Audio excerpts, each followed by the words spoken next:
Stacy on Seattle Sports. Streaming through the Seattle Sports app and at seattlesports.com. Now, here are your hosts, Michael Bumpus and Stacy Ross. Here we go now.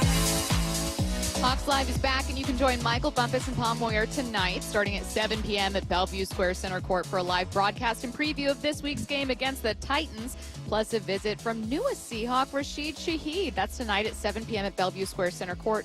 Learn more at seattlesports.com/events. Rashid Shaheed seems really nice. For what I heard during this presser, and then, we know a couple people in the building. Yeah. So we've had nothing but good things to say about him Nice, so normal far. guy. Yeah. Okay, that's going to be tonight at 7 p.m. It's a free event, so if you're out shopping, grabbing dinner, swing by, say hi to Bump and Paul, and then watch the interview with Rashid Shaheed and get ready for a preview of this weekend's game. Speaking of Sunday's game, I don't say this to be disrespectful, Bump. Far be it from me to be disrespectful. Again, anything can happen in the NFL. That being said, it feels important for the Seahawks to get some style points in a win on Sunday. I know that there are 53 NFL players on the other side. Not all playing, of course, on Sunday. But this is a bad team. They're not very good. They're 1-9. The Seahawks, they want to make a point that they're a Super Bowl contender. They've looked the part so far. Very close loss against the Rams. Sam Darnold turned the ball over 4 times, and it still came down to a missed field goal. What do we need to see Sunday? What do style points look like? I'm going to read exactly what I wrote in our email, Okay. our show email. I said, this is the first game of the year where I think style points matter. All right. Against the Saints, the Cardinals, and the Commanders, I was just looking for a win. Everyone's just looking for a win. You get her done, right? You're still trying to figure out who this team is for real. This week against the worst team in football, I'm looking for the run game to get going, the pass game to look good, and dominance on defense. Of course, I will take a win, but now you have higher expectations. I also think Sam needs a mental bounce-back game. He didn't get a chance to do that last year with the Vikings, right? You lose 2 games in a row, then the season's over, and you have to wait all offseason to see where you're going to go and hear all this commentary about your play. This time, you have a big game against the Rams. You lose that game, you have a chance to bounce back. And ironically, it's against the worst team in football, in my opinion. So this is the first time to where I'm looking for these guys to look a certain way. I want the defensive line to look dominant. I'm looking at the Titans' offensive line, not impressed. I'm looking for the secondary to be sticky. I'm looking at the Titans' wideouts, not impressed. Cam Ward is not very accurate right now, only completing about 58% of his passes. Granted, he needs some help. He can't do it all by himself. There's some tight windows he has to throw into, and then offensive line not being great. Defensively, they don't scare me. So yeah, you don't look past any opponent in the NFL. We say that all the time. I'll continue to say that. But watching the film, it's like I'm searching to find things to be scared of. And I just don't see anything right now. So this is the first week to where I'm looking at these guys and I'm asking them to look a certain way. Fair. Let's talk offense and then switch to defense. We'll go to cut 1. This was Cooper Kupp when asked how the offense can bounce back against Tennessee. The guys we've talked about over and over again. It's all we talk about is just our process. How dialed into our process can we be and not letting it be stagnant. And, I think it's more so pointing to like, hey, this is what gets us where we want to go is handling our day-to-day stuff. It's the small wins and stacking them over and over and over again. It's going to give us the best chance to do those things that we envision ourselves doing at the end of the year. And so I think that's more so what the emphasis is on, not so much like we have to do more or be more urgent. I think the guys are very dialed in here. Okay, so we know guys are very dialed in. We'll take his word for it. We believe it. We see it. However, Cooper's in a tough spot where he's not going to say exactly what they're planning for or where they want to improve. You can talk about it, though. You mentioned the run game. Is that going to be kind of your focus for the team on Sunday? Yeah, this is the one opportunity you have. Not one. You'll have other opportunities, but this is the worst or one of the worst, not the worst run defense in the game. Like, they're just not good. So if you can't get the run game going against this team, then I think there's some real concerns. And what does that look like? Got to go over 100 collectively. I love for K-Now to Zach Charbonnet finally having a 100-yard game. You got to get back to the play action. We only saw 9 of those last week. There are just some things that you have to do to remind yourself, your team, that who we are and how we do some things. So the run game is going to be big for me because before this, there wasn't a game where I look and I say, all right, this is the game where the run gets going. I just hope every week it gets better and it gets better and gets better. This one, yeah, it has to get going. I'm trying to figure out how I feel about the run game with Raible, I'll say, and Jalen Sendell. I don't know how much Sendell was contributing to the run. I know Zabel's had a really, really solid rookie year. Hasn't allowed a sack, but also was part of a great block on Ken Walker's 25-yard run. So I have some questions about the interior. maybe it doesn't matter nearly as much against the Titans. To Ken Walker's point, it feels like he's on the verge of taking off for a big game. Like, didn't it feel even against the Rams like he was getting going, and it was just like, oh, finally he's going to break out. Like, it's going to happen. He's going to have a 100-plus yard day. Yeah. I think I said that on Monday. I think I said we You had did. that conversation that we felt like he was getting to the groove. And I think I said on one of my 4 downs that he's earned more reps. McDonald second that. Because he heard it. Because he heard Exactly. you say that. He said, oh, yeah, I heard bump. And he said he needs more reps. And you can kind of just feel that he's starting to figure out how to be successful in the run game. And he's been successful. He's no bum. I mean, a guy has like, 500-600 yards rushing or something like that. He's no bum in this league. But and he's still third in the league when it comes to explosive runs. It's just, I think for him to really find his groove, he's got to touch that rock. And like Turbo says all the time, he was a rhythm type of runner, and I think that's exactly what K9 is. Let's jump to anything else you wanted to say about the offense. We're kind of, obviously, like, no turnovers. Yeah, that'd be nice. Something that would be nice. Yeah, that's what I mean. I really believe Sam's going to bounce back from that. I know people look at the 4 turnovers, and we've broken them down. We've heard Klatt talk about it. Everyone across the nation is talking about exactly what happened and how he seemed to panic. This is like a mental health wellness check for Sam. I'm like, Sam, just go out there, go through your process. Remind yourself that at one point you were an MVP candidate, and dice up a team that you're supposed to dice up. So I think they will. This is a very, very good Seahawks team. Rarely would I watch a loss where your quarterback threw 4 interceptions. You're trying to make a statement and you don't. Yet I left that going, God, they're really good. They're a really good team. Let's jump to defense. We'll start with cut 4, Leonard Williams, talking about what stood out to him watching film on the Titans. What I see is they have great players, which is, every team in the NFL. Every team in the NFL has first-rounders, Pro Bowlers, All-Pros, and things like that. And I think if you, sleep on any team in the league, that they have potential to beat you. So, like I just said, we're focused on us and focused on getting better this week, and we're never going to, overlook a team. Now, Leonard Williams, he's a class act. Okay. Yeah. He's a class act. He's going to go out and he's going to say, I respect all these guys. I respect the grind. I respect what they put their bodies through. Look, everyone here was like, most people in the league, they were D1 players. They were scholarship athletes. These are great athletes. However, what we will say, because Leonard Williams will not, is that the Seahawks are substantially better.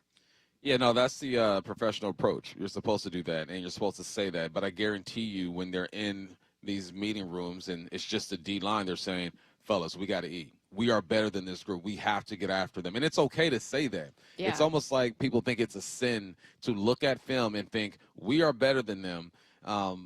But as a professional, you have to come out and you have to maneuver correctly so you don't give us any material to talk about, right? But I'm sure they know they're a better team. Offensively, the Titans rank 32nd overall. They have the 32nd rush game in the league. They're 30th when it comes to passing. They're 32nd when it comes to scoring points. Like, come on now. Your defense is 9th overall, 6th against the run, 14th against the pass, 6th when it comes to giving up points. At this point of the season, you are what your stats say. We're not talking about week 1 through 3 or 4 or 5. We are deep into this We're thing. in week 12. This is 12. This is who the Titans are. This is who the Seahawks are. You still got to go out and perform. You can't take nothing for granted. But, the Hawks are a better team. They have a negative, not the Seahawks, obviously. The Titans have a negative 130 point differential. Yeah. This Not good. No, not good at all. I think it's natural for people to think that somehow there's, as sports fans, we're all very superstitious people. Sometimes we believe in karma and jinxes. And I think what goes hand in hand with saying they're going to win is the fear that somehow karmic retribution will make it to where your team loses. However, the Seahawks should win. There's no doubt in my mind they will. If they don't, okay. See, I'm doing it now. But, it's okay to look at this matchup and go, a win is important. What I'm watching for is, can they play clean football against a very bad defense? Can they, like you said, get the run going against a very bad defense against the run? Defensively, can they rack up sacks? That's how I'm watching Cam this game. Ward It's is the like, most sacked quarterback in the game. I mean, it's going to be 2 years in a row surprised that a rookie is going to lead the charge in that because number one picks are typically going to bad teams and you're trying to figure some stuff out. But, yeah, Cam Ward, he's been sacked a lot. So continue the trend. Like, you can't let these guys have their day. And it's very possible. It happens in the NFL all the time. Teams who aren't very good have a day to where things just click and the opposition maybe takes them lightly. You make a few mistakes, and then here we go. You get into the fourth quarter. These guys are hanging around. Just make them be exactly who they've been all year, and you be who you've been all year. someone said, ask Bump about Darnold. Do it. I think we already touched on Darnold. We did a little bit. I also joked that the first thing I would ask you during the huddle is like, so Sam Darnold, I mean, how can he play cleaner football? Why is he turning the ball over? Tell me about each of those 4 touchdowns. You're like, I'm sick. I've been talking about these 4 turnovers every single day. I do want to ask about Cam, though. I know this is kind of, look, after this week, Cam Ward is not who we're going to be talking about at all. It's just given the opponent. But it's interesting to me because Tennessee is going to have the number 1 overall pick. And because I don't watch a lot of Titans games, I'm like, is Cam Ward not the guy for them? I don't know. I love early debates about whether or not they found it. And I don't know the answer with Tennessee. Is he the problem? I think he doesn't have a great offensive line. I think there are no weapons on the outside that really threaten people. And I think Pollard is a solid running back with that offensive line. It's just hard. And I think because of that, he has to play so much better than I think he's capable of playing to as a rookie. It's just hard, man. And I talked about yesterday some of his mechanics that I don't necessarily agree with. The ball sails on him a little bit. But we've seen quarterbacks with different type of mechanics kind of make this thing go. I mean, Pat Mahomes made it okay to throw from every slot that you can throw it from. So I think that he deserves another year or two. I don't think that you should just throw this guy away off of 1 year because it ain't completely on him. That defense is bad. That O-line is bad. It's just not an overall good team. I mean, he said it to start the year. He said, we are A. You know what I'm saying? We are not very good. So is he the guy? I don't know. Should the Titans, with their first-round pick, go get a quarterback? No. You build around that quarterback because even if you go get a quarterback, he's coming to the same situation. You're still not going to have guys around him. So I think you got to give Cam a year or 2, maybe even 3, and try to build around him so he has a legit opportunity to be his true self. I just feel like teams never take that patience anymore, which is interesting because you look at what's happening in Carolina with Bryce Young, who threw for a franchise record in terms of yards in a single game. I don't know if Bryce Young's the answer for them, but he looks much better this year compared to how he was in previous seasons. I don't know if it's because they added talent, kind of fell into a scheme that works for them or what it is. All the above. But, like, in general, there's so little patience with that. And I'm already wondering, week 12 into his rookie year, whether the Titans are going to have less patience. I mean, when's the last time? I mean, Ryan Tannehill was probably the last decent quarterback these guys had. Before that, I mean, the Titans haven't really been able to find their guy. And this is Jake probably Locker erasure. Come on, Jake Locker. Big up Jake Locker, nicest guy in the world, but How dare you? He wasn't it. Maybe Marcus Mariota. He had a few moments. Yeah. That's actually a better example. Yeah, they just haven't had their guy, and I think that Cam is talented. You watch the film. There's no denying it. I mean, he has the arm talent. He makes some great throws, but then he looks like a rookie at times. So allow the rookie to develop. I don't give up on him so quickly, but we need the rookie to look like a rookie on Sunday. Let's get to headline rewrites. Extra, read all about it. Headline rewrites. We must make headlines. The real story behind the headlines in today's news with Bump and Stacy. Headline number 1, the Bills travel to Houston to take on the Texans tonight on Thursday Night Football. What's the real headline? Calling it out, folks. Davis Mills superhero game. You don't believe that? Yes, I do. With Josh Allen coming off, a 6-touchdown performance? Yep. And then it's crazy because we were talking about the Bills as if they were done. A low-key 7-3. We're fools. All right, still in the mix here. This is gonna be Bills all the way. Davis Mills. I love a superhero game. I love a guy who's not expected to do much to go out there and win a game for his team. But I think the Bills are riding high right now. Houston still does have a really good offense. We'll see how they decide to try to contain Josh Allen and the gang over there. But too much Bills. You want to know the second worst defense against the run? Is it Houston? Buffalo. Who's toting the rock over there for Houston? I don't know, but the toting the Bills rock? are allowing 153 yards per game. I think they're also the best rush team in the game, too, though. They're amazing. Yeah. Josh Allen had 3 of those 6 touchdowns last week were rushing touchdowns. Right. And then all 3 passing touchdowns were over 25 yards. Like, he's phenomenal, and we know that. They can go. This is a game where I just don't think the Texans can keep up. No. If you're banking on the run to keep you in the game, good luck, because Josh Allen and those guys can go on a 5-play, 75-yard drive real quick and encounter. But, yeah, I mean, that's something to talk about. I assume Houston would try to at least exploit that early in the game. But I couldn't tell you a single thing about Houston's run game. So that's the problem. And shame on me for not watching every Houston Texans game this year. But that is pretty alarming from Buffalo's defense. I'd feel much worse about it. Were they going against maybe their own offense? Headline rewrites. Headline number 2, Joe Burrow was a full participant at Bengals practice on Wednesday. What's the real headline? Do you play your franchise quarterback when the season's already lost? This isn't a joke. I have a genuine question about this. This, to me, is the headline about this. Oh, Joe Burrow could come back. Great. The real thing people want to know is, do you even put Joe out there? The business side says no, because you want the highest pick you can get. You're probably going to keep losing ball games, and Joe Burrow's not going to save the day. The season is beyond reach. You are on a raft in the ocean looking at the shore slowly fade away. That is the Bengals right now. But the competitor in the coaches, the players, especially Joe Burrow, are going to say, let's go out there and win some ball games. So the competitiveness might hurt you, but it's hard to ask guys who live their way a certain life to sit back and say, throw our hands up, it's a wrap, let's get this thing over with. I mean, who do we see? Lovie Smith lose a job because he didn't lose against the Colts. I think it was late in the season. Yeah. Like, that's just how these guys are wired. That's how the coaches are wired. That's how the players are wired. The guys upstairs are the ones that are going to be like, oh, you should probably sit him. I see them playing Joe Burrow just because I know the culture of football and how these guys live their lives. Joe's clearly going to want to get out there and play. I think it's always good to build up experience. I would imagine that you can learn something from every win, every loss, every snap. Some obviously more impactful than others, but like it's not like it's good for it's good for his health to not play. It's not great for development and for everything he cares about and for competition and for culture to not play. But their next opponents are really, really tough. Which you mentioned twice, the Ravens, Bills, Patriots, not in that order. It's just, your season's done. It's a wrap. It's a wrap. And it's kind of a weird way that the bottom of the AFC is shaking out. For that matter, even the number 1 seed, which certainly looks like it's going to the Colts, but we'll see what happens there. There's going to be so many teams vying for the last spot.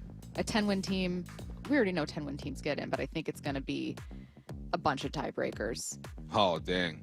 Live your way a certain life. Did you say that? I guess. No, you didn't, Matt. Hey, the he Texans fully did. light I'll me get up. the audio during the break. Live their life a certain way. You know what I'm saying, What'd you say? guys. Live their way a certain life. Live their way a certain life. Live your way a certain. We got to add it to that. We got to edit. The outro of the show needs to be Hey, it's like 5 texts in a row we right can now. throw in we can throw in the one thing me and Curtis said. The one but thing. But it has to be the one thing only one ever. thing. Only ever the one thing, but it has to be just lots of bumpisms, Hey, and we got to live add their that way a one certain now. life. Okay, Matt, I got to Just hear it when saying. we come back. What's next? Headline rewrites. Headline 3, Jalen Hurts says he's unfazed by reports of frustration within the Eagles organization directed towards him. What's the real headline? A player should be unfazed by outside noise. But what about when it's frustration from your own team? I mean, listen, where are these reporters getting their information from? I don't think they're making it up. And it's all about who are you getting it from as well. Is it the 53rd man on the roster? Is it a captain? Like, the source matters when it comes to this. I don't think this Philly market is just going to make some things up. But it does matter where it's coming from. And how many of these guys are tripping? Is it 1 or 2 guys? Is it the whole team? I doubt it. This is a weird one.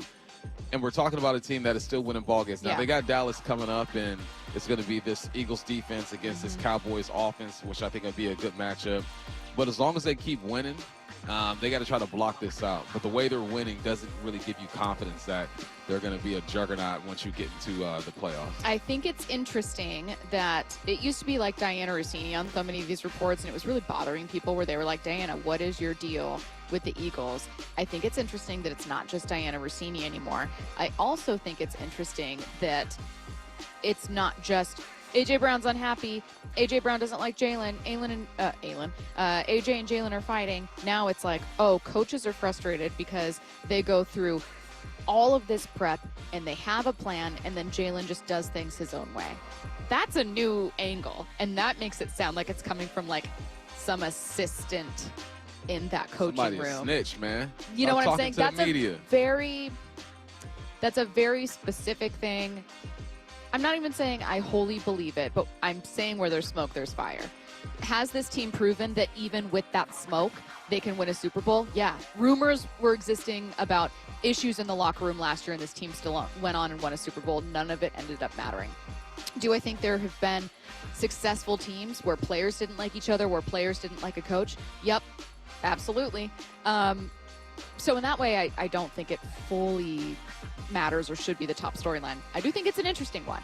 Yeah. And I think it's interesting that this one isn't just about A.J. Brown being upset. This one's about like, yeah, Jalen kind of goes out and doesn't really stick to the plan we had, and that's frustrating. Like, it's not nothing. You can't like ignore it. But yeah, man, they're still 7. What are they, 7-3? I think so, right? Are they better than that now? Yeah, it's just kind of one of those things you regularly have your eye on. But switching to Mariners here. We've been talking about whether or not the Mariners could make a trade for Tarik Skubal, but let's talk numbers and players. What would it actually take to land him? An ESPN Insider gave us an idea next. Live their way a certain life. After hitting a flat note in L.A., Sam looking, dumps a pass, it's intercepted. That's number 4. The Seahawks head down yonder to Nashville, looking to get that twang back. As a team, I think we're in good shape. One loss doesn't define us. Rocking and rolling their way to another win. You know, it's about us, how we can get better as a team. When we do it right, it's all within our wheelhouse. Seahawks, Titans, Sunday, kickoff at 10 a.m., pregame at 7. Giddy up. On the home of the Seahawks, Seattle Sports. Welcome to Cricket Wireless. Santa? I've got to get Mrs. Claus a gift or I'm in a whole lot of trouble. How about a single unlimited line? Only $35, plus a free Moto G 5G. Dude, you're a lifesaver. Here, take a present. Says it's for Timmy in Des Moines. Never heard of him. Join Cricket Nation and get a single line for $35 per month, plus a free Moto G 5G. Smile, you're on Cricket. Cricket may temporarily slow data speeds if the network is busy. Requires activation of new line on select unlimited plan or higher. Pay $40 first month. New lines only. First month service charge. Tax to sale fees. Terms and restrictions apply. Cricket 5G is not available everywhere. See cricketwireless.com for details. This is the story of the one. As a custodial supervisor at a high school, he knows that during cold and flu season, germs spread fast. It's why he partners with Grainger to stay fully stocked on the products and supplies he needs, from tissues to disinfectants to floor scrubbers. Also that he can help students, staff, and teachers stay healthy and focused. Call 1-800-GRAINGER, click Grainger.com, or just stop by. Grainger, for the ones who get it done. Just how good is Pure Talk's current deal for unlimited wireless? Well, you might say it's the deal of your lifetime. Because right now, for just $29.95 a month, Pure Talk is offering unlimited talk, text, and data for life. Not your phone's life, your life. This is Pure Talk's top-tier plan. It comes with a crazy fast 5G network along with a 30-gig hotspot. And at just $29.95 a month, there has never been a better opportunity to lock in a ridiculously low rate for as long as you live. And save thousands and thousands of dollars along the way. This plan is normally $65 a month, but if you switch today, you will save over 50% every single month for the rest of your life. See what I mean? It really is the deal of your lifetime. Dial pound 250, say Mike Rowe. Offer ends 12/7. Some restrictions apply. Details at puretalk.com.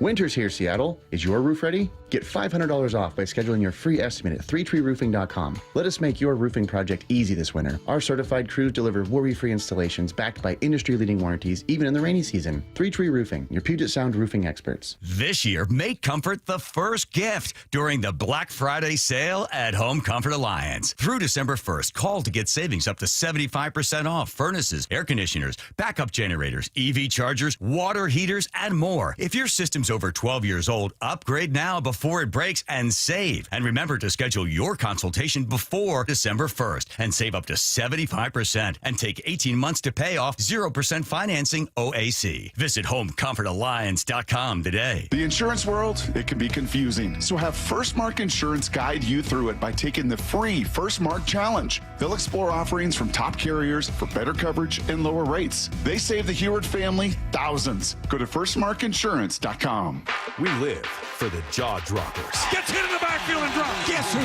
Witherspoon. The deep balls sent sky high. Gonna throw right down the seam. Touchdown, Seahawks! Big moments that throw you out of your seat. And it's intercepted. Richard Sherman with a leaping interception. Questioning the laws of physics and worthy of the celebration. Celebrating 50 seasons of Seahawks football. Visit Seahawks.com/tickets today. The Bump and Stacy Show is powered in part each day by the caring and compassionate team at Pendergast Law Personal Injury Lawyers. Go to pendergastlaw.com. Start having fun. Caesar Sportsbook at Muckleshoot Casino Resort is your #1 place to eat, drink, watch, and have fun. Keep up with your favorite sports anywhere and everywhere on property with the mobile app. Visit MuckleshootCasino.com today. Scan the QR code and let the play begin. Muckleshoot.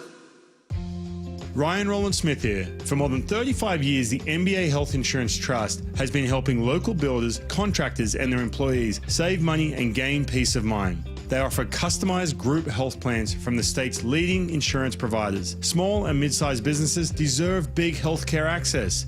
The NBA Health Trust brings you the coverage you want at a price you can trust. Find out more at MBAHealthTrust.com. That's MBAHealthTrust.com. Guys, tired all the time? Gaining weight? Low drive? These aren't just signs of aging. They could be low testosterone or other underlying issues. Right now, Revive Men's Health Washington is making it easier to get answers with a comprehensive wellness panel. It's not just a lab test, it's where better performance begins. Our providers will check your testosterone, blood sugar, cholesterol, kidney, liver, thyroid, and heart health. A $400 value for just $99, or free if you start treatment. Over 120,000 men have trusted Revive to restore their energy, mood, and confidence. So if you're ready to feel better and live stronger, call 206-529-1111. That's 206-529-1111. Or visit ReviveMen'sHealth.com. Offer ends November 30th. Must medically qualify. Terms apply. Contact us for full offer details. From the Quantum Fiber Studio. This is Bumpin' Stacy. Weekdays 10 to 2. On Seattle Sports and 97.3 FM HD2. Is Tarik Skubal a real possibility for the Mariners? We've already talked about this quite a bit, including all of us saying, like, yeah, why not? Sure, absolutely. Like, you're not going to be able to afford Tarik Skubal as a free agent, but you can afford, via the prospects you have in a very rich farm system, to acquire him via trade.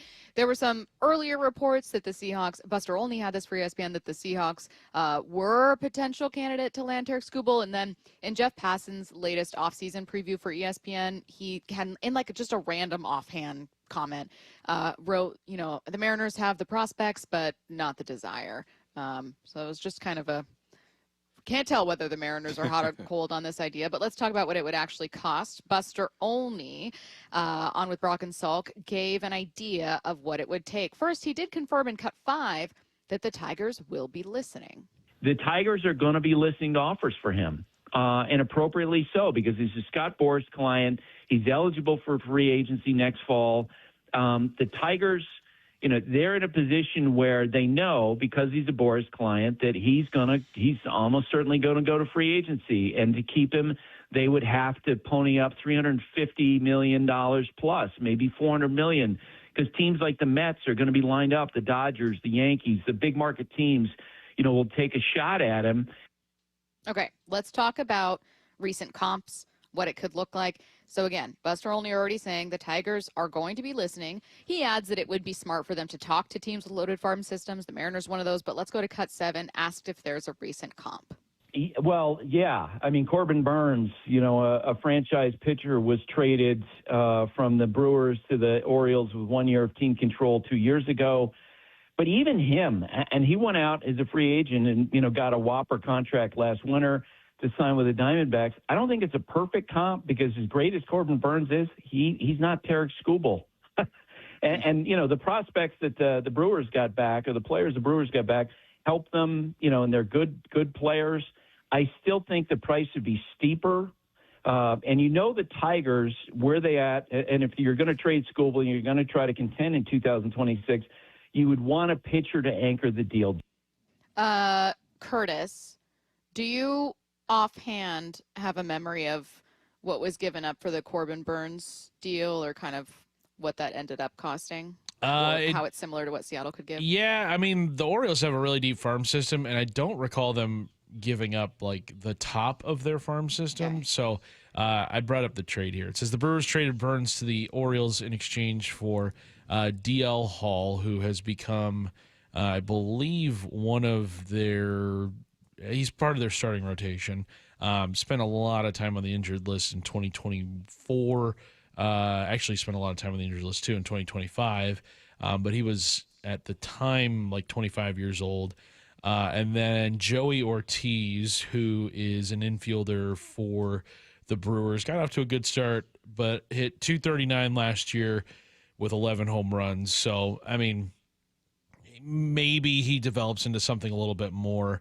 And then they also gave the Orioles gave the Brewers, I should say, a compensatory round draft pick. So it wasn't necessarily the best names in that Orioles farm system, guys who have graduated in recent years, like, Kobe Mayo and whatnot. So it was just kind of like probably a notch below that.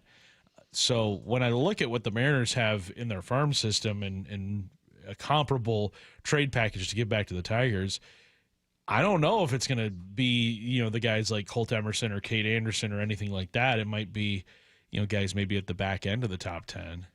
Bump. Interested? Of course I'm interested. I already knew. Of course. Why wouldn't you be? I do want to thank you for joining me, because you said Seahawks are trading for Skubal. So it's not as bad. It's not as bad as what I said, but thanks for joining the squad. This is what I said yesterday when we talked to Ryan Divish. I said the Seahawks re-signed Josh Naylor. When I go from a Seahawks segment to Mariners, I still say it. But anyway, you have to. And the Detroit Lions are saying, look, come holler at us. Mm-hmm. Like they're setting up a lemonade stand on the corner and be like, look, we are here. Come talk to us. Let's get this thing done. Or more like those people on a college campus that are recruiting for like sororities and stuff, where they set up their tents and they try to get people to come over or whatnot. That's what the Detroit Lions are doing. And I think the Seahawks have to. I mean, why not make one of your strengths even stronger? I mean, we see how important pitching is, especially once you get into the playoffs. So, yes, I am, but I'm not sure what I'm willing to give up. Curtis, if you are the guy making all the calls for the Seahawks, what is the most expensive or most valuable piece you're willing to give up? Well, and you just said Seahawks as well, Bump. So I can't stop. That's the thing. It's like we're here. We're at Seahawks headquarters. I'm looking at the logo everywhere. We're at Seahawks headquarters. We just had a Seahawks match. We already got. There were too many people in that video that were like, "Stacy, you're an idiot." Lock it in. Looking at the Mariners farm system, the Tigers are obviously going to want pitching back in return. Like, you don't give up a pitcher of that caliber and not get pitching back in return. So I'm just looking at the MLB Pipeline top 10 prospects. In the top 10, you've got obviously Kate Anderson, Ryan Sloan, number 5, and then Jarangelo Sainja at number 8. Sainja and Anderson are probably the closest to the big league level right now. Sainja obviously being the ambidextrous pitcher, that's got to be, of intrigue for any team that's going to trade for him. I think Cade Anderson is untouchable. I don't think the Mariners move him for anybody, especially considering how close he is and just how polished he is. So maybe Senja is involved in any sort of potential trade package for Tarik Skubal. And look, if you're going to make a trade for any pitcher on a rental, a 1-year rental, it doesn't get much better than the best pitcher in baseball. Like that to me, I think would ease the blow of 6 years of club control lost for anybody in your system. And there's never going to be, while we can all sleep easy with this kind of trade, there's never going to be a trade where you land Tarik Skubal for a piece that you're comfortable giving up. It's just not going to happen. You're going to feel like it hurts.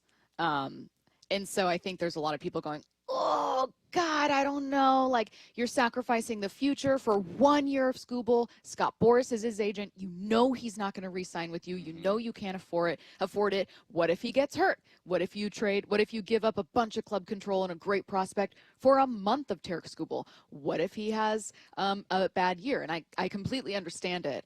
But I think inherent to that move is assuming risk. And if you're going to sit here, as I do, and say they should spend more, make more risks, take more swings, be more aggressive, well, the entire reason that many teams are hesitant to do that is because it is scary. You don't know what you're getting in return. You don't know if what you're trying to get in return you're actually going to get. Like, that's what a gamble is. Well, what if they ball out? Exactly. What if it makes the difference healthy? Between what if he comes out and pitches a complete game and wins a couple for you? What if he's the most dominant person on the mound for the Tigers? Excuse me. Yeah, man. Like I said before, this team is at the point where you have to roll the dice now, because what you did was almost good enough to get you where you wanted to be, and you missed out because of pitching. Yeah. So make it stronger. Let's go get it. But that's just me, man. It's not my money, and I will always be aggressive, sitting on this side of the table and not being upstairs with the GMs. Wally from Snoqualmie with a question I think other people have. Hasn't he had Tommy John twice? It's such a risk to trade for any pitcher, especially for only 1 year. There's so much uncertainty about injuries, and I hear you, but this is also a Cy Young winner, multi-time Cy Young winner. He is phenomenal. He's better than anyone you have right now. Yeah, for sure. I get it, but like, I'll say it this way. The Mariners were 8 outs away from getting to a World Series, and that was an incredible run, a really fun run, a heartbreaking end to it, but the furthest they've ever gotten as a franchise. Does this move get you closer? Yes. It does. It does. Granted, things have to happen. I think people are looking for a guarantee. There are no guarantees. And if you live that way, looking for the guarantee, you're going to miss out on so many opportunities. You have to take some risks. Like, so what? Let's do it. Let's take some risks, because this team is moving in that direction. You're a couple pieces away from being even better than you were last year. I'm all for it, man. I was also all for Kelnick being brought up early, too. We see how that worked out. But that's how I live. Doesn't this whole Skubal trade thing sound like what happened when the Mariners traded for Chris Sale? They never did that. They never traded for Chris Sale. Are they getting it confused? Is there another trade Are they talking about? I think they were thinking of Eric Bedard, who was in 2007 a lefty for the Orioles, who came off a really good season. He was not a Cy Young winner, and not to the level of Tarik Skubal, but they did end up giving up Adam Jones and whatnot. But again, completely different front office. That was 18 years ago. Like, you can't be scared of a move 18 years ago in 2025. Can I also say, if you're going to critique ownership, just stand 10 toes down. If you're going to critique ownership for being hesitant to sign big free agents and spend all that money and make all those trades, part of the reason they're hesitant isn't just because they don't have money that exists. Like, they don't have Dodgers money. It's also because of some risky moves that they've made that didn't pay off. That's real. At least that's what I've had a million conversations about. And that's any ownership group. It's not strictly Seattle. Any ownership group is going to be shaped by deals they made that didn't work out, and then they're going to have new precautions. That's just human nature. If you're going to critique them for not being like, just go out and do it, But then the second you have to think of whether you do it, you go, oh, God, I don't know. You pick a lane. Yeah. Be aggressive or don't. You can't. Pick a lane and turn the blinker off and just ride it out. You simply have to. I don't know, man. I would do it. I completely understand. I would do it. Your farm system is amazing. You have a chance to be a contender in this window right now. I'd absolutely do it. Watch high school playoff football live Saturday for the Seattle Sports Game of the Week presented by STSPN. The number 7 ranked Moses Lake Mavericks take on the number 2 ranked Lake Stevens Vikings live Saturday at 4 p.m. from Lake Stevens Coach High Diesel. School for the 4A football state quarterfinals. Watch the game live Saturday at 4 p.m. exclusively on the Seattle Sports app, seattlesports.com, and Seattle Sports YouTube page. For full 2025 matchups, visit seattlesports.com/highschool. Hype Train coming your way next. Get inside the huddle. The handoff inside to Charbonnet. He's going to go. Touchdown, Seahawks. Taking you inside the VMAC every week. Thursdays, noon to 2. Our guys show up to play. Player interviews. It's obviously been paying off. It's going to continue to do that. Previewing this week's matchup. We'll say they come out and just run the ball down the Niners' throats. And everything Seahawks. If anybody had a doubt, don't. The Huddle. Every Thursday at noon. Exclusively on the home of the Seahawks. Seattle Sports. When I was playing ball, November was always such a pivotal time because that's when you truly see whether your team is a contender or a pretender. Many teams enter the month with a chance to win a championship, and what they do these next 4 weeks makes all the difference. Michael Bumpus here, and even though my playing days are over, November can still mean big wins at Silver Reef Casino Hotel. All you have to do is claim your free entry at any promo kiosk. Every Saturday in November at Silver Reef, 2 winners are drawn every hour starting at 6 p.m. to score huge prizes. Someone's going to win a Hawaii vacation, an awesome outdoor grill, or $10,000 cash. So here's what you have to do this weekend. Book a stay at Silver Reef Casino Hotel, watch the college football games on Saturday, and stick around to see if you walk away with a big-time prize or cash money. Entry is free. More information at silverreefcasino.com/promotions. Book your stay at Silver Reef Casino Hotel. Drive up I-5, exit 260. $5,000. That's the average amount of money people in the U.S. are now spending on gas in a year. $5,000. That's crazy. If you drive, you have to download Upside, the free app that gives you cash back every time you get gas. That's right. You can earn real cash back with Upside just by buying the gas you're already buying. You can literally start earning cash back today. I use Upside every time I fill up, and I've already made around $300. You're putting gas in your car anyway. Why not get real cash back? If you like free money, download Upside. I'm saving the cash I earn from using Upside to help pay for a vacation later this year. Download the free Upside app now to earn cash back every time you buy gas. Use promo code BOOST25 to get an extra 25 cents per gallon on your first tank. You can cash out anytime right to your bank, PayPal, or a gift card for Amazon and other brands. Just download the free Upside app and use promo code BOOST25 for a 25 cents per gallon bonus on your first tank. That's code BOOST25 for a 25 cents per gallon bonus. Wow, look at these Black Friday deals on TVs. Samsung, Sony, and LG at the lowest prices of the year, even on their top-rated models. Now we can get that top-rated Samsung we were thinking about, but we'll need to get up early on Friday. These are great deals, but why wait? Video Only has all these deals right now. We can get what we want today, and they're even offering no interest financing. So we can get these Black Friday deals right now at Video Only and pay it off later? Yep, and many of their prices are better than those flyers. Better than Black Friday? No wonder Video Only got those high scores when they rated TV stores. Let's head over now and beat the crowds. At Video Only, you won't find huge stores with refrigerators or dishwashers, but you will find the best deals on the best TVs, soundbars, and home theater systems. Shop around, but then make sure you visit Video Only, because if you don't, you'll be sorry. In South Center, Bellevue, Linwood, Federal Way, and Tacoma. Video Only. Bonneville International radio station contests are open to participants 18 years of age or older that are residents of Washington State unless otherwise specified. Employees or agents of the station, Bonneville International Corporation, other area radio stations, or any entity associated with the contests are not eligible to win unless the station otherwise specifies at its own discretion. Persons who have won in the last 60 days from a station contest or event may not be eligible. Full general contest rules are available on seattlesports.com or in person at the station during regular business hours. Get rid of stubborn fat and address areas of loose skin with ProSculpt, the simple one-day permanent fat reduction and skin tightening treatment. Book your free consultation at prosculpt.com.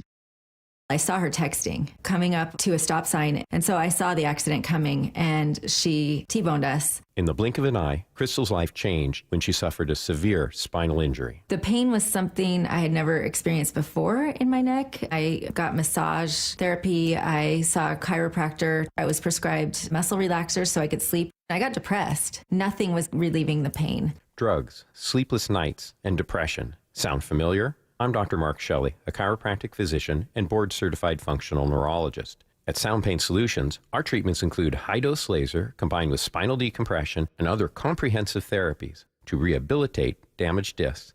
We use treatments that are non-surgical, FDA-cleared, drug and pain-free. I was able to get off my pain medicines, and I was able to sleep through the night, and that was what I was desperate for. To learn if you're a candidate for our treatment, call us. Sound Pain Solutions, 855-996-0025, or click soundpainsolutions.com. Running a business means wearing multiple hats. So if you're like me, you probably started out using your personal phone, taking client calls and texts nonstop. As my business grew, I needed something smarter. That's when I switched to Quo, the #1 business phone system. Quo works right on your phone or computer. No carrying 2 phones, no clunky landline, just one easy app you can try for free. Your team can share one number and handle calls and texts together like a shared inbox. Any teammate can jump into the conversation, so customers get faster responses. And Quo's AI assistant summarizes your calls and responds to customers 24/7, so you never miss a lead or opportunity. All this starts at just $15 a month.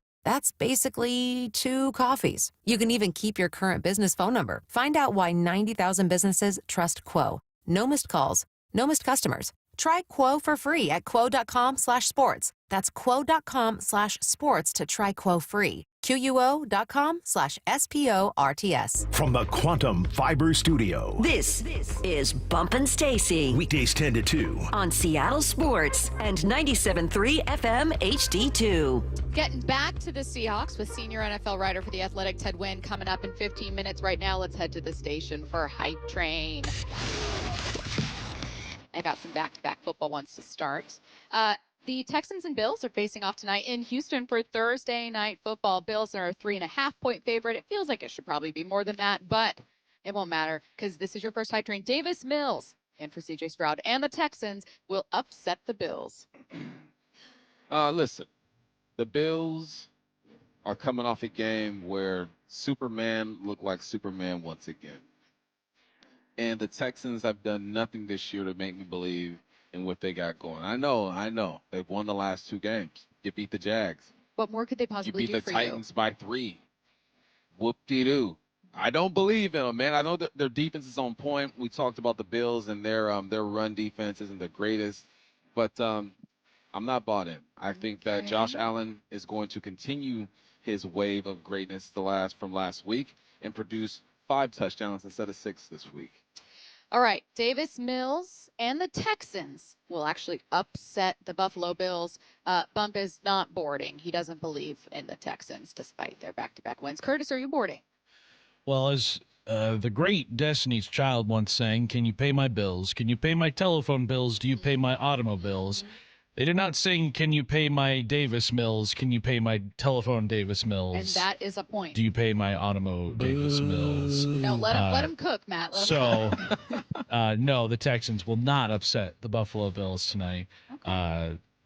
Go Buffalo, as we always say. You trifling, good for nothing, die for brother. What you think? The Buffalo Bills were a Super Bowl favorite heading into the season, along with the teams we're used to counting on, the Kansas City Chiefs, the Baltimore Ravens. But things have, at some points, gone sideways for all 3 of those teams. Ravens, for a long time, lost Lamar Jackson. Defense looked horrid. They got him back. Jackson initially was looking great, struggled a little bit in his last outing. The Chiefs might not make the playoffs. Now, the Bills are the least hurt of these 3, but that doesn't mean they're not impacted. The Bills aren't getting their wide receivers involved nearly enough. It's a good thing Josh Allen had 6 touchdowns because he can't count on his receivers all the time, week in and week out. However, this defense has some issues. They are allowing 153 rushing yards per game. The Houston Texans, I looked it up. So pick the Texans. You ain't picking the Texans. The Houston Texans All this for are nothing. not even a top 10 team with the run, but I still believe in it. But let me tell you why. It has nothing to do with those stats. You know what it is? Exactly. You know what it is? Doesn't matter. Davis Mills beats the Bills is a bar, and I can't deny that. You're crazy. You don't mean So I have to choose it. That's science, and that's poetry. So you're boarding the train. Because Davis Mills beats the Bills rhymes. Yeah, So I'm boarding does the train. the Bills Matt, beat train Davis sound. Mills? Yeah, I'm serious. You said so does the Bills beat Davis Mills, but it doesn't roll off the tongue the same way. Davis Mills beats the Bills. It sounds like Harry Potter. Harry Potter, none of those titles rhyme, but it's better when you have a first and last name at the front. You know? Sure. Whatever, I'm moving on. You guys don't believe in anything. Next up, I'm going to be laughing my way to the bank, ready to cash in those bills when the... Bills. I need to work on that metaphor. The Seahawks are playing the Titans on Sunday, where Rashid Shaheed gets his first touchdown and his second with Seattle. His first and his second? His first and his big. second. He's going big. Had to. Look, they're trying to give him the football. He should have had a touchdown last week, but Sam didn't put enough air on that football in the end zone. He caught a few punts last week, but I think, man, this is just the game. This is back in Culver City when we used to play Hamilton High School. Sorry, Mom. My mom went to Hamilton High School. We used to play Hamilton, and we just knew everybody was going to eat. I knew I was going to take a punt to the house. I was going to play quarterback. I was going to toss a dime. I was going to run a dime. This is how this game feels. Culver City versus Hamilton High School. So Rashid Shaheed will get two of them things. Okay. One through the air, one in the return game. Let's get it. This Sunday against the Titans, Rashid Shaheed gets his first touchdown with the Seahawks and his second. Bump is boarding. Curtis, are you? Oh, it's going down. We're boarding that train. That Titans defense, it's dusty. It's bad. It's brutal. I think the Seahawks feast on Sunday. There's no reason to keep this Titans team around in this game. And I think Rashid Shaheed finds the end zone not once but twice. It's happening. Book it. Matt, we got all aboard this one. I'm also boarding this train. I've been kind of waiting for him to take off. It was always going to be tough against the Rams, who have a really good defense as well. But now this is by far, and it's not close, the easiest team you've faced since you've been with the Seahawks, but the easiest team you'll face all year. I should say worst, not easiest. Yeah, absolutely. Next hype train. I have a new identity. I talked about it earlier this week. I used to be an iced coffee drinker no matter how cold, no matter how stormy, no matter what month, no matter what day. But I'm into hot coffee now. Hot coffee is the new iced coffee. No, hot coffee is hot coffee. Okay. And it stands alone. It's been here longer than iced coffee. I feel like iced coffee is a new thing 15 years ago, maybe. Starbucks introduced it. Who knows? I don't know. Way iced coffee started 15 years ago. I feel like hot coffee's been around longer. All right, I'll give iced coffee, give it 20 years. Absolutely not. When was iced coffee invented? Google. No, not invented. Wikipedia. 1840s. Yeah, Wikipedia says in Algeria in 1840. French soldiers in Algeria 15 years. called it Café Mazagran. Lies. Don't believe. You guys What do you believe. mean You guys lies? believe everything you type into the Google machine. Google knows. Okay? They be lying to you. Okay, according to Bump, hot coffee, which was invented in 2005, or sorry, iced coffee 2010. invented in 2005. Invented in 2010. No, I'll give it 05. 05. Okay, iced coffee was invented in 2005. Yeah. And you still have a lot of respect for it, so hot coffee is not fully taken over. No, hot coffee is it. Okay, Bump. I'm going to say Bump. But it's not the new. It's its own thing. Okay, I'll change it. Hot coffee is better than iced coffee. Hot coffee is better than iced coffee. Okay, I like boarding, where you were going boarding. before that. I know. It's hard to figure out whether you're boarding though. I'm gonna keep the same prompt for Curtis. Hot coffee is the new iced coffee, Curtis. The new iced coffee? No, I'm not boarding that train. I don't board any of the trains I make. I boarded the Rashid Shaheed one. Oh, that's true. Okay. Me too. You're right. I'm obviously boarding this one. Matt, what do you think? I think the real hype train should be Stacy will be back to iced coffee within the calendar month. And if that's the train, I'm boarding. Okay. Within the calendar month. Wow. We can hear her coming down the hallway. Tomorrow's a payday Friday, and you know Stacy's going to be walking down the hallway. You hear the ice. Yep. I made that Stacy's joke here. and I don't like it because it's true. Hey, you know Curtis be knowing when we get paid. You ever want to know? Curtis be like, listen. Absolutely. Yeah. I have an alert on my phone of when payday Friday is. But he Yep. also knows because we do dumb things. Like the other day, someone sent us mayo, and I ordered us French fries At 9 At a.m. 9 a.m. Forget the Uber delivery fee. Bring us French fries. I'm rich for a day. All right, back to the Seahawks, back to the NFL with senior NFL writer for The Athletic, Ted Nguyen, next. Hawks Live. This should be fun. Presented by the Dining District at the Bellevue Collection. Tonight from 7 to 9 p.m. Live from Bellevue Square Center Court. Come on by and join hosts Michael Bumpus and Paul Moyer. With this week's guest, Seahawks wide receiver Rashid Shaheed. Hawks Live. Tonight from 7 to 9 p.m. exclusively on the home of the Seahawks, Seattle Sports, on 710 and the Seattle Sports app. Stacy here. Sell your car to Wayscar Ford, and when they resell it, they share half their profit with you. That's right. Sell your car to Wayscar Ford, Isuzu, and Auburn. They'll pay you today for your car, and once they resell it, they'll share half their profit with you. WayscarFord.com. This is for all you guys on Viagra. ED pills are no longer needed. The brutal side effects like 4-hour headaches, blurred vision, and that flush feeling can all be put behind you with our treatment. Here at West Coast Men's Health, we have a better approach to ED. Acoustic wave therapy creates blood flow circulation by safely removing the plaque in your arteries and restoring function naturally. Guys, let me be clear. Pills will never fix your problem. Our equipment is the latest technology, and our medical staff is the best in the industry. So give West Coast Men's Health a call today. Speak with our clinic manager. Ask him any question you like, how it works, the science behind it, and even the cost. If you suffer from ED or Peyronie's disease, give West Coast Men's Health a call today. It's not just about better health, it's about a better life. With clinics in Redmond and Tacoma, call 206-519-6541. That's 206-519-6541. Online at westcoastmenshealth.com. The birth of the American Supercar is now open at America's Car Museum. Curated by Steve Saline, it's a high-octane journey through muscle, speed, and rare supercars, plus racing simulators, great food, and family fun. Visit americascarmuseum.org. Our friends at Mazda of Everett always offer you their best deals. Mazda of Everett is the West Coast's largest Mazda dealer for a reason. They sell more new Mazdas than any other dealer on the West Coast. So come check out the Mazda More to Move You sales event now. Shop over 300 new Mazda CX-5s with 0.9 financing for 60 months, available on approved credit. Located on Highway 99 in Everett, or shop MazdaofEverett.com. Based on Mazda USA's retail sales reports 2025.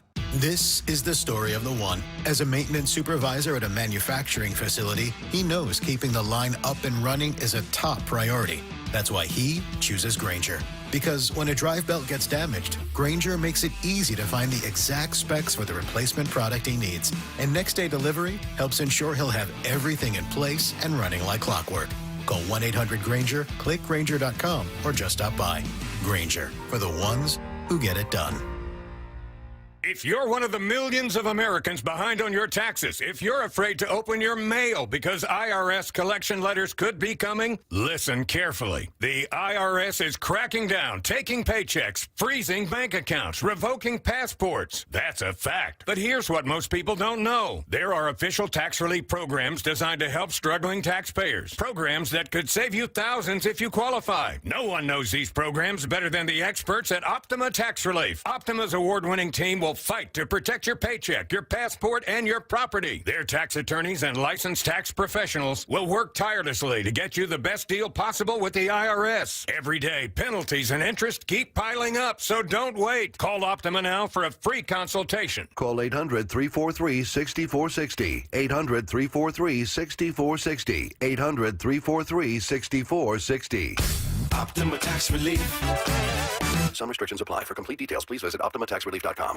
Husky Nation, the rivalry is on, but this time it's bigger than football. This holiday season, we're taking a fight from the field to the table with Rivalry for a Reason, a competition fundraiser between UW and Oregon fans to tackle food insecurity across the Northwest. Every dollar you donate counts as a vote, and votes are unlimited. So let's outgive the Ducks and show our Husky pride. 100% goes to households in need, thanks to Safeway and Northwest Harvest. Visit dogsvsducks.org today. From whiplash to herniated discs, there are a few car accident injuries we've all heard of. JP Pendergast with Pendergast Law explains that even the most common injuries differ from one another. Pre-existing conditions, health history, beginning of treatment. There are hundreds of factors that make every person and every injury unique. While these variables aid medical treatment, the strongest case recoveries must also take them into account. Could you explain a little bit more? Our team at Pendergast Law is obsessed with turning over every stone to differentiate each case. This requires thorough investigation, diligent listening, and relentless research. We never pursue cases with a one-size-fits-all approach.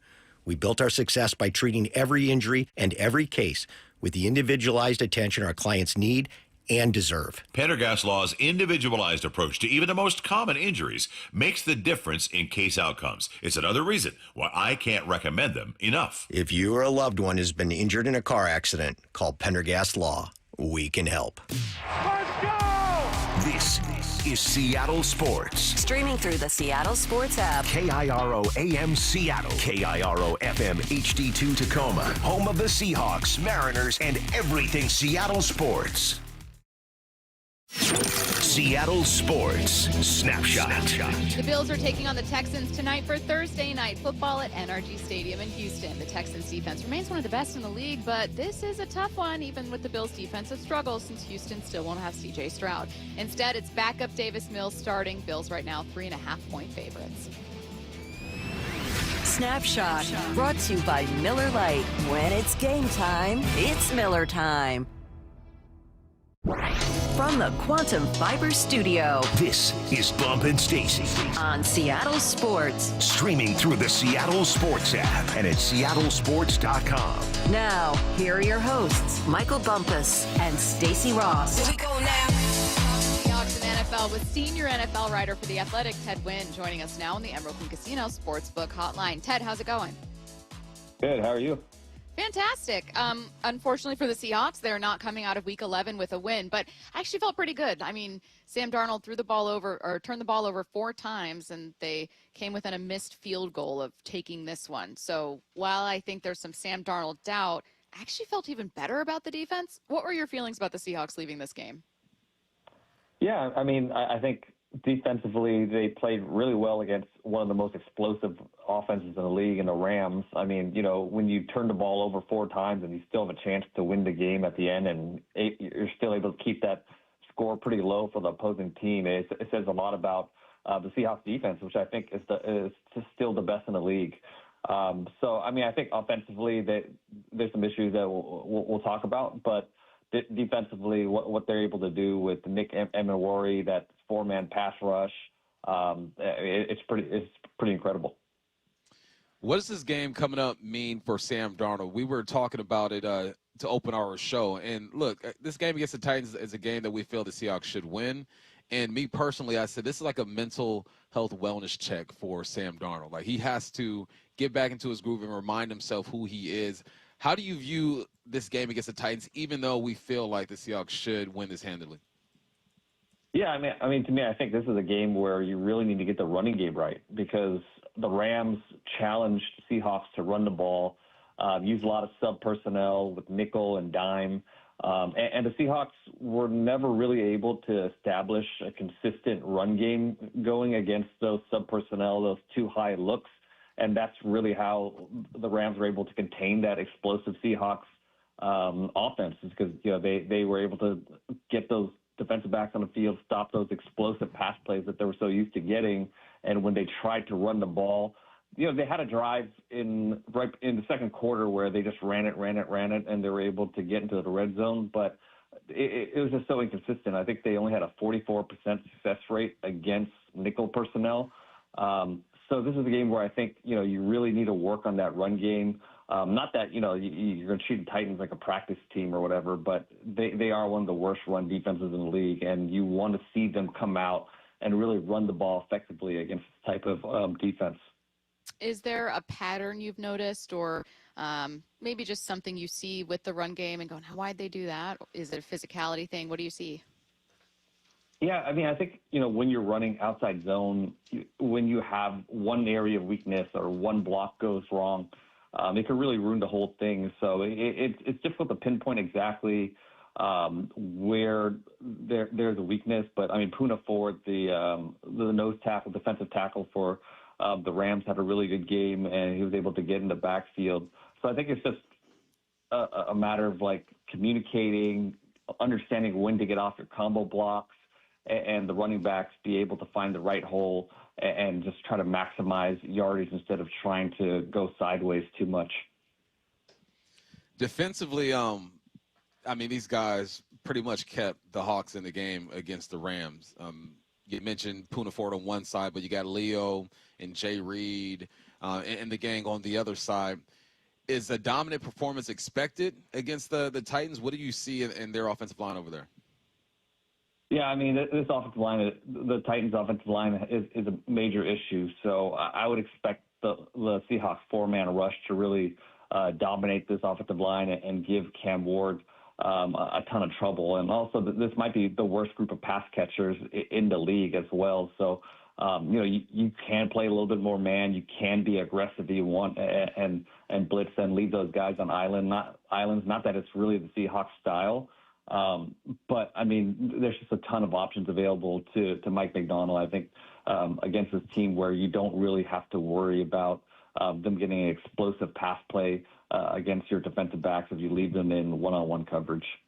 What's especially impressive to you about the way that Mike Macdonald sets up his defense?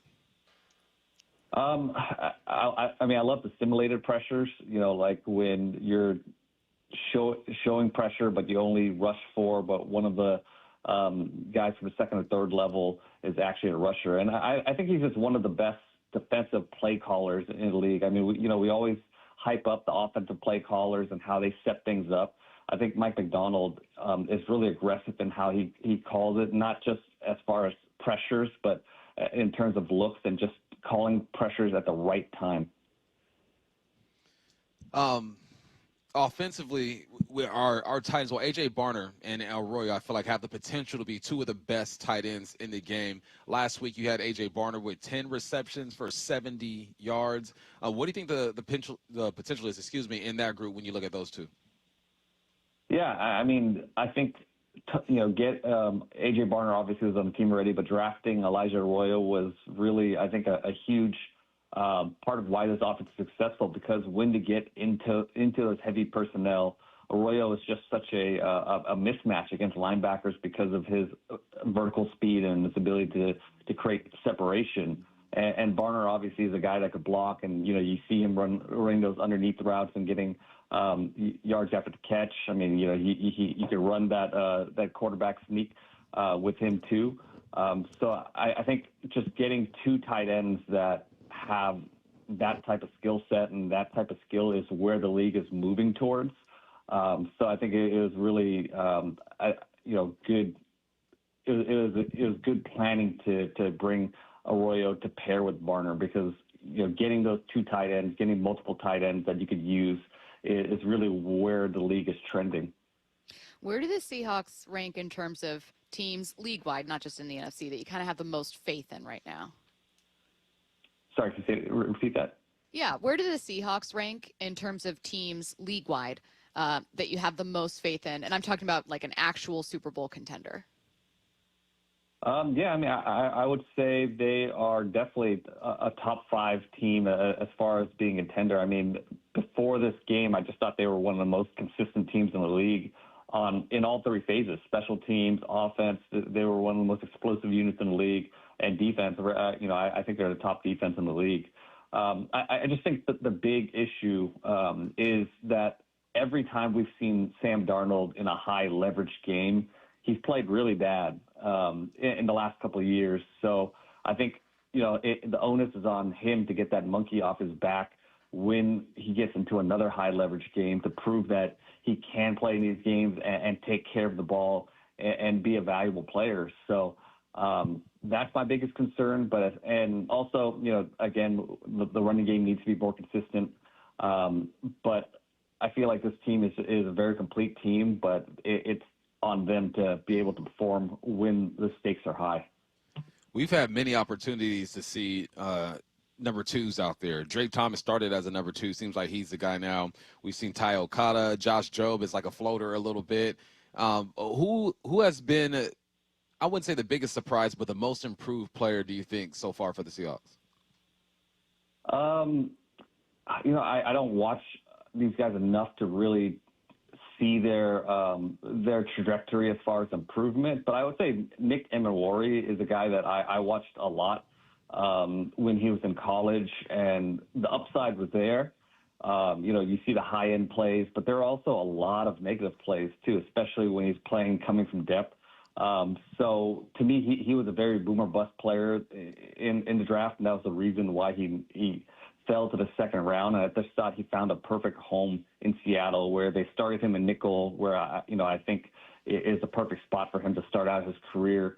So he's a guy that I've been watching, and there was a ton of hype around him, and you see the high flashy plays that he's making in Seattle. But there's also a lot of negative plays that people don't talk about, and the Seattle defense is good enough to where those plays don't become as magnified. But they're starting to get less and less. And I thought in this game against the Rams, Sean McVay really tried to test him out early, and he was able to pass that test in coverage and in stopping the run. So, he's a guy that I think has made a ton of progress this year, and where he ends up is going to be huge for the Seahawks, because when you get into the playoffs, that's when those offensive coordinators are going to target potential weaknesses. We only have a couple more minutes. I wanted to take a look around the rest of the league. The top of the AFC is really intriguing to me, because you've just got some new teams there, or rather teams that haven't been there in a while, with the Broncos and Patriots and Indy as having been really solid all year, best records, top seeds. Is there any of those three that you have a harder time fully believing in? I think all three of those teams have some major weaknesses, honestly. Maybe all three. Why all three? Are they question marks? Should have been my question. I think the Patriots are a very good team. I love Drake May. I think he's going to be an elite quarterback. But, it's a very young team. And when you look at the offense, they don't really have a lot of elite talent. Drake May is doing a lot of work elevating these guys. Their protection is okay. Their run game is okay. Stephon Diggs is having a resurgent season, but I wouldn't say he is an elite receiver right now. The defense is getting better, but there's just nothing on that team that really jumps out as an elite besides Drake May. And it's still his second year, so he still has a lot to prove. With the Indianapolis Colts, they were flying high, playing really well. Obviously, they have some deficiencies on defense. I think Sauce Gardner does make them better. But just watching Daniel Jones in the last couple of weeks, he's really regressed as far as putting the ball in harm's way. He's thrown 4 interceptions in the last 2 games. He fumbled the ball 6 times. He only lost 2, but he put the ball on the ground 6 times, which is a major weakness he had with the Giants. So we'll see if he can fix that turnover problem, but it is concerning that was a big issue for him his entire career, and now we're starting to see it pop up again. For the Denver Broncos, defense is elite. I still don't really believe in Bo Nix just yet. I mean, he's just played so bad for most of the season, missing a ton of passes, one of the worst deep ball passers in the league. He played better against Kansas City, but I need to see more from him on a larger sample size to really buy into them as contenders. Ted, as you know, in our business, man, if you get a hot take and it hits, man, you're floating for a little bit. And my hot take to start the season was that the Bears were going to be good this year. And so far, so good, 7-3. That division has helped them out a bit. How real are the Bears, and what do you expect out of them moving forward? I mean, Green Bay is still there at 6-3, Detroit 6-4. I don't think they'll win a division, but how legit are they? To me, the Bears are just a team that is ahead of schedule as far as where they are from a developmental standpoint. I don't even know if Ben Johnson expected them to be where they are right now.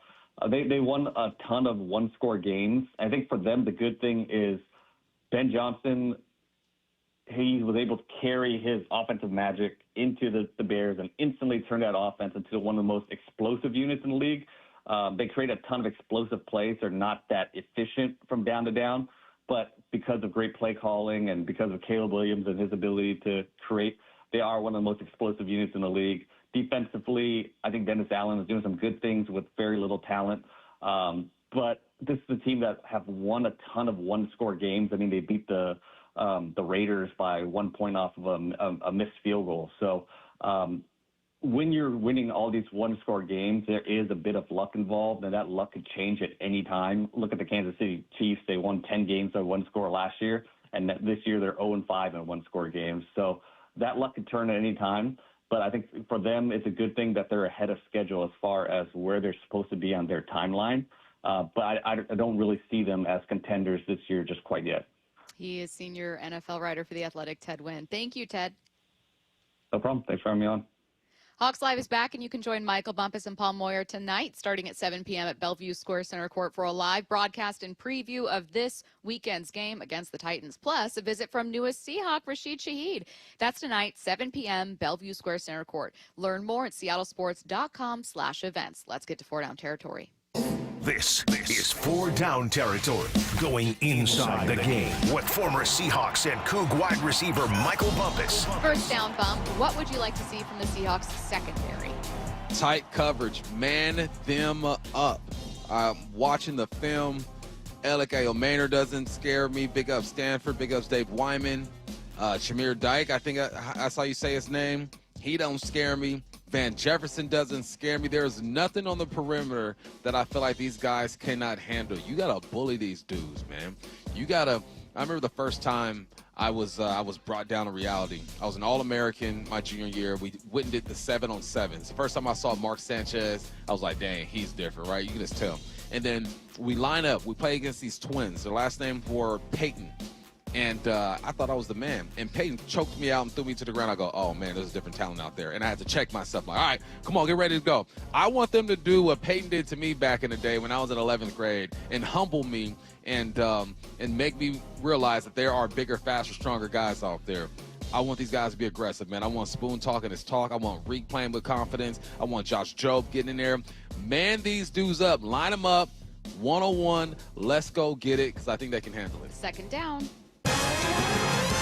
What absolutely cannot happen against the Tennessee Titans? The worst run game in all of football cannot look good. It cannot look good. This offensive line is not very good. Pollard has some talent. You know what? I give Pollard 1 or 2 runs where he just out-athletes everybody and does his thing. But they're averaging 78 yards per game on the ground. 32nd, that is last. There's only 32 teams in the league, Stacy. What? Only 32. That is last in the league. You cannot have them all of a sudden find their run game, because if they are able to find their run game, Cam Moore is going to use the play action more, and other things are going to be open. The run game is going to be the foundation, or is the foundation of football. It opens everything else up. So you can't have these guys running around and having a day on the ground. I don't think that's going to happen. I think the bigs in the middle are too strong. I think the edges are going to set the edge. I think the backers are going to fly downhill and make these plays. Ernest Jones, Drake Thomas. This should be an everyone eats type of game. And this run game cannot get going. If it does get going, I'll be very disappointed. You have to win with style this week, Stacy. Fitting ahead of Thanksgiving. Everyone eats type of game. Third down. What? I went over my head. Because everyone eats. Everyone on eats. Thanksgiving. Oh, okay. Because okay. Thanksgiving. All right, I got you. Everyone I'm off today. It took me a minute. That's okay. What do you want to see continue from the Seahawks offense? Just find different ways to get Shaheed the football. How many touches do you think he has in 2 games? Okay, wait. Give me a minute. 6. You serious? Yeah. You're right. Oh, great. 6 touches. I could only remember 4, so I was like, it can't be exactly that. 6 touches in 2 games, which isn't bad because you're getting him acclimated. I thought that he would probably hit the ground running. I thought he would have a big reception already. I thought he would have maybe a big return. But look, they're easing him into it. I want him to get 6 touches this game. All right, we're done with, okay, let's ease you into this whole situation. We brought you here, or they brought you here. I had no say in this. They brought you here to go over the top and be explosive in the reverse and in the return game. I think you keep running that jet sweep look too as well, man. You get the offense flowing on one side. You get back to Sam Darnold being on the center and bootlegging off of that thing. But I just want to see Deuce get loose. You haven't really seen it. You felt it. You can see the potential in him when he has the football in his hands. Almost scored a touchdown last week, but he's got 6 touches in 2 games. I need 6 touches on Sunday. Why do you think that is? I think because Kubiak knows him, has faith in him. Yeah, but I mean, when you got JSN cooking, okay, you know, you got your tight ends cooking. AJ had 10 receptions. It's like, all right, You have to find ways to get them the football, but you're always going to go back to the well. Okay, 4th down. 20 minutes ago, we were joined by senior NFL writer for The Athletic, Ted Nguyen. Anything stand out from our conversation? I was mad at Ted. What? Because I do game previews for the Seahawks. He's a nice guy, but I was mad at him. Okay. Because I'm listening to him, and I have my game preview ready that I'm going to record after this. And he hit on like 2 or 3 things that I'm going to say. So he spoiled it. Kind of. I hate when I hear someone say something that I'm going to say because then it doesn't feel original to me. Then I have to tell myself, no, bump. You wrote it down last night. That was You're still good. your idea. Still yours. But he said the run game must get going. Absolutely right. Last week against the Rams, they played too high, lots of dimes. Said, you know what? Our D-line is going to control this game. You're not going to run the football. Also said this is the worst group of pass catches that the Seahawks have seen. That goes back to my first down. No one pumps fear. Absolutely nobody. There are ways that offensive coordinators can scheme to get guys open. I'm not saying Cam Moore's not going to complete any of his passes, or there won't be a drive where they move the football. This is the NFL. Things are going to happen. But when you're playing against probably the worst receiver core in the game, you have to make them look exactly that. So yeah, just get after it, man. I can't believe the Arizona Cardinals lost to this team. It's not like the Arizona Cardinals have been spectacular this year, but they've had close losses to much better teams. Like they were able to play better against much better teams. And I know that they let the Titans kind of rally and get back into it. So it was a collapse on their part. But I see no sports argument, football argument, like a bad matchup for the Seahawks in this one. Yeah. It's not, you know, but things happen. Things happen. Yeah, you got to look out for Sam Darnold against this, or, oh, JSN's facing a really good.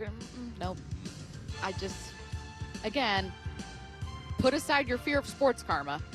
I'm telling you right now, like, this should be a game in which you can lick your wounds coming out of a loss and then remind yourself of what you can do. Yeah, it's a reminder. You ever seen Cool Runnings? Mm-hmm. Remember, he's in the mirror. I see pride. I see power. I see a bad mother who don't take no crap off of nobody. I haven't seen it for a long time. Once again, I see pride. Junior. That's what's happening right now. All right, Hawks are looking in the mirror, and they're gassing themselves up. Remember who you are. Go out there and take care of the Tennessee Titans. All about Cool Runnings, people. You got me. Nothing breaks Curtis my heart got me. more Matt's than probably never seen you Cool and Runnings. Curtis constantly being in on the same jokes and same references and same videos. Has Matt seen Cool Runnings? I've seen Cool Runnings, but not since the 90s. That's okay. The last time I saw Cool Runnings, I was a kid. All right. Maybe Curtis, a have you shown your teenager. kids Cool Runnings yet? Not yet, but it's a good wintertime movie. Yeah. Because the Winter Olympics coming up in February. That'd be a perfect time. You guys Perfect ever time watch to throw a that. movie that at an age where you were like, I shouldn't have seen that this Oh, young? Any Given Sunday. Oh, yeah. I was like you in should- 8th grade when that no, came that's out. too young. That's too young. I was thinking of the movies that I watched around when I watched Cool Runnings. They weren't like inappropriate, but it was more of just like this is a war movie. This is why is a child watching this? This is incredibly depressing. A rumor on NBA expansion. You're not going to like it, but we got to fill you in. Plus, we got a little more information about the Mariners broadcast for 2026. That's next. After hitting a flat note in L.A., Sam looking, dumps a pass, it's intercepted. That's number 4. the Seahawks head down yonder to Nashville, looking to get that twang back. As a team, we're in good shape. One loss doesn't define us. Rocking and rolling their way to another win. You know, it's about us, how we can get better as a team. When we do it right, it's all within our wheelhouse. Seahawks, Titans, Sunday. Kickoff at 10 a.m., pregame at 7. Giddy up. On the home of the Seahawks, Seattle Sports. Guys, tired all the time, gaining weight, low drive? These aren't just signs of aging. They could be low testosterone or other underlying issues. Right now, Revive Men's Health Washington is making it easier to get answers with a comprehensive wellness panel. It's not just a lab test, it's where better performance begins. Our providers will check your testosterone, blood sugar, cholesterol, kidney, liver, thyroid, and heart health. A $400 value for just $99, or free if you start treatment. Over 120,000 men have trusted Revive to restore their energy, mood, and confidence. So if you're ready to feel better and live stronger, call 206-529-1111. That's 206-529-1111. Or visit ReviveMen'sHealth.com. Offer ends November 30th. Must medically qualify. Terms apply. Contact us for full offer details. $5,000. That's the average amount of money people in the U.S. are now spending on gas in a year. $5,000. That's crazy. If you drive, you have to download Upside, the free app that gives you cash back every time you get gas. That's right. You can earn real cash back with Upside just by buying the gas you're already buying. You can literally start earning cash back today. I use Upside every time I fill up, and I've already made around $200-$300. You're putting gas in your car anyway. Why not get real cash back? If you like free money, download Upside. I'm saving the cash I earn from using Upside to help pay for a vacation later this year. Download the free Upside app now to earn cash back every time you buy gas. Use promo code POWER to get an extra 25 cents per gallon on your first tank. You can cash out anytime right to your bank, PayPal, or a gift card for Amazon and other brands. Just download the free Upside app and use promo code POWER for a 25 cents per gallon bonus on your first tank. That's code POWER for a 25 cents per gallon bonus. You're listening to Leaf Filter Radio, and the guru of gutter protection himself, Chris Cunahan, is here to take your most pressing leaf-related questions and bring you a special Black Friday offer. Hey, everybody, Chris here. I understand we have Ron on the line. Ron, where are you calling from? Uh-oh. Ron, are you calling from a ladder? Well, I was. I wanted to ask Chris what I need to do to get my gutters ready to have leaf filter installed. Oh, Ron, you don't have to do anything. A Leaf Filter Trusted Pro will come out and clean out your gutters, realign and seal your gutters, and install Leaf Filter, America's #1 gutter protection system. So I didn't need to get on this ladder? Ron, Leaf Filter Trusted Pros are in your neighborhood and ready to help. Just visit leaffilter.com/deal to schedule your free gutter inspection and get up to 30% off. Thank goodness. What was that site? That's leaffilter.com/deal. And now, as a special Black Friday offer, you can get a free gutter inspection, plus up to 35% off. This is our best offer of the season. Unlock it now at leaffilter.com/deal. See representative for warranty details. Emerald Queen Casino, the entertainment capital of the Northwest. The best place to watch all your favorite sports. Featuring wall-to-wall viewing screens, 6 windows, and 30 kiosks. Be there at emeraldqueen.com. Emerald Queen Casino, the entertainment capital of the Northwest.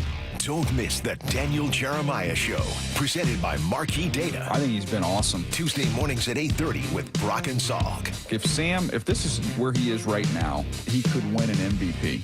Only on Seattle Sports. Heading outdoors or on the water this weekend? Check in with Joey and Nelly on the Outdoor Line from 6 to 8 a.m. every Saturday on Seattle Sports and the Seattle Sports app. Hey, Mike Salk here for my friends at Snoqualmie Casino and Hotel, and obviously New Year's is coming up. Can you believe it? Book your stay at Snoqualmie Casino and Hotel for an evening of elegance at a night at the Grand Ball. This New Year's Eve celebration includes the legendary DJ Super Sam. And sports fans, you got to check out the Hawks Peak. You're home for game days with great food and drinks, more than 60 TVs, so you won't miss a play, and a heated, covered outdoor deck with those great views of the Snoqualmie Valley. Seattle's closest is now Snoqualmie Casino and Hotel. For over 50 years, Bucky's Complete Auto Repair has been the one locals trust for honest pricing, expert service, and guaranteed repairs. This dedication has earned them a Carfax Preferred designation. At Bucky's, every customer gets detailed Carfax updates, timely service reminders, and a full service history, all at your fingertips. With 16 family-owned locations, no appointment needed, and easy financing, Bucky's makes auto care simple. Visit Bucky's.com today and drive with confidence. Bucky's.com.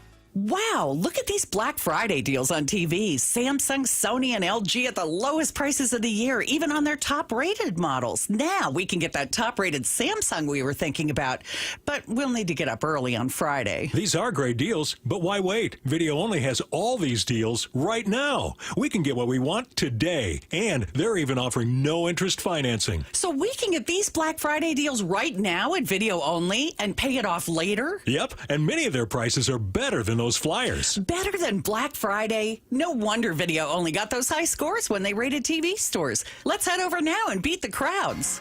At Video Only, you won't find huge stores with refrigerators or dishwashers, but you will find the best deals on the best TVs, sound bars, and home theater systems. Shop around, but then make sure you visit Video Only, because if you don't, you'll be sorry. In South Center, Bellevue, Linwood, Federal Way, and Tacoma. Video Only.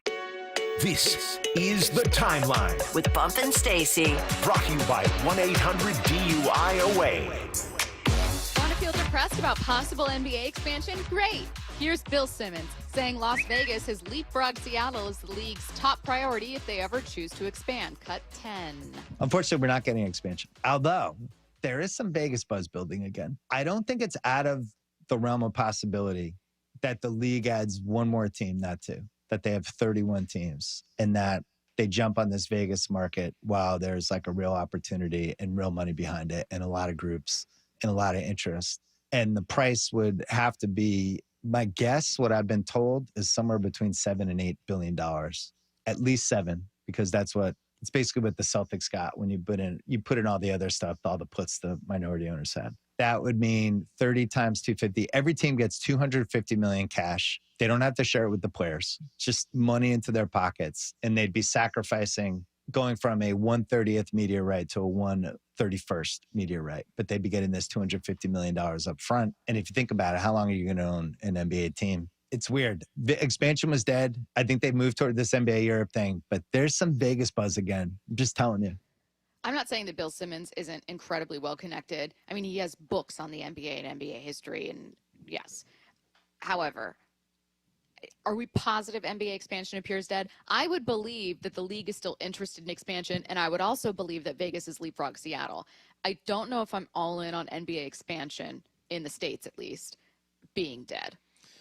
No, I don't think I am either. At least I don't want to believe that it is, because the city of Seattle can fully support a team and will show up and do their thing. But now you're talking about money and share and all that stuff. And once you start talking about that and what owners are going to get, obviously they're going to push for the situation that puts more money in their pocket. Mm-hmm.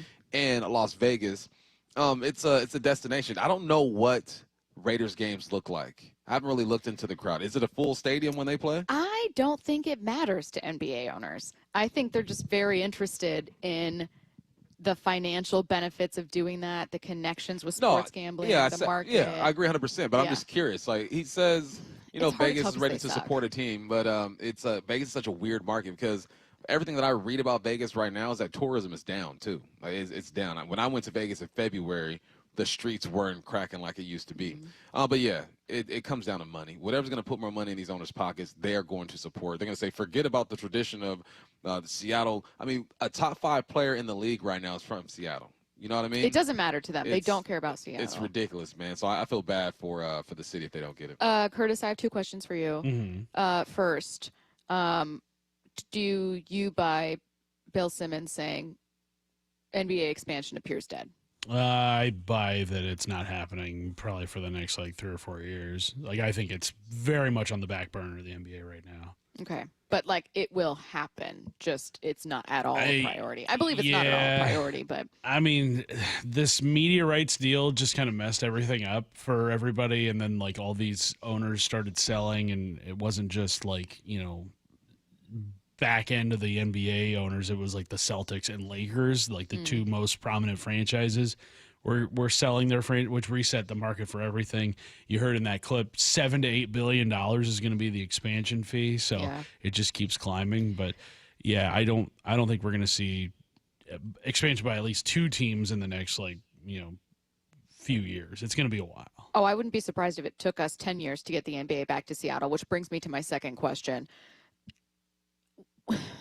I sound immature asking this question, but I'm going to ask it. Is it something about Seattle that the NBA is hesitant about? And I don't mean the financial incentives of having a team in Vegas and what Vegas is as a market, but is there a kind of admitting a mistake thing that the NBA has with not wanting to give Seattle an arena or a team, do they want to constantly have Seattle there at all times as a chip that they can use in arena deals? I think it's that. I think what Seattle is to the NBA is what LA was to the NFL for so long, where if teams didn't have their stuff in order, the NFL could have always threatened, like Jacksonville, for example, hey, we're going to move your team to LA.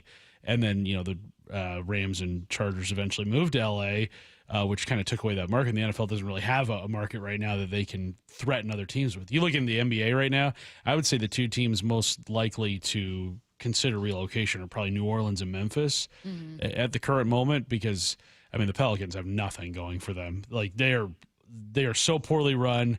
They have traded their next 2 first-round picks, even though they have I think they have like one of the worst records in the league right now. Like there's nothing going on. It feels like they're trying to break away from New Orleans. But Zion lost weight. Sure. Cool. He's never stayed healthy regardless of what he weighs. So I wonder if the NBA is like, hey, let's build up one of these struggling markets, New Orleans or Memphis, before we expand any further. And look, far be it from me to say just relocate the team. It's a pain that Seattle fans know all too well. So if you want to stay and fix your team and try to keep your team there for diehard fans, totally support it. Expansion is something the league can do. It feels like all of their greed with it is very short term. That like long term, there's plenty of money to be made by 2 additional franchises. Short term, they're splitting the pot and they don't like it. That's what it is. Short term versus long term. Because there's no way you look at Seattle. You have a brand new arena over there in Climate Pledge. You have a fan base that's already ready to go. You kept the name. The branding's going to be on point. It's so easy just to insert this team into the city and say, you know what, boom, ready to go. You hit the ground running with Seattle. And so that makes more sense to me than trying to build up one of these other programs who are organizations that are just garbage. Vegas does make sense because I think you're going to be profitable there, and it makes sense for the owners. I understand why Vegas would leapfrog Seattle, but I mean, this city's ready to go. It's making me mad. I'm moving on. We got a little more information about the Mariners TV broadcasts in 2026. Yesterday, MLB announced their new media rights package. ESPN has acquired the in-market streaming rights for 6 teams. That includes the Mariners. The broadcasts will be available on a standalone app, which is just like the Root Sports app from last year, in a bundle with MLB TV or in a package on the ESPN app. So for cable subscribers, you won't actually have to do anything. The games will be available on all cable providers in the Seattle market. We do not know yet what the cost will be, though. So that includes if you were like last year using the Root Sports app, as I was, you'll TBD. I would assume it would be. I asked Curtis yesterday. He said around the same. Yeah, and can we just make the app like highly functional? That app was a rookie. It was its put first together year. Last minute. It was a little baby deer on its shaky legs. Like, we gotta do something. It was figuring itself out. AI, help us out. Let's throw an app together for us. It was better than spending money, like dumb money, on whatever app. What was it? Tubi? I don't even know. That I was like only using for Mariners games. Yeah. I get it, but at least, I mean, we knew this was going to happen. There's no way they're not going to make Mariners games available. But yes, I'm with you. Just make it affordable so the people can support. Other things we officially learned from the new MLB media rights package: Sunday Night Baseball and the Wild Card Round are moving to NBC and Peacock. The Home Run Derby and MLB's opening night game will be on Netflix, and no more Friday Night Baseball on Apple TV. Oh, what happened? Didn't we already know that? I don't know. They because they talked about it being their last. Open up the womb again. I'm sorry. I loved just the cameras on Apple TV. The camera quality is amazing. I mean, I missed that. So other networks, go ahead and figure out what they're doing and use those cameras. Speaking of the Mariners, we knew they were going to retire Randy Johnson's number 51 jersey. Now we have a date for the ceremony. It's Saturday, May 2nd. My birthday month. Your birthday month. Yeah. They're doing it for me. Are you me. going? Yeah, probably. Yeah. Yeah. So that's that on that. But now you know. Saturday, May 2nd. Last story, things have not gone smoothly for the Vikings and J.J. McCarthy. So could they already be considering other options for 2026? This is, if the Vikings were a better team or J.J. McCarthy, like, this is a quietly interesting story. Weird things are happening with this story. It's fascinating. Diana Rossini in Cut 12 thinks it's time to start wondering. I think the question that we got to start asking, and this is going to get a headline, is J.J. McCarthy going to be a Minnesota Viking quarterback next season? Wow. Damn it. I didn't want that reaction. I was hoping you were just going to say we were asking the same thing. Let me send that to Katie for a little chat. Please, we got to wonder. I'm wondering. I hate this. Why? I hate this. Give him a chance, man. He's having a chance. What, 6 games? No, I mean, he needs more of a chance. Yeah. You took him in the first round. You made him your franchise guy. He missed his entire first season. He needs more time to develop, 1,000%. Like, what are we doing? Give this guy a chance to develop. Are you just, is he And Kevin O'Connell, you're supposed to be the quarterback whisperer. All right, you got Sam Darnold to play at a level that he never played at before. It is so hard for these quarterbacks. And granted, there's only about 6 quarterbacks every year that are almost a guaranteed thing. But give them at least 2 seasons. Give them a season and a half. We are 5-6 games in saying he's not good enough. I had to text Richard Sherman and tuck my tail and tell him he was right so far about J.J. McCarthy. But it's how do we – these guys aren't entering the league as a finished product. No one enters the league as a finished product. Give them next season at least. Goodness gracious. Okay, I have 2 things to say about this. One, it sounds like I'm being hypocritical given that earlier when I asked you questions about Cam Ward, I said, man, it just feels like the league has no patience. It feels far too soon to be wondering if the Titans should move on. But I think that Cam Ward and J.J. McCarthy were put into very different environments. I don't know what Cam Ward would look like with the Minnesota Vikings. I think the Minnesota Vikings have a better coaching situation. They have more talent. They have great pass catchers. You know what I mean? Like the Titans have nothing like Justin Jefferson. No one close.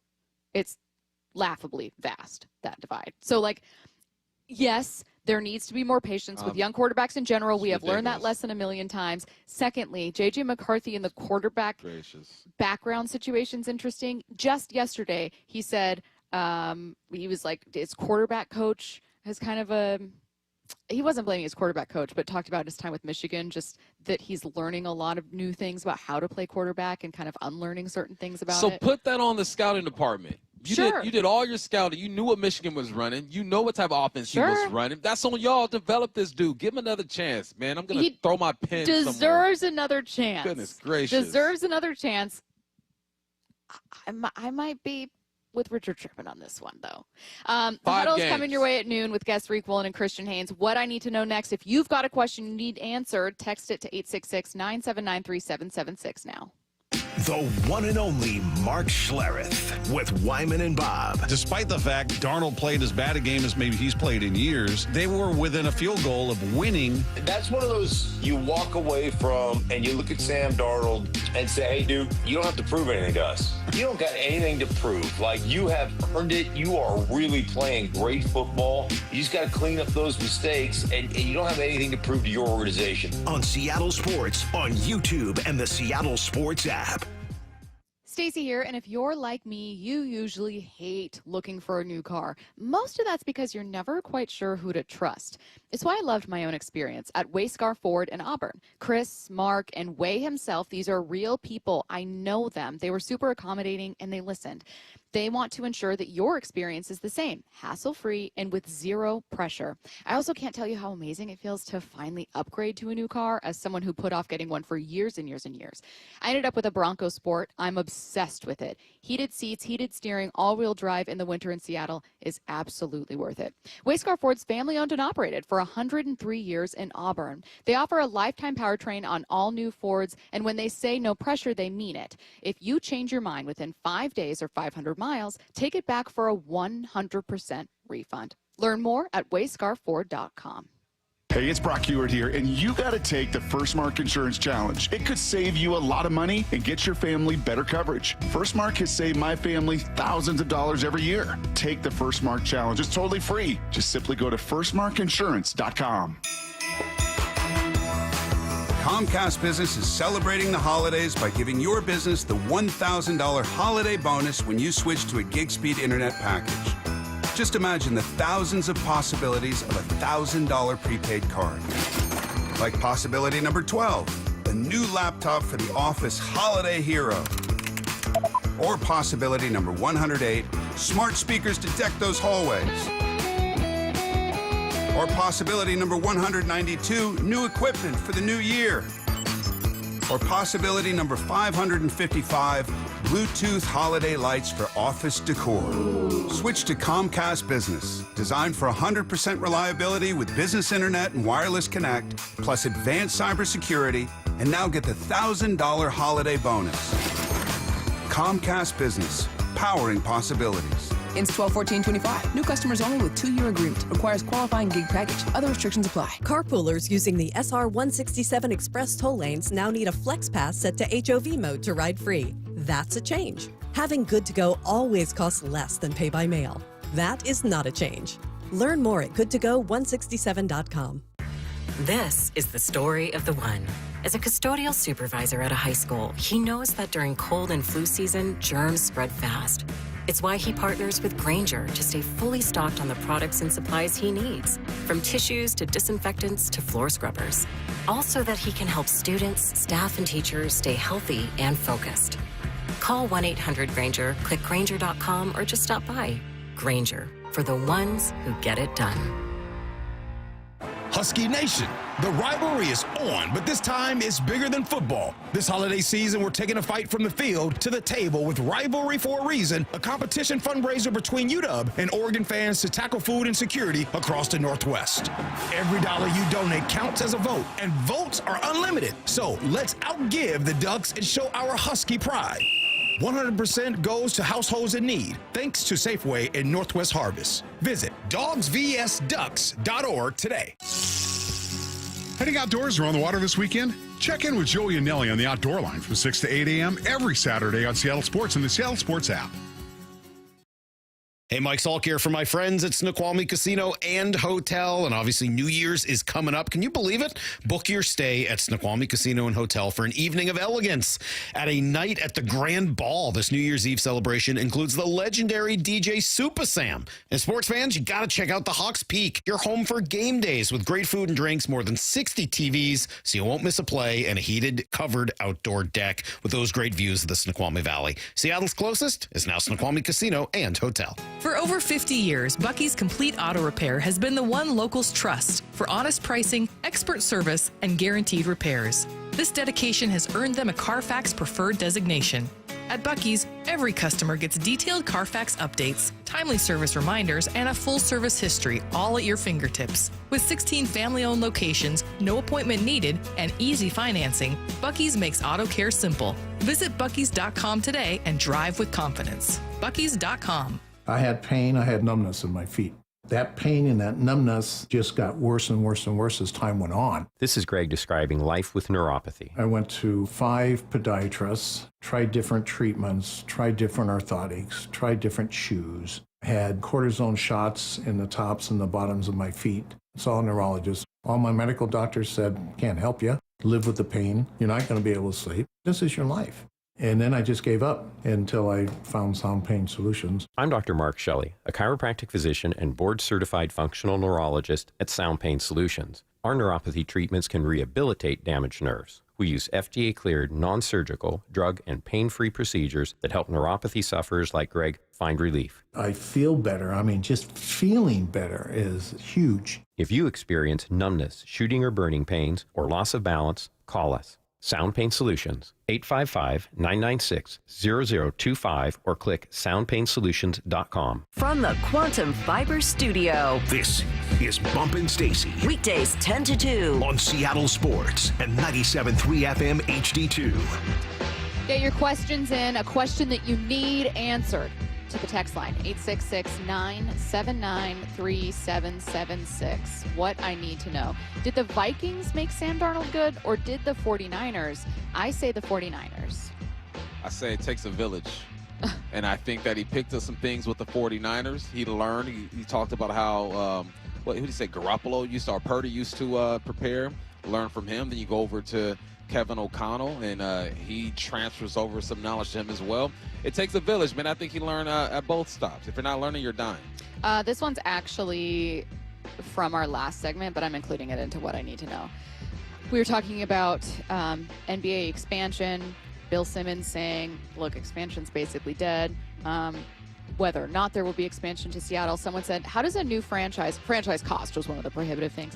Someone said, how does a new franchise cost the same as a storied franchise like the Celtics? It's beyond my pay grade. It costs whatever the NBA says it costs. Yeah, because billionaires are in charge of saying how much money to give them. There's valuations, and you go off the reports. What annoys me is, like, I wish that I could make Jeff Bezos really interested in this. Is he? Because he's got so many billions to go around. Do whatever he wants. He just had a very lavish wedding and probably didn't even feel it. Drop in the bucket. I hope she signed that prenup. Of course. I hope. There's a 100% chance she did. All right. What I need to know. Is the Cheez-It Bowl the best low-key college football bowl game? Sure, I like Cheez-Its. I love Cheez-Its. Pop-Tart Bowl gets a little weird. Pop-Tart Bowl is now they're going to have Pop-Tart. Yes, and now they're going to have more edible mascots this year. It's weird because the players then eat the big Pop-Tart mascot after, and the Pop-Tart dies. That's that doesn't seem very clean. That Pop-Tart's been running around. You've won a bowl game. Yeah. You're not worrying about that. You know how much bacteria is on a football field? It's disgusting. I mean, the mascot isn't touching the field. I bet he fell twice. No. No. He's usually up in the stands. That's even worse. You wouldn't try a bite? I would. But it's nasty. What if it tasted good? Would you take another bite? I would. But I got 40 years of just bacteria just I would say the worst bowl game celebration to me is the Duke's Mayo Bowl, Yes, where they dump a bucket of mayo on the winning coach. Gross. Ugh. What do you think of my idea of a coffee shop, says Joe in Bellevue, that only serves room temperature coffee? Room temp? I don't know about that. That's the worst kind of coffee. That's the absolute worst kind of coffee. Absolute worst. What do you think of dry bars? What do you mean? So like bars that ain't hitting, like there's no punchline? No. I watched this reality show, and one of them is creating a bar that does not serve alcohol. It's a dry, but it's a bar. Oh, no. I don't know. I think there's a market for it. Smoothie shop? Like, I ask because I'm wondering if that's no. the lukewarm coffee. It's just, there are people out there that want the environment of a coffee shop, but maybe they don't like particular things that would be sold there. At restaurants off of the drinks. Like, you're not going to, no, that's a bad idea. Don't do it. 206, if the price is right on both ends, can you see Edwin Diaz back with the Mariners? Curtis. I would love it. Yeah. Get more bullpen help, sure. But then how do you do the trumpet intro? That's my question is like. You can do it in the 7th and 8th inning. Matt Brash has his own intro. Yeah, but like, don't they have a trumpet man there live? No, so you got to get not him often. with the trade too? They've only done that like once or twice with the trumpet guy. Oh, okay. Well, I think that maybe you ask if the trumpet guy can come with him in the trade. Well, the thing is a lot of people don't remember this. That trumpet intro started here in Seattle. Whoa, I do not remember that. Yeah, Edwin Diaz. With a live trumpet man? No, it's always been a recording. And they've only done it live once or twice with the live trumpet man. But yeah, he entered with that song here in Seattle his final year. You guys get to choose one instrument that is not a guitar. That's your intro instrument? Just drums. You know what? I'm drop it like it's hot intro. Okay. Okay. Solid. Yeah. Curtis, what about you? It cannot be a guitar. So I'm learning an instrument? No, you aren't going to play it. The instrument gets to play during your entry into the game. But it cannot be a guitar. And I'll take drums off the board too because Bump said them. We're going to enter with some saxophone music. Woo! That was going to be my answer. Hey, Curtis is going to walk smoothly to the mound. That's right. Let's see. What I need to know. They said in Utah they do have soda shops. They're a big deal on Mormon housewives. Real Lives of Mormon Wives. I forget what the show's called. 866-979-3776. Someone said, go Cougs. I would have eaten 100 dirty Pop-Tarts to get to a bowl game from 2004 to 2007. I feel you, brother. Wow. Yeah, Bump definitely feels you there. Is bass guitar allowed? No guitars. No guitars of any kind. Is there a world where the Seahawks lose on Sunday to the Titans? Of course there is. Of course. Anything can happen. But it ain't going to happen. Ooh, a good one from Isaac and Everett.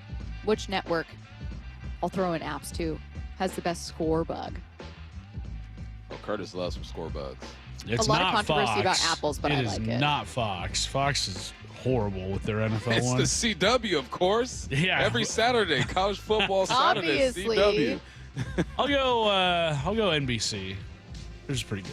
Secret Lives of Mormon Wives. The text line's very disappointed, but I have seen seasons 1 and 2, not 3. I just forgot the name for a minute. Down. Okay, I know. I'm sorry.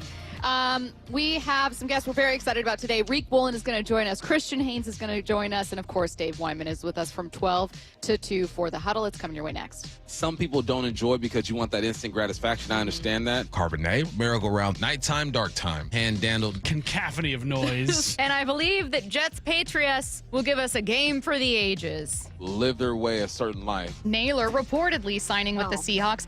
Get inside The Huddle. The handoff inside. He's going to go. Touchdown, Seahawks. Taking you inside the VMAC every week. Thursdays, noon to 2. Our guys show up to play. Player interviews. It's obviously been paying off. Just going to continue to do that. Previewing this week's matchup. We'll say they come out and just run the ball down the Niners' throats. And everything Seahawks. If anybody had a doubt, don't. The Huddle. Every Thursday at noon. Exclusively on the home of the Seahawks. Seattle Sports.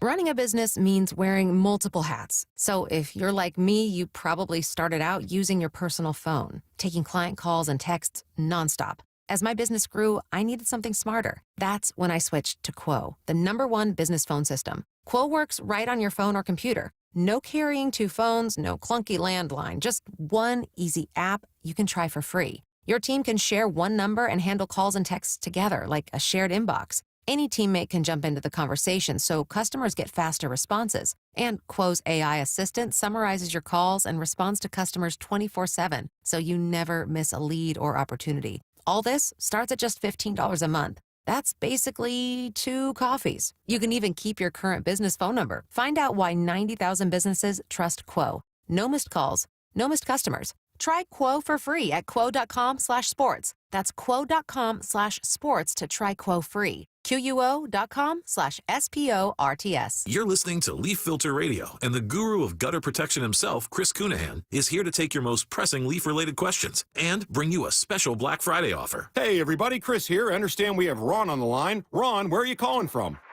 Uh-oh. Ron, are you calling from a ladder? Well, I was. I wanted to ask Chris what I need to do to get my gutters ready to have leaf filter installed. Oh, Ron, you don't have to do anything. A Leaf Filter Trusted Pro will come out and clean out your gutters, realign and seal your gutters, and install Leaf Filter, America's #1 gutter protection system. So I didn't need to get on this ladder? Ron, Leaf Filter Trusted Pros are in your neighborhood and ready to help. Just visit leaffilter.com/deal to schedule your free gutter inspection and get up to 30% off. Thank goodness. What was that site? That's leaffilter.com/deal. And now, as a special Black Friday offer, you can get a free gutter inspection, plus up to 35% off. This is our best offer of the season. Unlock it now at leaffilter.com/deal. See representative for warranty details. Just how good is Pure Talk's current deal for unlimited wireless?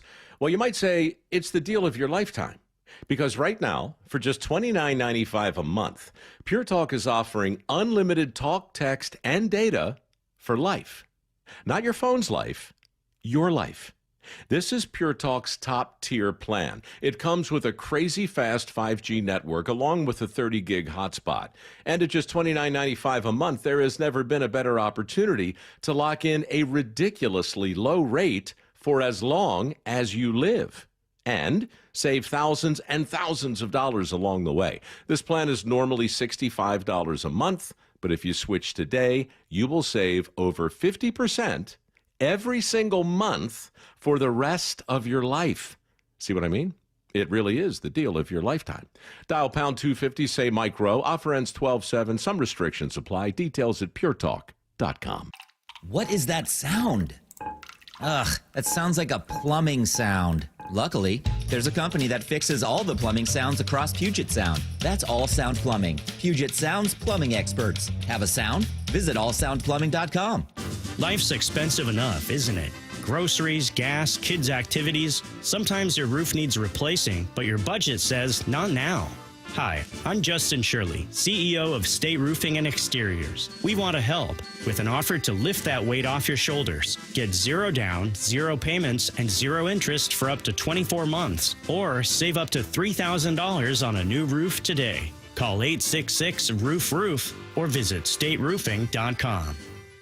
The birth of the American supercar is now open at America's Car Museum. Curated by Steve Saline, it's a high-octane journey through muscle, speed, and rare supercars, plus racing simulators, great food, and family fun. Visit americascarmuseum.org. Hey, it's Bob Stelton here, and I can see clearly now. It's amazing. Let me tell you about one of the best decisions I've ever made in my life. That's when I went to K2 Vision for Refractive Lens Exchange, or RLE. Dr. Kopstein started K2 Vision with Dr. King from King LASIK, the most experienced LASIK surgeon in the Northwest. King LASIK plus K2 Vision equals freedom vision for every stage of life. No glasses, contacts, readers, or cataracts. So if you're somebody that struggles with distance vision and now you always need a pair of reading glasses, K2 Vision RLE could be your perfect permanent solution to spending your good active years not needing reading glasses. And here's the capper. You're never going to develop a cataract. I'm somebody that needed readers in every room of the house. I needed to see the scoreboard out at ball games. I just couldn't see clearly. That has all changed thanks to RLE. Whether it's LASIK, EVO ICL, or RLE, trust the most experienced team of doctors to point you in the right direction. Schedule your free Zoom consultation today at K2VisionRLE.com. That's K2VisionRLE.com. Let's go! This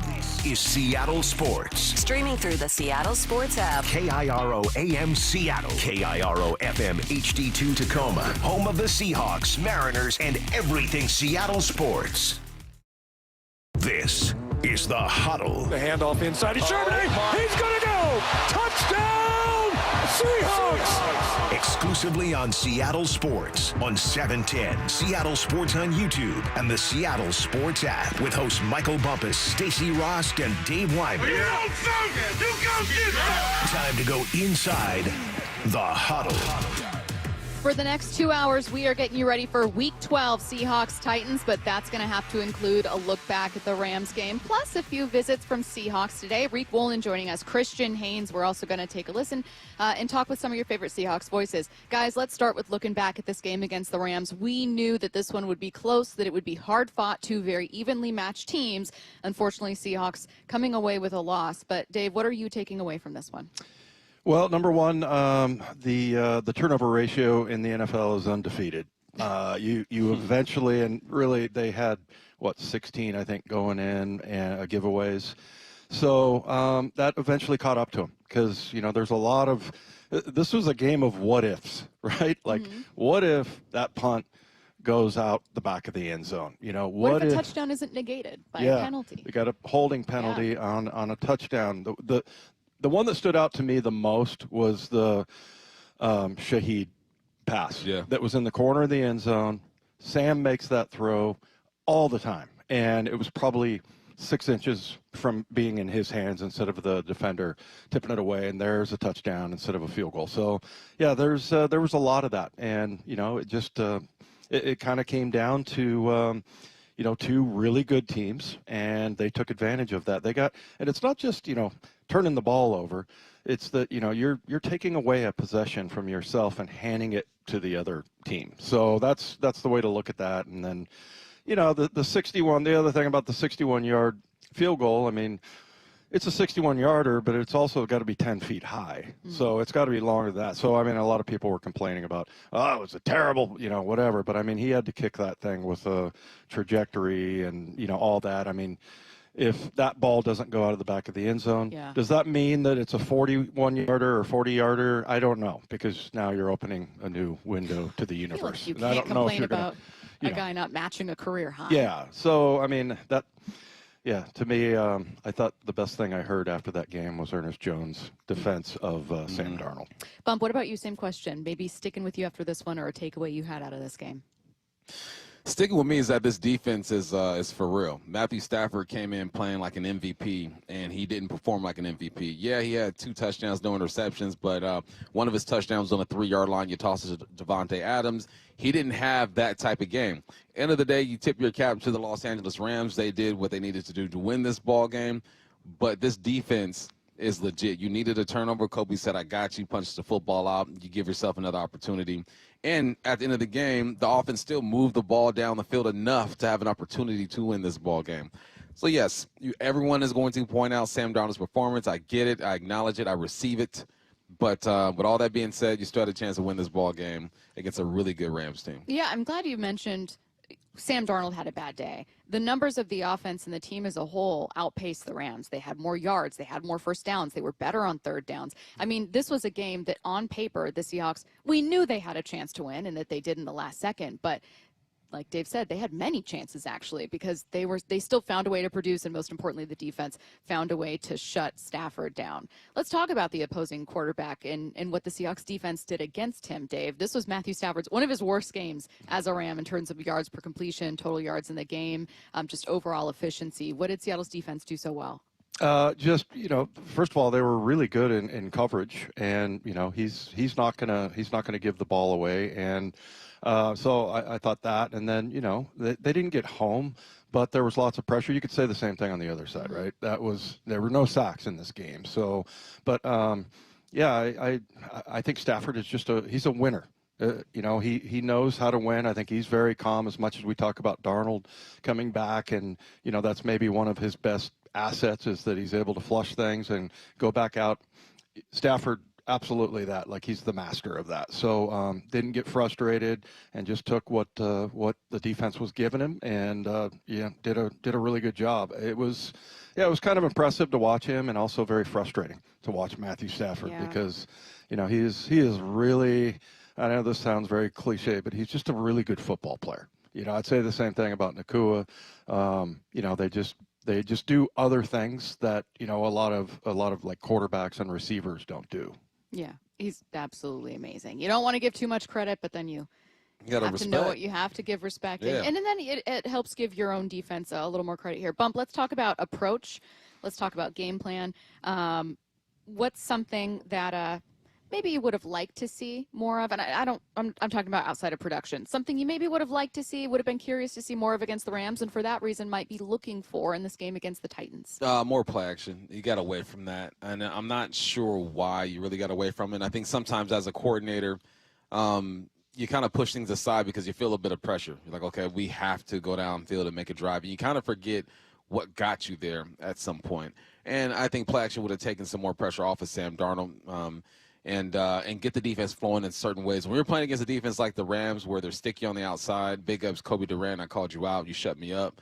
And that defensive line with Poona and Verse and Fisk and all those guys, you got to do things to move them, to get them off of their spots. And that's what play action does. 9 play actions out of 44 dropbacks, I believe, just wasn't enough. And I'm sure there's a reason Kubiak went that direction, whether it be schematically or maybe just emotionally kind of got caught up in something else. I'm sure he's watching the film and thinking to himself, all right, we got to get back to play action because Sam is one of the best in the game when it comes to play action.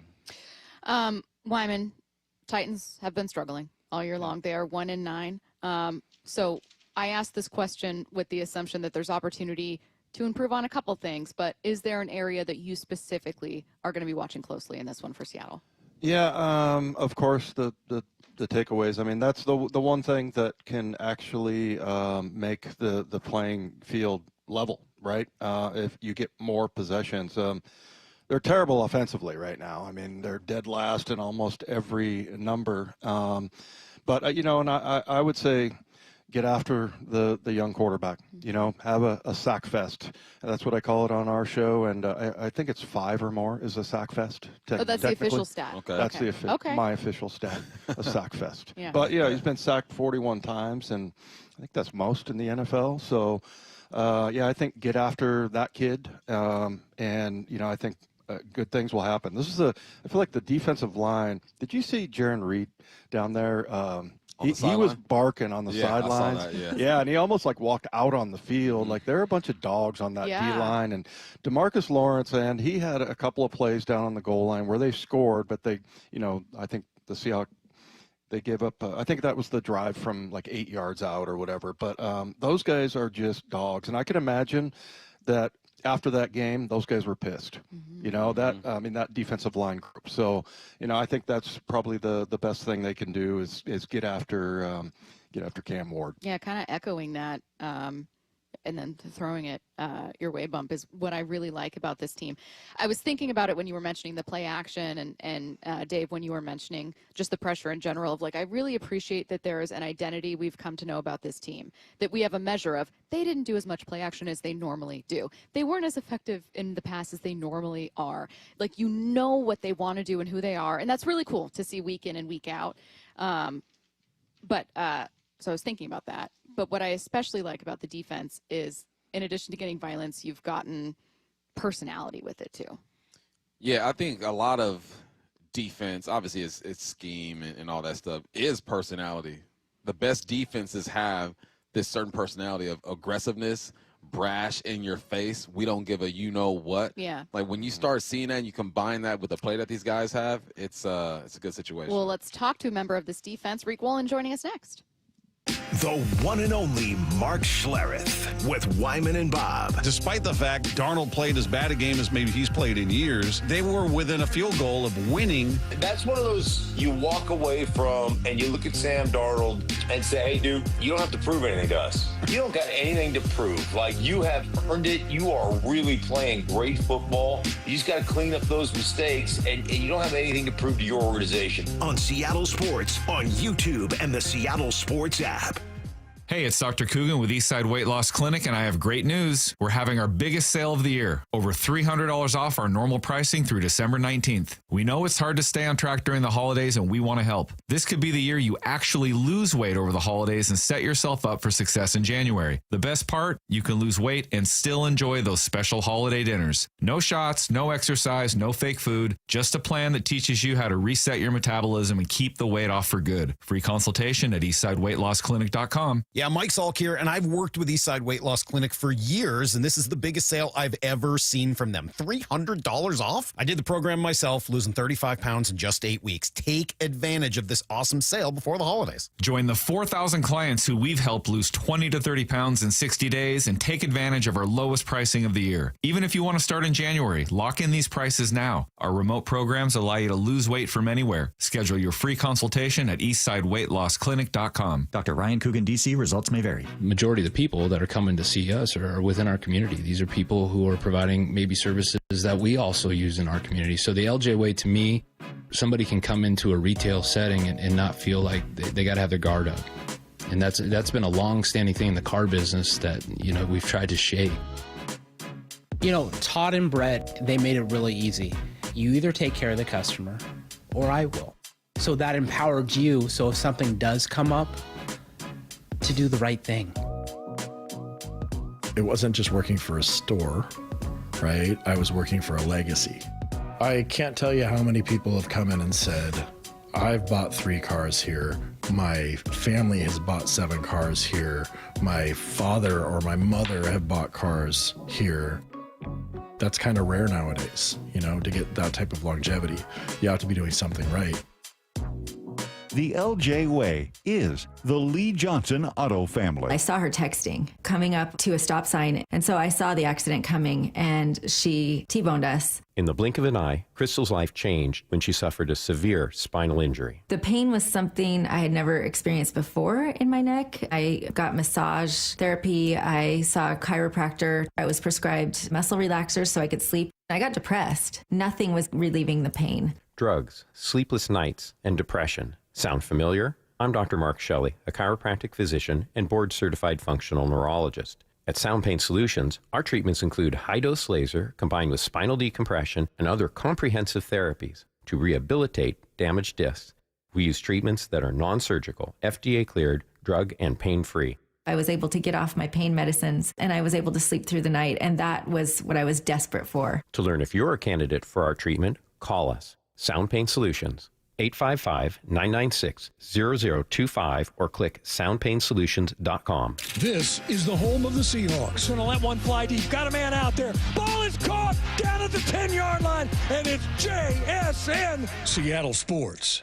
Let's talk about your hair. Well, maybe after we talk about my hair. I've got great hair, as you know, and it's because of Advanced Hair. Yep, Advanced Hair Restoration. Their simple one-day treatment offers life-changing results that I can attest to. Guys, it's not magic, but it's close to it. They put hair where you need it most, and bam, it grows. It's actual science. Advanced Hair has top-rated physicians, modern technology, and best of all, you get your very own natural hair that begins to regrow the very next day. It's even guaranteed to grow for life. So schedule your free consultation now at 425-449-8185. Mention Curly to qualify for $250 off and 250 free hair grafts. It's a limited time offer. Advanced Hair, the winner of the 425 Business of the Year, and the team that gave me my hair back. More importantly, they'll do the same for you.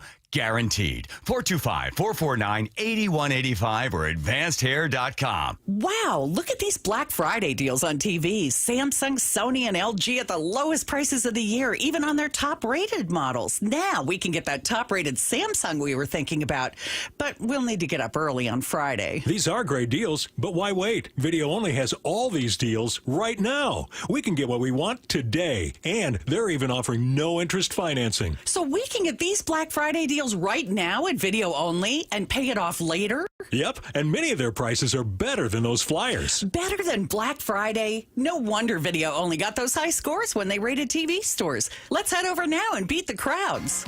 At Video Only, you won't find huge stores with refrigerators or dishwashers, but you will find the best deals on the best TVs, soundbars, and home theater systems. Shop around, but then make sure you visit Video Only, because if you don't, you'll be sorry. In South Center, Bellevue, Linwood, Federal Way, and Tacoma. Video Only. Back to the huddle, only on the home of the Seahawks, Seattle Sports. Getting you ready with a 2-hour preview for Week 12 against the Titans. We're going to be joined in just a bit by Riq Woolen. And Bump, a really interesting year for Riq. Interesting career, really. Hits the scene.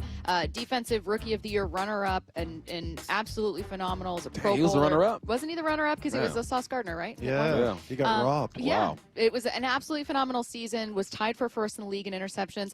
And then struggled a bit in his second year. Faced some criticism earlier this year. The subject of trade talks. Ends up staying in Seattle. And has quietly been playing really well. What's happening with him? He's getting comfy. And all it takes is a few plays to get that swag back, right? You make a couple plays and you're reminded, like, okay, and then you go and you watch it on film and you're visual. You see a visual like, okay, I can do this. And then you put together another good week of practice and you just get opportunity. I think with the injuries that have happened in the secondary, they used Riq a bit differently, but he's gotten some opportunity. And there's one play, I forgot who it was. It was a home game on the far sideline. If I'm Dave Wyman and Raible, I'm looking at the far sideline. And DB ran a comeback on him and he flipped his hips, got inside, broke it up with his left hand. And it was like textbook technique. And I think he's still developing. I mean, only played 14 games in college at the position. Then you come out, you have the year, you have his rookie year, and people want you to build on that. So he's just looking good when it comes to that technique. Yeah. Look at Riq Woolen's walking in while we're paying you tons of compliments. It's just someone over here. He's like 6 feet away from me, but I think you could reach out and touch me. Probably could. Those long arms. Yeah. Riq, we were just talking about how you've been playing really, really well. Not usually, but over the past couple weeks especially. Does something feel different for you? I mean, I want to get better every game. Yeah. And that's what I've been doing. Other than that, I just been working. Well, it looks good. Well, appreciate it. Mm-hmm. Yeah, at the end, I think it was at the end of the Arizona game where, I think they had you down for, I talked to you afterwards, but I think they had you down for 2 passes broken up. I saw more than that. Yeah, I was hoping it'd be more. Yeah, yeah, they're tough on those, right? Yeah. But, I mean, you were just all over it, man, just very sticky and and do you as a player just get like momentum going, like when you make a couple of good plays, all of a sudden it just sort of feeds in and then you just start getting in a groove? Yeah, I feel like that's just natural in sports, So you let Steph Curry shoot 3 3-pointers and he gonna feel like he can make 100 of them. So, when you make plays and stuff, it's cool momentum and stuff like that. And, it builds the confidence for sure, and it feels good to make those plays. I was just talking about your technique, man, because I remember coming into your rookie year, you're making all these plays. And as I remind folks, you only played like 14 games in college at the position. And then every week it seems like the technique is getting better and better. Is there someone you work with during the off season that helps you with that? Yeah. So, I call him Twan. He in Florida, in South Florida, and I be going out there. He a DB trainer. And he a real cool dude. I had met him, I want to say, 2 summers ago, and I just been training with him, and we just been, working on a lot of press, especially because when I got to this defense, that's a lot of the things we done, is pressing. So me and him worked on that a lot, and it's been paying off. Is it one-on-one type stuff, or are other DBs around too? Sometimes, Asante Samuel Jr., he be working out with him a little bit, and there'd be a couple high school guys out there. But other than that, sometimes it'd be me and him. What's the kind of personality of the defense right now? We were just talking, too, about, statistically, you guys are fantastic, but that there's also something, and you know this, right? You're a fan of the sport. When you watch, even if it's not your team, you feel an energy when a defense is just clicking. Yeah. You can feel it. How would you describe it? I just see it as we just like we say mob mentality, like a family, you know what I'm saying? We hella close, we talk to each other. It's just not like position group hang out, position group. It's like everybody hang out with each other. You know what I'm saying? And then there's another thing whenever the defense can hang out with the offense too, and the offense hang with us, and we all just not to ourselves for real. And I feel like that's what makes us who we are, especially as the defense. And it started off when Mike first got here, and then we just added a couple pieces to the mix, and now it's just got the right flavor. Hey, from your perspective, and everybody has a different idea of who's a good quarterback in the league, but who is Stafford maybe the toughest opponent as far as quarterbacks go, or is there a couple other guys that come to mind that you faced so far? Sure, yeah, Stafford, just kind of faced him dang near almost every year so far. Yeah. But I had to say Stafford just because even when I was growing up, seeing him on the Lions and him and Calvin Johnson and stuff like that, and he got a lot of experience, and he got, the arm talent. He can throw into spots. You can throw a receiver open. So, just going against him is pretty cool, and especially because it's not too many, quarterbacks, I would, kind of era of, you know what I'm saying? Kirk Cousins and all those dudes, Right. So he's a great quarterback, and it's pretty cool to go against him.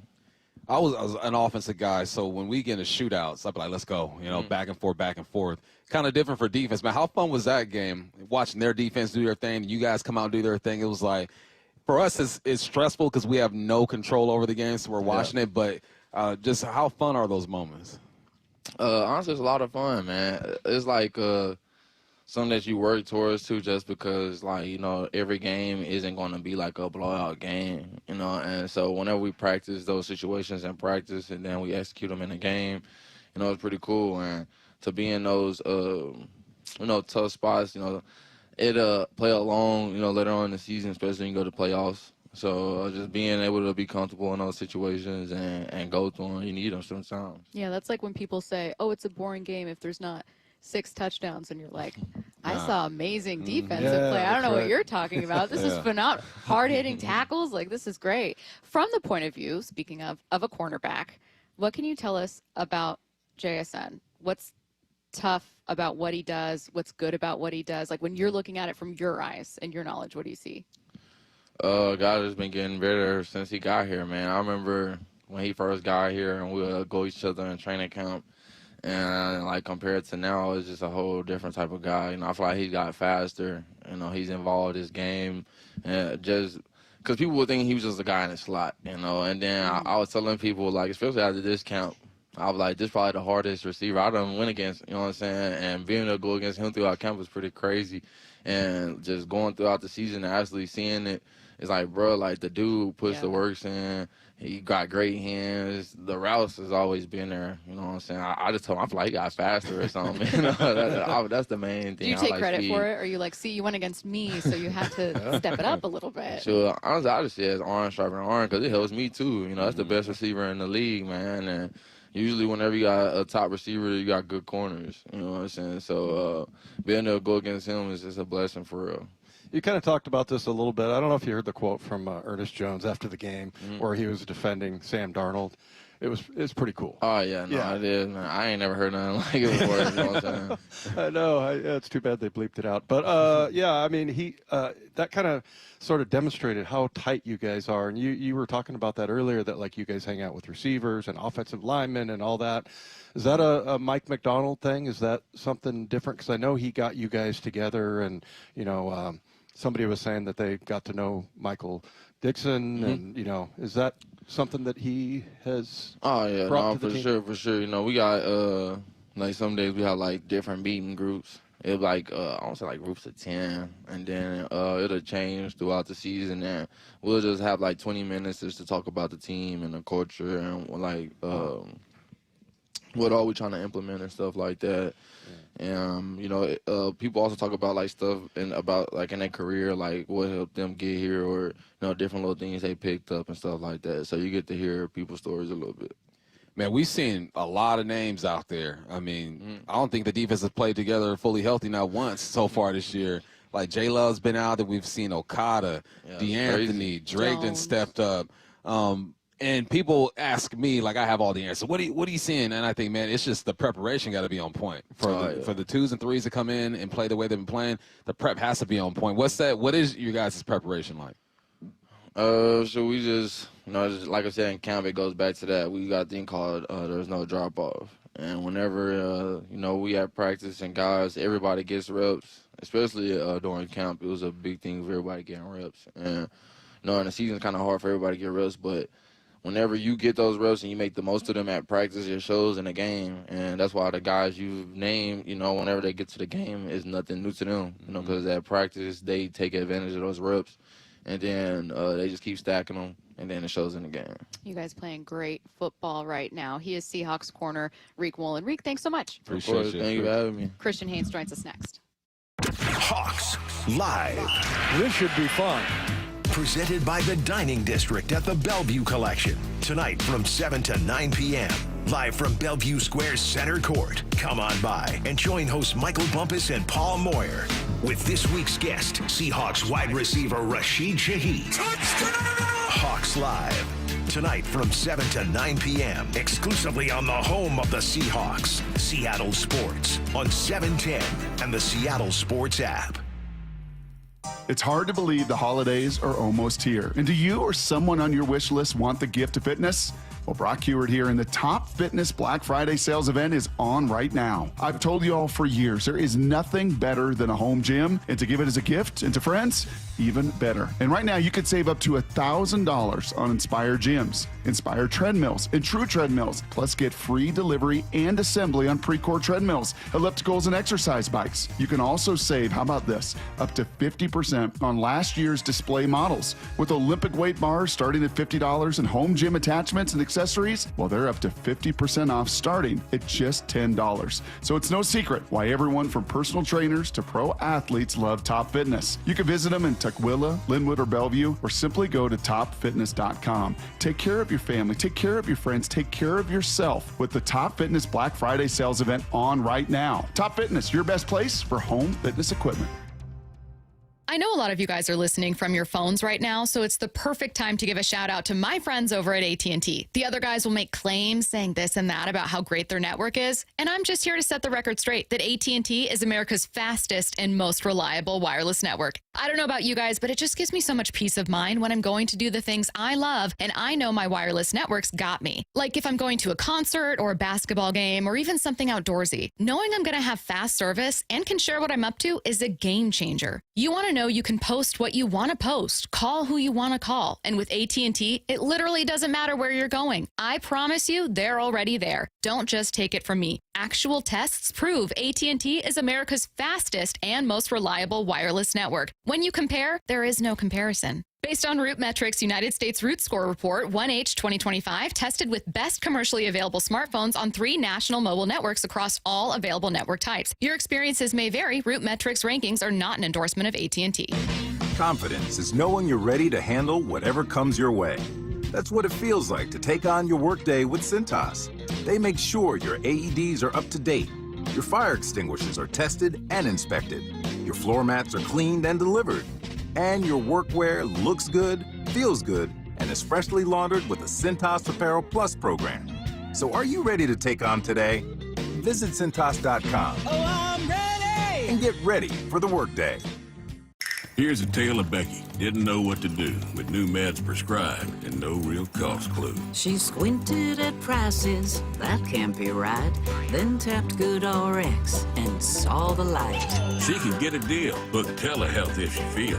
Learn about those meds without any stress. That one little app does all the rest. Even my horse downloaded it. Dang, save time and money on prescriptions. Check GoodRx. GoodRx is not insurance. Hi, I'm Dylan, your friend and jeweler at Shane Company. As a customer service specialist, I love helping couples find their dream engagement ring. And guess what? I just got engaged, so it was fun to create one myself. First, my fiance tried on a bunch of ring styles and she was drawn to a classic diamond pave setting. Then we looked at different diamond shapes from pear to oval to cushion. She fell in love with the princess cut.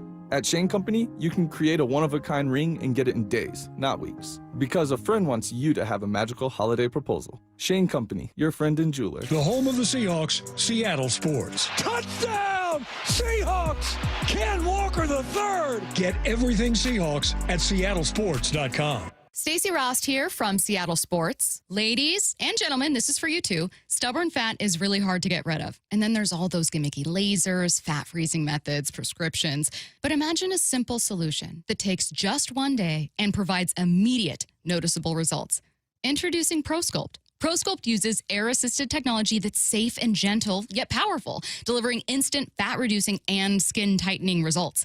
Performed by board-certified plastic surgeons while fully awake, ProSculpt contours your body with minimal downtime. It's designed to target problem areas: waistline, face, neck, arms, thighs. ProSculpt gently removes unwanted fat and tightens loose skin with FDA-cleared plasma technology, all in a simple, guaranteed one-day procedure. ProSculpt is one and done. For your free consultation and $250 off, visit ProSculpt.com. For powerful permanent fat removal and skin tightening that works for ladies and you men, it's ProSculpt.com. We live for the jaw droppers. Gets hit in the backfield and dropped. Guess who? Witherspoon. The deep balls sent sky high. Gonna throw right down the seam. Touchdown! Seahawks! Big moments that throw you out of your seat. And it's intercepted! Richard Sherman with a leaping interception! Questioning the laws of physics and worthy of the celebration. Celebrating 50 seasons of Seahawks football. Visit Seahawks.com/tickets today. Back to the huddle, only on the home of the Seahawks, Seattle Sports. Going to be joined in a little bit by Christian Haynes. Let's take a look at the offense. Going to be joined by an offensive lineman, might as well. Wyman, I'll start with you. Bump and I have been talking about hopefully the run game gets going against this Tennessee defense.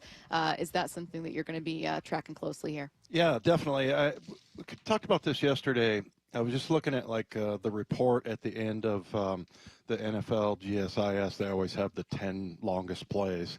And if you go through and look at all of ours, it's Darnold, you know, and every once in a while you see a couple of games in like Arizona. In that game, they had a 30-yarder, a 13-yarder, a 24-yarder. Shaheed had 2 10-yarders. That kind of like slashing type of running game, I feel like, and ripping off big runs like that. You mentioned the play action. You can get to that a little bit more effectively. That's the one thing I think that I would love to see. And definitely an opportunity against the Tennessee Titans here. Offensive lineman Christian Haynes joining us right now on the huddle. Christian, how's it going? Everything's going good. How y'all doing? Good. Thank you. We were just talking about maybe like what we're watching for in this game against the Titans. Really an opportunity. It sounds disrespectful for us to say that, but we don't have to play the game. So I can say like there's an opportunity for the run. I wanted to ask you about the running backs. Just kind of like what it's like blocking for Walker, what it's like blocking for Charbonnet. It's great blocking for them. They hit their tracks really good. They're phenomenal in the run game. They can make plays, different cuts, definitely with K9. They have great vision, and they just like to hit the hole hard, and they run hard, very hard. Looks like Charbonnet wants to kill people. Every time. You got to like that, time. right? As an offensive lineman, you got to love the physical running. He's a really downhill runner. He's very physical. He wants to, blow up the holes and, make the hard runs. And then K9 also, he's going to make a hard run, but he has that speed to go make a 20, 30-yard run as well. Man, you've had a interesting year, right? And getting back in it, you played some snaps against the Rams. What was that like, going through all you went through this year, and finally being able to go out there and put the pads on, play some ball? It was a very surreal moment. I had a feeling I was going to go in. I just didn't know when. Just trying to stay ready, like being on IR for about like 8-10 weeks. Just staying locked in, staying in the playbook, staying just ready to play. And then when I open up my practice window, just showing them that I can play and keep up with my work and being in condition. And then once I got my name called, it was just I was ready to go out there and play, and just be able to put my best foot forward and then go out there and try to help us get a win. It is unfortunate that you had to watch on standby what some of your teammates were doing. I can't imagine that was easy. But did it offer maybe a different perspective? Because you guys hit the ground running, really. I mean, you've been a stellar team since the start of the season, and the offense has been really explosive. Has it been also interesting to just watch guys and go like, I can't believe JSN's doing this. Like, this is unreal. It was very like a surreal moment, just seeing them go out there and just keep killing. Like JSN, I see him every day doing the thing, so like it wasn't expected. That's what I expect from him. But like just seeing how we were just clicking and seeing like games like the Saints game and like the Washington game, seeing games like that, just how we're just clicking on all cylinders and we're going out there and just playing hard, and then killing dudes. So it was great to see. Raible, I can't remember if it was Verse, but he got beat early on in that game the other day, and then he recovered and pushed the guy past. It was amazing. It was like watching a running back there. But what is, or maybe the answer is you, but what's the most like spectacular play you've seen made on the offensive line, whether it's somebody flat backing somebody or just recovering like Gray did? That's a tough one. Who's the king of the pancakes? Who gets more pancakes? I think right now is Anthony Bradford. Yeah. In our line room, I think one game he had like 6 pancakes. Yeah. So he's at the top right now. The pancakes. I say like Charles Cross. He has some phenomenal plays. He had one play we was like running outside zone, and like he took his dude from basically the left side, drove him all the way to the right side and pancaked him. That's probably one of the top plays of the year. Just seeing like Charles, he's one of those guys that's going to be like a force impact. Gray too, that left side, and then also with Jalen being very athletic, he makes very great plays with the run with the outside zone. And then AB and then Abe, they're just force wreckers on the right side. And then now with Olu's just that general that's gonna go out there and get everybody going together. He's gonna go out there and make some plays for himself too. I broke my foot one summer before training camp, and I was going through things mentally, but that's when I really learned pass pro as a receiver. So I was like, all right, I'm going to learn something about football that I kind of know, but I want to dive deep into it. So I dove really deep into pass pro to try to understand exactly what you guys are trying to accomplish. And it made the game so much easier for me. And then I started looking at linebackers and stuff. So I kind of took a different approach. I tried to become a coach, to give you the plays and you're going through it. Is there a part of your game that you felt like, because you weren't really getting these reps, that kind of enhanced a little bit? Yes.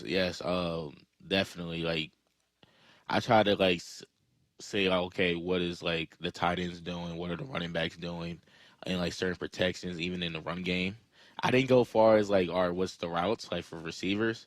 But just trying to stay locked in and figure out, okay, why is the tight end doing this on this certain play? Or what's making the running back cut? Or what's making why is the center calling this certain way? And then I try to just learn a little bit more with the defense alignments and just keep learning. Like when I got back and doing like the practice stuff, I'm just learning like Mike's defense and see how like just try to like learn and see how he talks to the defense and just figure out like little tiny things about defense and stuff. Like see how they're seeing like for when they're like getting ready for the offense. That was the best part from other than rehabbing hurts, but people don't realize how much goes into this. And even me as a rookie, I'm like, all right, I didn't realize how much went into it until I got hurt. And then it sparked something in me that made me just want to study even more. Yeah.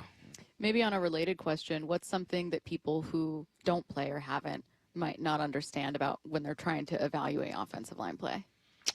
Just I'll say like different things that go in pass protection, and then I'll say like run blocks, like certain run blocks. I was like, okay, like, oh, he was wide open. Why was he wide open? They probably blame somebody else, but then they just don't know like the scheme of the run. Yeah. And sometimes they just like, fans they just want to see the ball get in the end zone. Right. Yeah. So they don't really know the schemes as much, but I knew that there could be some size without it. Yeah, I get frustrated listening to all the offensive line experts out there that like they don't know what your rules are. Yeah. Right.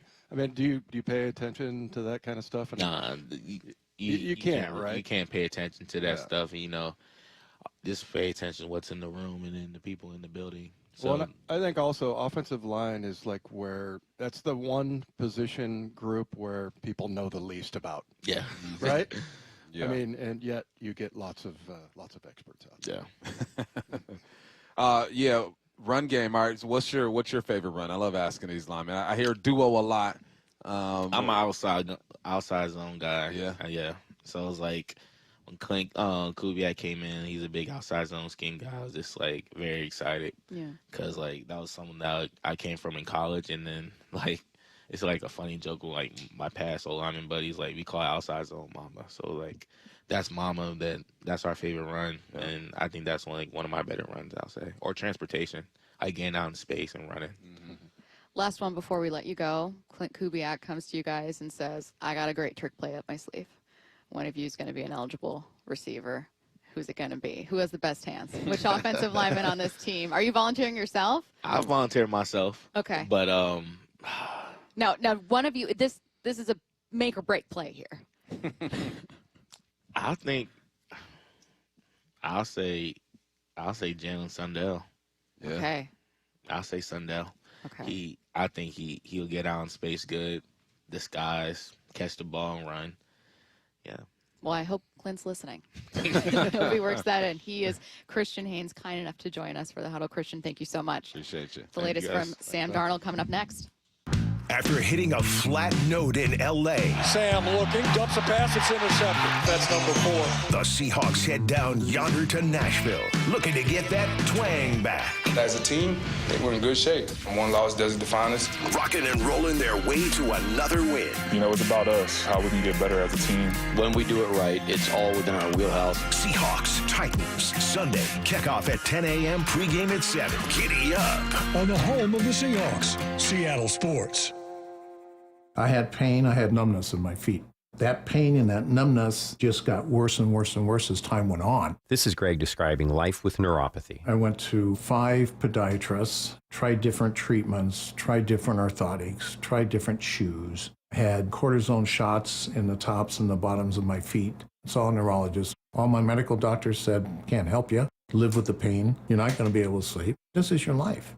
And then I just gave up until I found Sound Pain Solutions. I'm Dr. Mark Shelley, a chiropractic physician and board-certified functional neurologist at Sound Pain Solutions. Our neuropathy treatments can rehabilitate damaged nerves. We use FDA-cleared, non-surgical, drug and pain-free procedures that help neuropathy sufferers like Greg find relief. I feel better. I mean, just feeling better is huge. If you experience numbness, shooting or burning pains, or loss of balance, call us. Sound Pain Solutions, 855-996-0025 or click soundpainsolutions.com. Guys, it's time to know your numbers and what they mean. And right now, Revive Men's Health is offering a $400 comprehensive wellness panel for just $99. Free if you start treatment. Offer ends November 30th. Book today at revivemenshealth.com. Must medically qualify. Terms apply. Contact us for full offer details.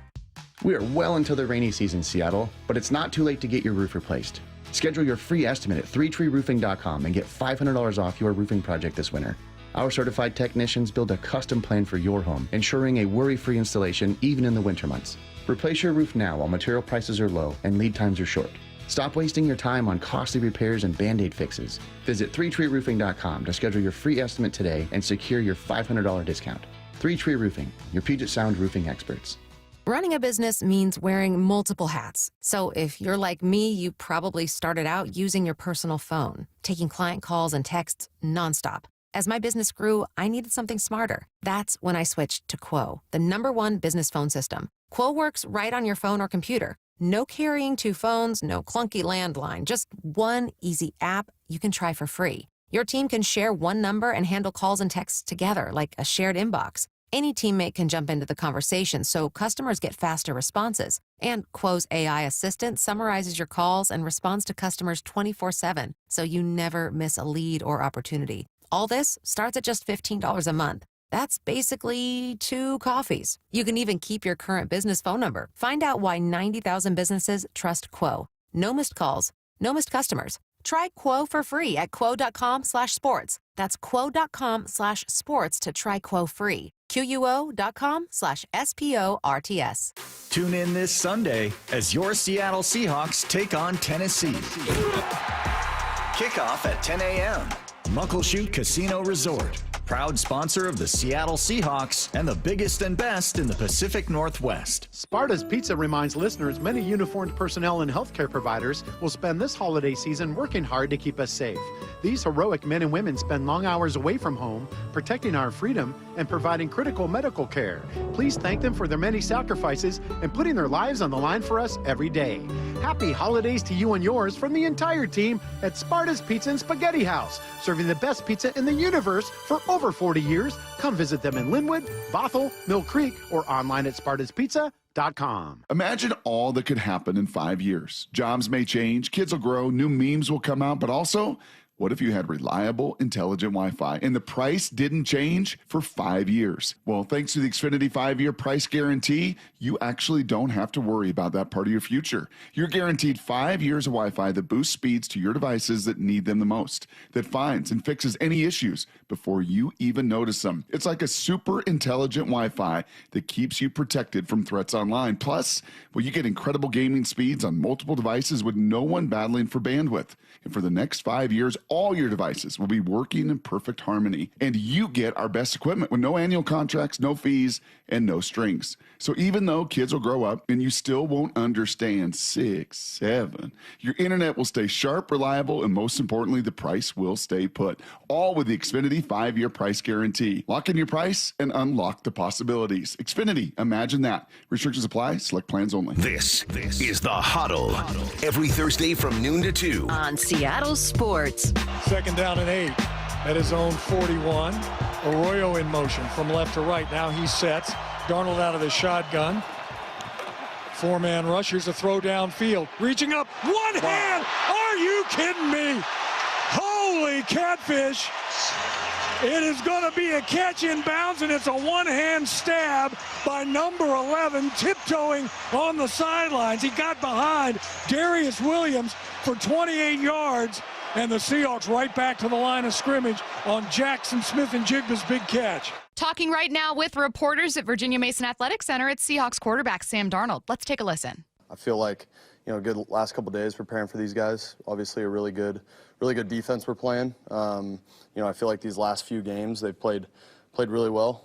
Disturbed the quarterback a little bit too on some of those pressure downs. And we're looking forward to the challenge as we are every single week. Tell us about your cause and the cleats there. Yeah. So it is the Jesse Reese Foundation. You see it all the time as NEGU. It stands for Never Ever Give Up. It's a foundation for children fighting cancer, and it just tries to spread joy to these kids that are fighting cancer, and doing everything that they can. They make these things called joy jars, which they deliver in the hospitals, and there's just a ton of cool little toys in there for kids to play with, and coloring books and all sorts of things. So and then they do a lot of great things to help raise money for the cause as well. So just people I've been working with since high school, and very happy to represent them as my cleats, my cause. How did you get connected with them in high school? Yeah, so going to Elite 11 as a high schooler, that quarterback camp. Jordan Palmer was helping run it, who's actually still my quarterback coach to this day, but he's very highly involved in their organization, their foundation, and there was a kid there. He was very little at the time. Now he's grown up and he's bigger now, but his name's Cade Spinello. Super Cade is what they called him, or what they still call him. And, he's an incredible person. And, he really touched my heart with just his story and how he battled, and how, Nguyen really helped him get through some really, really tough times, battling cancer. So, that, just really hit home for me when I was in high school, and I feel like I've, developed a good relationship with the people there and a lot of the kids that, Nguyen tries to help throughout that whole process. Have you been able to extend that in the Seattle area yet? Yeah, I think they've done some really good work in Seattle. Hopefully these next couple weeks, especially around the holidays, we'll get to a hospital, and try to impact some of the kiddos' lives. Sam, when you went back and watched the tape from last Sunday, what sort of jumped out to you? Yeah, I think for me, I just got to go through my progressions, listen to my feet, and just, be able to, just not necessarily just get stuck on one or two guys, and be able to just move on in progression. How do you look at tape differently now at this point of your career than maybe you did when you were in your first couple of years, especially when you look back at it and maybe a tough game like that? Yeah, I think for me, especially with the guys that they have on defense, I feel like they did a really good job disguising, and for me, it's just about keeping my eyes down the middle of the field, and just moving from there. Keeping my eyes down the middle of the field, seeing the shell a little bit better, and just getting to the right spots with the ball.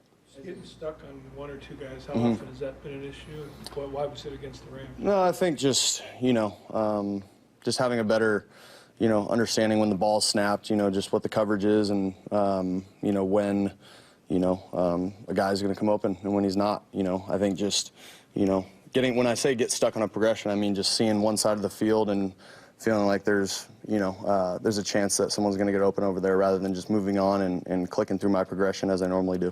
How hard is that to do with Smith and Jigba leading the free will and yards and all that? Yeah, again, it's, that's, for me, it's just, I go through my progressions no matter what the play is, first, second, third down, no matter who we're playing. So I think it's just, continuing to do that and do it at a high level. Sam, while it's part of the position, just how aware of you as a leader, the next play mentality, and the awareness that your demeanor is going to change after a play when you go back to that huddle? Yeah, my demeanor, I hope it doesn't change. I'd like to think it doesn't change at all. Things are going to happen throughout the course of a game. Obviously, you'd love for those things not to happen, negative plays. But, that's football sometimes. And for me, I just, have to have a mentality of moving on to the next play, because there's nothing that I can do once, I throw an interception or fumble or, there's nothing I can do at that point to change that. So it's about moving on as fast as I can, understanding why I messed up, looking back at it and understanding, okay, this is why this happened, and just being able to move on. And, I felt like I did a, pretty good job of that, in LA. Obviously, it didn't go the way that I wanted to, and the mistakes kept happening. But I felt like when I did make mistakes, I was able to just move on, the way I normally do. Is that easy? Is it? Do you fight? Do you have to fight the urge to yell and just do whatever you would naturally do? Or is it? Yeah, well, there's some times that I'm able to yell into a towel or do whatever, or maybe slam something down on the ground. But yeah, there's definitely times where I get angry on the sideline. But I do a pretty good job of hiding it, I guess. When Ernest comes up after you in the press conference and says what he says, what does that mean to you? Just you personally, and just what does it say about this team? Yeah, we have, we've put a lot of work in up to this point. And, I think myself included, but all those guys in the locker room, we've all put a lot of work in. When things, don't necessarily go the way that I want them to, especially, on game day, the reason that it sucks for me is because I feel like I'm letting those guys down. And I feel like a lot of the guys in the locker room feel the same way. So that's kind of, that energy, and the things that he said, it meant a lot to me, just to, for a guy to have my back like that. But again, it doesn't, I know that the guys are just going to go fight no matter what the case is. And so I'm going do everything that I can to put my best foot forward and go execute at a high level. Is this team and locker room unique in that way, or is that the NFL, the profession you're in? Yeah, not every, it's not every locker room that's like that. I've been around some really good locker rooms, some locker rooms that, aren't necessarily as close. But, I would say this locker room is at the top for sure. Just the way that, everyone comes together, the way that, they, just fight for each other. I think it's very evident with the way that, we play football on Sundays. Sam, not every turnover is created equal, obviously, but I think over the last 4 games, you guys have 12 total combined. Kind of, how do you read that? I know some of them are different than others, obviously, but I'm sure that's a number you're not super happy with. How do you guys try to focus in on getting that where it needs to be? Yeah, I mean, it's unacceptable. We understand as an offense we have to be better. I have to be better protecting the football. And we're doing everything that we can in practice. And when the game comes to try to, take care of the football a little bit better. What do you like about the way the team responded? Not necessarily to the turnovers, but just kind of the looking ahead, knowing where the corrections need to be made, and almost the resolve instead of the disappointment. Yeah, I think, it's something that Coach mentioned right after the game, just understanding kind of where we are and, if that ball goes through the uprights on the last play, there's no reason to look at it any different. We're still going to come in here, make the corrections, and do everything that we need to move on to Tennessee, which, that's where mind is at. And so that's kind of where we're at and where we were at, the last couple days, leading into Wednesday. Good. Appreciate it. We are going in the trenches with Ray Roberts next. The one and only Mark Schlereth with Wyman and Bob. Despite the fact Darnold played as bad a game as maybe he's played in years, they were within a field goal of winning. That's one of those you walk away from and you look at Sam Darnold and say, hey, dude, you don't have to prove anything to us. You don't got anything to prove. You have earned it. You are really playing great football. You just got to clean up those mistakes, and you don't have anything to prove to your organization. On Seattle Sports, on YouTube, and the Seattle Sports app. For over 113 years, Pacific Lamp and Supply Company has been your #1 lighting specialist in Washington, from the Space Needle in Seattle all the way to the Riverwalk in Spokane. With the largest lighting inventory in Washington, Pacific Lamp's knowledgeable and experienced staff can assist with any lighting issue, including intricate lighting and control designs. Plus, they work with all utilities in Washington to get you the best available lighting rebates. Pacific Lamp and Supply Company, Washington's lighting experts since 1912. Visit pacificlamp.com. When businesses thrive, communities score. That's why Bank of America is the official bank of FIFA World Cup here in Seattle. And our more than 95 local business specialists are ready to help your business win. What would you like the power to do? Learn more at bankofamerica.com/local business. Bank of America, official bank of FIFA World Cup 2026. Bank of America Corporation, all rights reserved.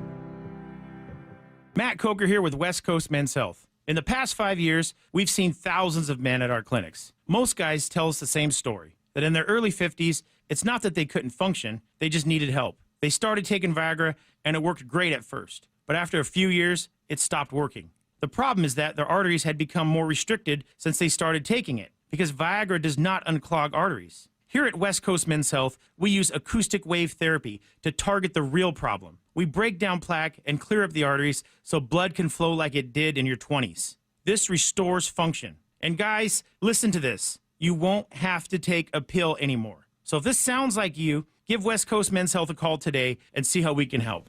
With clinics in Redmond and Tacoma, call 206-519-6541. That's 206-519-6541. 206-519-6541. Online at westcoastmenshealth.com. The holidays aren't just about giving gifts. They're about giving memories. I'm Diamond Dave, and nothing creates a memory like the sparkle of a diamond. The Cantor family has helped families find the kind of gift that takes her breath away. And the truth is, this isn't just about one holiday. It's about every holiday, every anniversary, every moment she looks at that diamond and remembers how she felt the first time. That's why now is the time to do it. Whether it's a custom piece designed just for her or something perfect and ready today, you'll find it here. Don't wait until the last minute. Come in, call, or DM us at Cantor Diamond. Let's make this season unforgettable. From our family to yours, happy holidays. Call Diamond Dave at 253-272-7007. That's 253-272-7007. That's 253-272-7007. Or follow them on Instagram at Cantor Diamond. That's at Kantor Diamond. If you're 55 or older and into that whole saving money thing, T-Mobile has an exclusive phone and internet bundle just for you. Right now, get 2 unlimited phone lines plus 5G home internet for just $30 each per month with autopay, plus taxes and fees. And with 5G home internet, setup is easy with just 1 cord and no technician needed, which is great if you're also into that whole keeping it simple thing.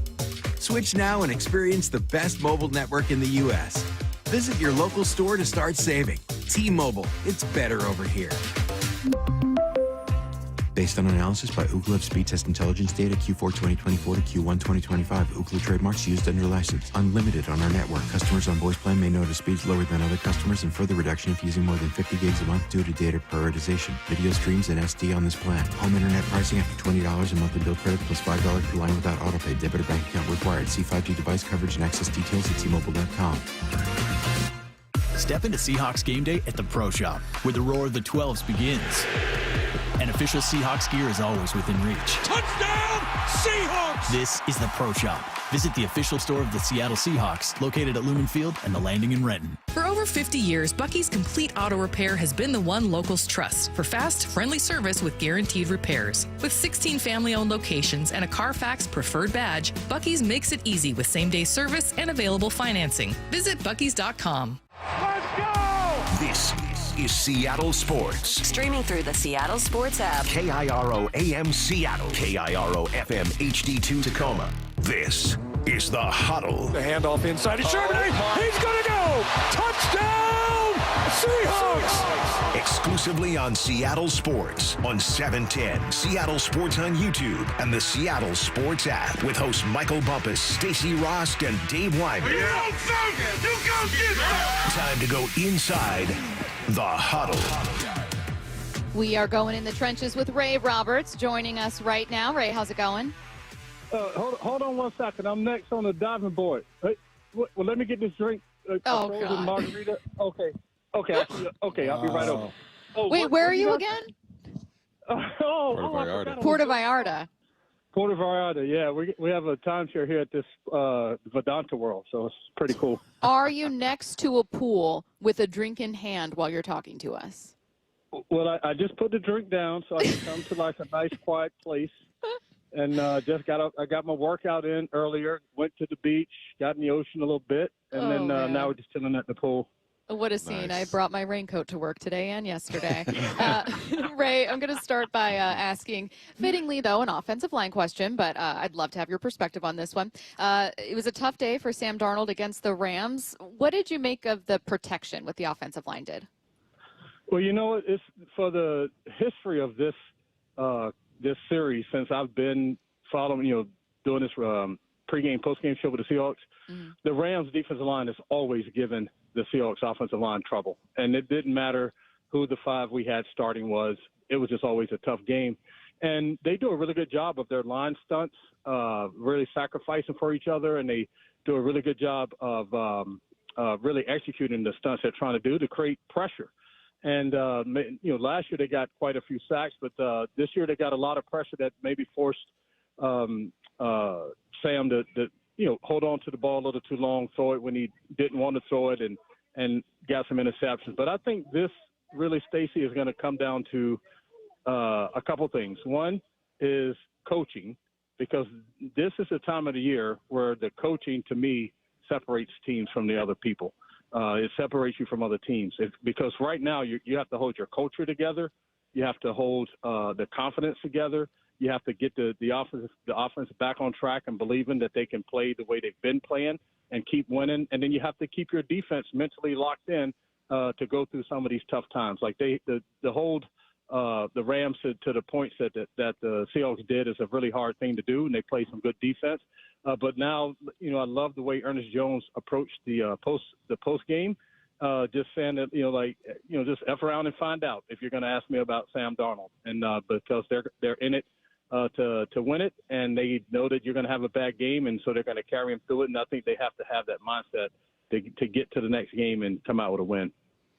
Hey, Ray, we were just talking to Christian Haynes, and, I asked him who's like the most spectacular player or, gets the most pancakes or whatever. And he said Anthony Bradford, and Anthony Bradford's become kind of a, on the internet, people are, because, sometimes there's some things that really stand out and not in a good way, but he also has a lot of things that stand out in a bad way. What would you say about him and to the people that, are constantly criticizing him online? Well, first of all, a lot of the people that are criticizing him are people that have no idea what it's like to play football, one, and then two, to play football in the trenches like that. It is not an easy thing to do. And, Bump and I interviewed him on the show one Thursday, and just his answers made me think of him differently because he sounded like a guy who was still trying to mature as a man and as a player in this league, because he himself was like, sometimes his confidence gets low. And he's had several different offensive line coaches since he's been here, a couple different coordinators and things like that. So, if you're kind of not immature in the way that you're doing bad things, but just immature in your process or where you are in your career, it can impact you that way. I can remember being the top 10 pick coming in, and there were times during my first year, where you just get in a rut where you just start to question yourself a little bit, and you do some things that you probably wouldn't normally do. But overall, if you can get locked into the positive things you're doing, because he was playing good football up until now. You can find, like, there was one clip they had of the game where he was turned around backwards, but the other guard was turned around backwards too. You know what I'm saying? So it's like both guards didn't know what the heck they were doing. And but because it was Anthony Bradford, then he gets to be the butt of the joke. So it's unfortunate, and it's awesome for him that he has the mental capacity, and I know he hears it, to hear it, but then still show up every day. There's a lot of people in whatever work they're doing, whether it's football or in the corporate office or whatever, when they start to hear the noise, they become different people, and they don't, produce the way they can produce, or they shy away, or they don't show up. And this dude just keeps showing up and keeps playing. So I'm going to always tip my hat to him. You can always get better at things. Bump and I had talked one time. I'd love to sit down with him. I'd love to be a mentor for him, just to kind of see where he is and just kind of help him get locked in, because I just feel like sometimes during the games he just loses focus for a minute. And then when that happens, then, some of this weird stuff happens. But for the most part, he was a big, strong, powerful, athletic dude. There's not a whole lot of guards with that type of attributes in the NFL, and certainly none of these people that are joking him and picking on him would want to line up across from him. I'll just put it that way. Well, speaking of being a mentor, Big Ray, a guy that you did or do have a relationship with, Oluwatimi, got some time, man. What'd you see out of the UVA Michigan man? You know what I liked? What I saw was there was a couple times where he had to anchor down and sit down on some pass rushes and some one-on-one pass rush and not get pushed back. And you're going to give some ground. Some guys go well, he got pushed back. It's like, well, dude, it's a 300-pound dude pushing you. You're probably going to go back a little bit, But I thought that he did a good job playing with some power, which is, to me, is probably the missing point in his game. He's a strong dude, but he's just different when how Bump, when your first couple steps off the line, when you can see that explosion, you weren't really seeing that earlier, in his first couple years here. But now it looks like he was a little bit of that on Sunday, and pass protection. It looked like he held up a little better. He's a great dude. He's an easy dude to root for. I don't know if many people know his history, but he started his career at Air Force and then transferred to Virginia, became the top center in the league. Virginia was running kind of like this hocus-pocus offense, and he wanted to be better at run blocking. So he transferred to Michigan and then just kept doing what he was doing at Michigan, and they were the top running offense in the country. He was the top center in the country. They had the top running attack in the country. So he is the dude that when you give him time, he just gets better, and he shows up wherever he is. So I think it's unfortunate that Sundell got hurt, but then good for Olu to have a chance to kind of get out there and show what he can do. Kind of a weird question, Ray, but how does the prep or the feeling feel different for a player when you're going to face a team where, as a team, you're favored and you don't want to look past them, but, do you feel differently going into that kind of game? Well, you know what, Stacy? People always say all the right things about that. Like, oh, yeah, it's on to the next game, folks, and then da-da-da-da-da-da. But it's human nature sometimes to just kind of, like, let up just a little bit. You know, when you – like, I remember in some of the players in this league that gave me the most trouble were not the big-name players. It was guys where I thought, like, oh, this is not Derek Thomas. Oh, this is not – Reggie White. Oh, this is not, Lawrence Taylor. Then all of a sudden I'm like, well, dang, like, who is this dude? You know what I'm saying? By the end of the game, I knew his name. You know what I'm saying? So it's sometimes it's just human nature to kind of let up a little bit, take your foot off the gas a little bit, especially if you're listening to everybody talk about how great you are and where you should go and where they're predicting you to go.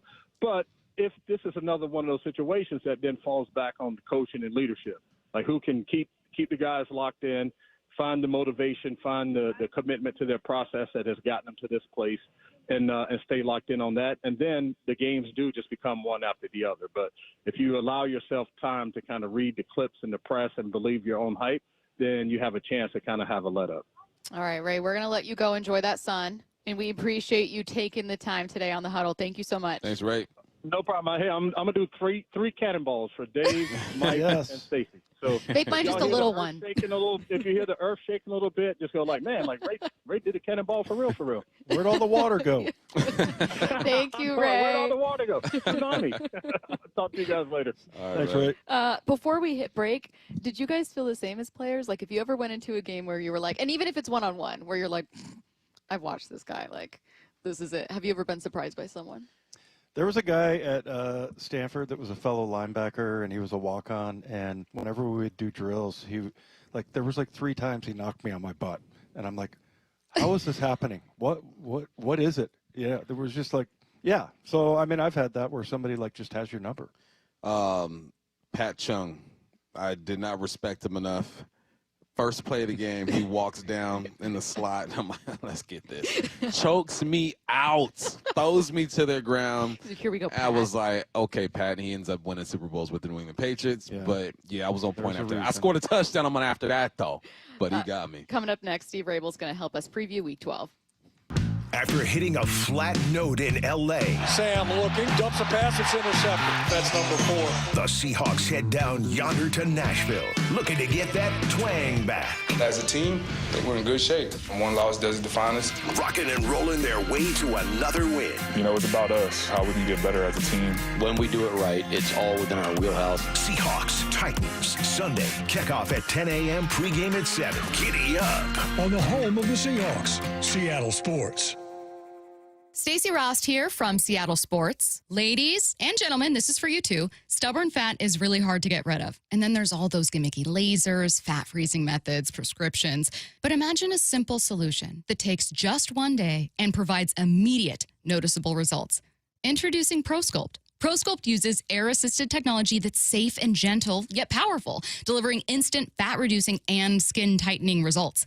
Performed by board-certified plastic surgeons while fully awake, ProSculpt contours your body with minimal downtime. It's designed to target problem areas: waistline, face, neck, arms, thighs. ProSculpt gently removes unwanted fat and tightens loose skin with FDA-cleared plasma technology, all in a simple, guaranteed one-day procedure. ProSculpt is one and done. For your free consultation and $250 off, visit ProSculpt.com for powerful permanent fat removal and skin tightening that works for ladies and you men. It's ProSculpt.com. Welcome to Cricket Wireless. Santa? I've got to get Mrs. Claus a gift or I'm in a whole lot of trouble. How about a single unlimited line? Only $35, plus a free Moto G 5G. Dude, you're a lifesaver. Here, take a present. Says it's for Timmy in Des Moines. Never heard of him. Join Cricket Nation and get a single line for $35 per month, plus a free Moto G 5G. Smile, you're on Cricket. Cricket may temporarily slow data speeds if the network is busy. Requires activation of new line on select unlimited plan or higher. Pay $40 first month. New lines only. First month service charge. Tax due at sale fees. Terms and restrictions apply. Cricket 5G is not available everywhere. See cricketwireless.com for details. If you love to travel, Capital One has a rewards credit card that's perfect for you. With the Capital One Venture X card, you earn unlimited double miles on everything you buy. Plus, you get premium benefits at a collection of luxury hotels when you book on Capital One Travel. And with Venture X, you get access to over 1,000 airport lounges worldwide. Open up a world of travel possibilities with the Capital One Venture X card. What's in your wallet? Terms apply. Lounge access is subject to change. See CapitalOne.com for details. Actual price will depend on product and subscription plan. Featured products are compounded drug products, which the FDA does not approve or verify for safety, effectiveness, or quality. Prescription products require an online consultation with a healthcare provider who will determine if appropriate. See website for details, restrictions, and important safety information. Want to boost in and out of the bedroom? Hims has you covered. Introducing a new 2-in-1 approach to level up your game. Tadalafil for better bedroom performance and zinc for testosterone support. Put it all together and you've got what you need to turn things all the way up. Getting started is simple. Just go to hims.com/joy to start your free online visit. Through Hims, you can access ED treatments including pills, chews, and more. 100% online. No office visits, no pharmacy lines. Just fill out a simple intake form and a licensed medical provider will determine if treatment's right for you. If prescribed, it ships free and discreetly to your door. Find affordable treatment options at up to 95% less than brand names at hims.com/joy. That's hims.com/joy, hims.com/joy. At Shane Company, there's no shortcuts, just craftsmanship. Because a friend wants your fine jewelry and dream engagement ring to be nothing short of perfect, no matter the price. Shane Company, your friend and jeweler. Want more Seahawks content? Join me, G. Scott, on The Reset. New episodes of the podcast every Monday and Thursday on YouTube or on the Seattle Sports app. It's hard to believe the holidays are almost here. And do you or someone on your wish list want the gift of fitness?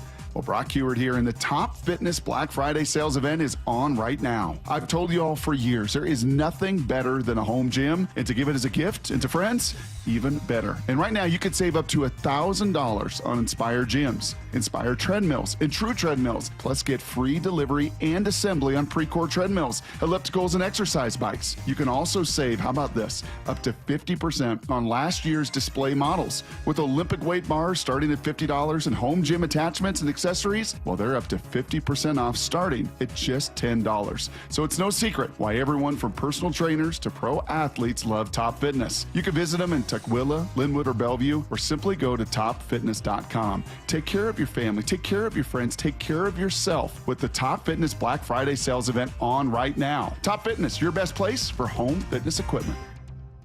Hey, Mike Salk here for my friends at Snoqualmie Casino and Hotel, and obviously New Year's is coming up. Can you believe it? Book your stay at Snoqualmie Casino and Hotel for an evening of elegance at a night at the Grand Ball. This New Year's Eve celebration includes the legendary DJ Super Sam. And sports fans, you got to check out the Hawks Peak. You're home for game days with great food and drinks, more than 60 TVs, so you won't miss a play, and a heated, covered outdoor deck with those great views of the Snoqualmie Valley. Seattle's closest is now Snoqualmie Casino and Hotel. Too many breakup songs getting you down? Put a little bossa nova in the playlist. Sometimes a different way is the better way. Like the SR 509 Expressway near SeaTac. Get a good-to-go pass to save $2 every time you use it, and on other toll roads in Washington. Back to the huddle, only on the home of the Seahawks, Seattle Sports.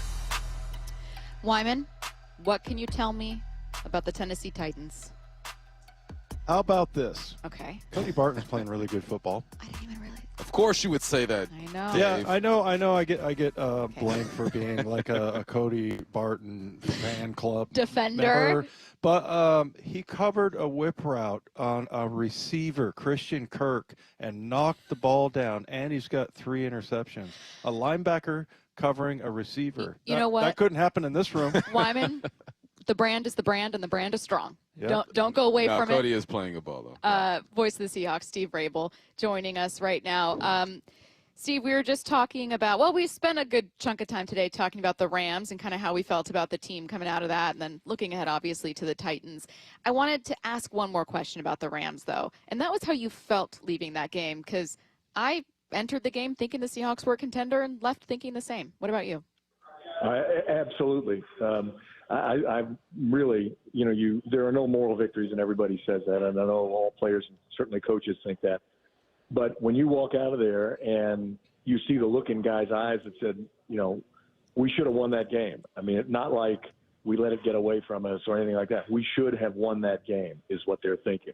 I think this team is certainly good enough to do it. They were almost good enough, even behind the 8 ball 4 times. As they were a week ago against the Rams. So I was actually really encouraged. I'm guessing that the Rams probably wouldn't be crazy about facing the Seahawks again, and they have to, or facing them a second time after that if we all happen to end up in the playoffs. So I think they shown well, clean up some of the mistakes, and certainly wasn't all Sam's fault. And the rest of the players, that was the other thing I was encouraged about. The guys jumping up to the podium to say, we got our quarterbacks back. And anybody who doesn't think so, well, and you know what he said after that. I love that from Ernest Jones. Yeah, that was awesome. That was one of the better quotes I've heard all year, maybe in a couple years. But, Rabes, that was a weird game to call. I found myself not really knowing what to say a lot of times, which is not good. But I mean, you look at we dominated them as far as the stats go, and then there were so many opportunities. I mean, the ball went out at the 1 yard line on that punt, probably the best punt I've ever seen. And then you've got a bunch of other Sam just barely missing a touchdown pass. It was strange. Do you agree? I do, and you're right. I mean, the first interception, okay, threw one. We'll get back after this, and then you come back in the second half and you got a couple of more, and now you're trying to force the ball a little bit. But even aside from all that, we have opportunities in the red zone and we can't punch it in. I mean, 4 field goals. One of those, if you score a touchdown, you score enough points to win because the defense did their job. So there's a lot of other things that went into the game other than just, throwing a few picks. But I felt the same way. You're kind of watching and thinking, okay, what else? I haven't seen this kind of thing happen before. Yeah. And here we go. And so now let's make the most of it. I guarantee you, Mike and his staff are prepared for virtually anything. That's how he prepares those guys and themselves. So there are no surprises, I don't think, out there on Sunday. There are adjustments, certainly, that need to be made on any given game and any given game plan. But I think he just figures, and the players all have said it, that, it's in the details, a little bit of cleaning up here and there, and you win that game. And now you have another chance to win against a team that, nobody's going to go to sleep on, even though they're 1-9. Shaheed has only touched the ball 6 times in the last 2 games, Raible. There's only 2 games with the Seahawks. How do you feel they're acclimating him, and do you think that he should probably get a couple more touches? I kind of think he should have too, but look who got touches. I mean, JSN got his touches early on, and then they kind of slowed down a little until that very last drive. We didn't see much at all of Cooper Kupp until that last drive. It was A.J. Barner with 10 catches, who was kind of the leading receiver. And the other part of that, in the first half, the interceptions cut drive short, so you don't have a lot of opportunities. But, yeah, I was kind of hoping we'd see we saw one throw to the end zone. And it was just tipped away at the last second. I mean, literally a little more air under it, and it's 6. I would like to see a few more of those too. But as Sam would say, I'm sure, and as Clint Kubiak would say, the ball will find you. You get open. You read the defense properly. You sit down if you're supposed to sit down or whatever. The ball will find you. So I think he'll certainly get more opportunities, and they may come this week. I'm hoping that. It's kind of a big coming out party for Rashid this week. Yeah, no kidding. What's something that this team might still need to prove to particularly outside critics?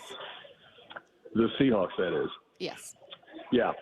I think, one of the things I think is run on a consistent basis. I think that we've been able to run at times and then sometimes even against lesser defenses. And especially, red zone running has been tough. 2nd down and 1, 3rd down and goal, and it's all of a sudden it's 3rd down and 6, 3rd down and goal from the 6. So we need to be better there, and that's a whole host of things. As Mike would say, it's not only the guys up front, it's not only the blocking, it's the choices by the running backs. Where do you plant your foot? Where do you go? Is your tight end getting a block, or your receivers getting to that second level in a hurry? There are a million details on how to score from the red zone, but I think that's something that needs to be improving, and just generally get into a groove running the football, because that just makes everything else go. The whole play action pass game goes off of that run. So I'd like to see us do that a little bit better. Rabes, I'm pushing back at the notion that the Rams have Sam Darnold's number. I mean, we'll see. I think that we'll figure some things out the next time, but that's just something that that I've been hearing that I think it's wrong, and I think it's particularly annoying. What do you think? Yeah, I mean, they're a good team. I mean, they wouldn't have been 7-2 coming into that game if they weren't a really good team. So that means they also have a really good defense, and they have a good defensive scheme, and they've got great athletes over there. So, they had great athletes last year when Sam played them. So, I don't necessarily believe it's as much about Sam as it is about, he made a couple of choices that got him into trouble a little bit. Remember, we've seen him put balls in places where it was really tough sledding sometimes, and he would have that small window, and he'd get the ball in there, either for a touchdown or a big first down. Well, this time the Rams did a pretty good job in closing some of those windows. So he'll just need to, go back, look at the film, see what he can improve on, and I know he will. That's just the kind of guy he is. And the other thing about it is, I mean, he takes it, he says, it's on me, and now I'm going to go back to work. And he's that kind of steady, doesn't get too high, doesn't get too low, not too emotional about it. He understands what it means to play quarterback in the NFL. And so he's, I will stand, well, I won't stand next to him because he's way bigger than me, but I'll stand behind him about 4 paces in support of him. And that's good, I think, for the team. From a safe distance. He's the voice of the Seahawks, right. Steve Raible on the call Sunday, Seahawks Titans. Going to be a 10 a.m. start here in Seattle. Thanks, Rabes. Thanks, Rabes. All right, guys. Thank you. See you later. Game obviously not here in Seattle at 10 a.m. No, local time. Sure? Yes, local time. It will be at 10 a.m. Nah, go to Lumen. East Coast road. See what happens. Still to come at 1:45, we're going to be joined by Seahawks.com's John Boyle. Take a look at the Seahawks specifically heading into this one. So why don't we take an opponent preview with Ben Arthur of Fox Sports next. Start having fun. Caesar Sportsbook at Muckleshoot Casino Resort is your #1 place to eat, drink, watch, and have fun. Keep up with your favorite sports anywhere and everywhere on property with the mobile app. Visit MuckleshootCasino.com today. Scan the QR code and let the play begin. Muckleshoot. Mike Rowe here with a fun fact. Did you know that 50% of the air that you breathe inside your home comes from your crawl space? Yeah. Whether your crawl space is wet, musty, or your floors are bouncy, do yourself a favor. Call Groundworks. I spent some time working with these guys, and they're the real deal. Their people are trained and certified to repair your crawl space. Schedule a free inspection with Groundworks, the foundation and waterproofing experts. Licensed in all states where work is performed. See website for details. This is a special alert to all Americans who own a vehicle with less than 200,000 miles with an auto warranty about to expire or with no warranty coverage at all. Due to a decline in the economy, CarShield is announcing a low-cost month-to-month vehicle protection plan that is now available to the public to save any driver out-of-pocket expenses on future auto repairs. Call now to find out how you can pay almost nothing for covered auto repairs. Yes, you heard that correctly. Pay almost nothing for covered auto repairs. An open phone line has been established for all drivers to call for a free quick quote. Call 800-292-4541 now. Drivers who are covered will not have to pay for covered repairs again. This protection plan is at an all-time low. Additionally, drivers who activate this vehicle protection today will also receive free roadside assistance, free towing, and car rental options at no additional cost. Call us for your free quick quote today. 800-292-4541. That's 800-292-4541. What do you have to lose? Call 800-292-4541. Again, 800-292-4541. This holiday season, Target has your back with irresistibly cool gifts for everyone on your list. For the trendsetter, start with affordable beauty kits and gift sets. Need something the whole fam will love? Grab snuggly matching fits in every size and style. And for the thrill seekers, don't forget the hottest toys and tech of the season. Target's got you covered with the best deals for endless fun. Shop in store or online. And step into the holidays with Target. Restrictions apply. Talk about stepping up. It's time to level up your game. Introducing the all-new ESPN app. All of ESPN, all in one place. Your home for the most live sports and the best championship moments. The electricity is palpable. Step up your game with no annual contract required. It's the ultimate fan experience. Level up for more on the ESPN app or at stream.espn.com. Sign up now.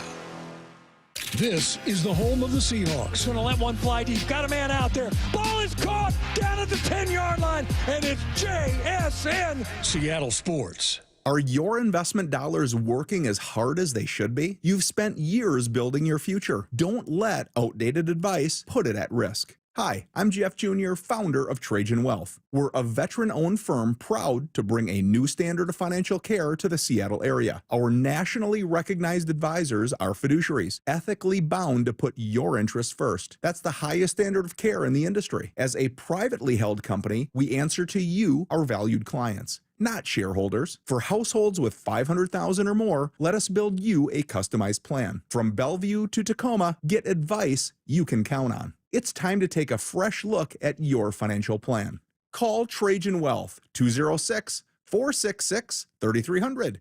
That's 206-466-3300.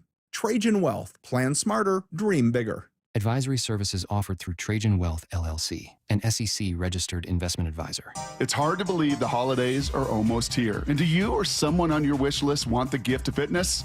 Well, Brock Heward here, and the Top Fitness Black Friday sales event is on right now. I've told you all for years, there is nothing better than a home gym, and to give it as a gift and to friends, even better. And right now, you could save up to $1,000 on Inspire gyms, Inspire treadmills, and True treadmills, plus get free delivery and assembly on Precor treadmills, ellipticals, and exercise bikes. You can also save, how about this, up to 50% on last year's display models. With Olympic weight bars starting at $50 and home gym attachments and accessories, well, they're up to 50% off starting at just $10. So it's no secret why everyone from personal trainers to pro athletes love Top Fitness. You can visit them in Tukwila, Linwood, or Bellevue, or simply go to topfitness.com. Take care of your family, take care of your friends, take care of yourself with the Top Fitness Black Friday sales event on right now. Top Fitness, your best place for home fitness equipment.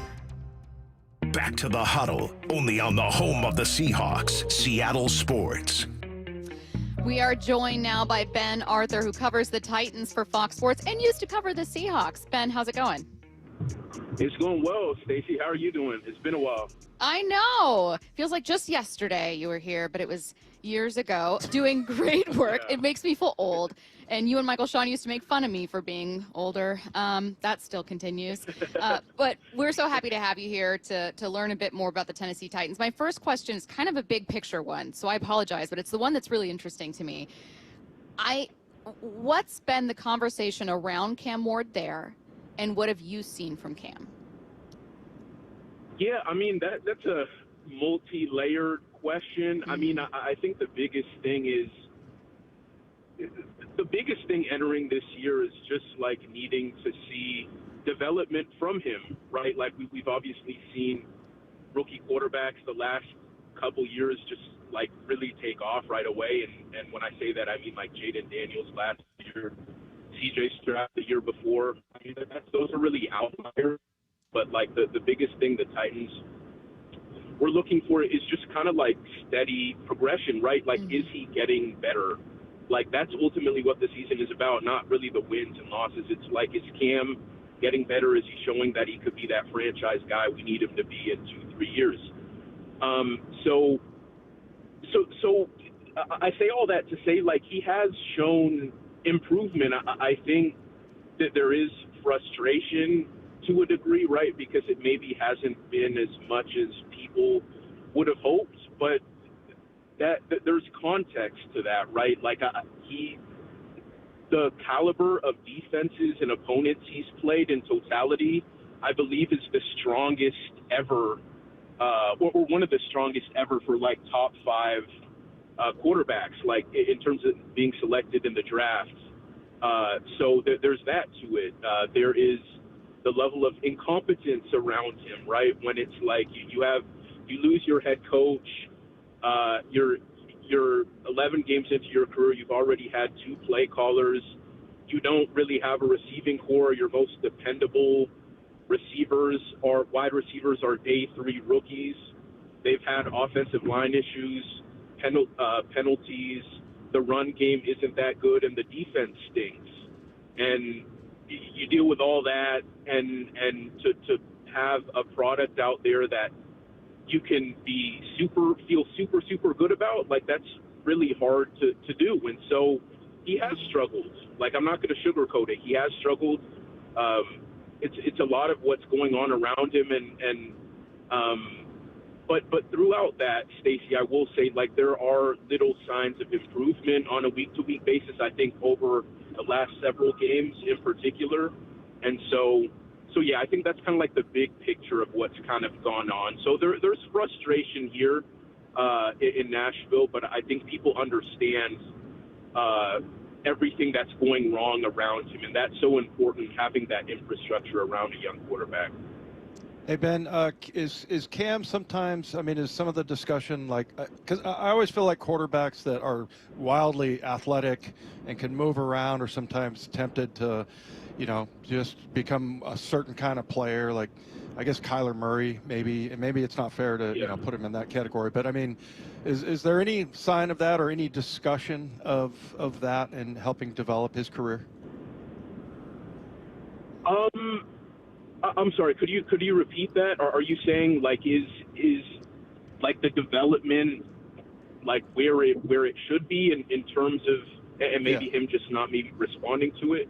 Or just athletically, because he's so athletic.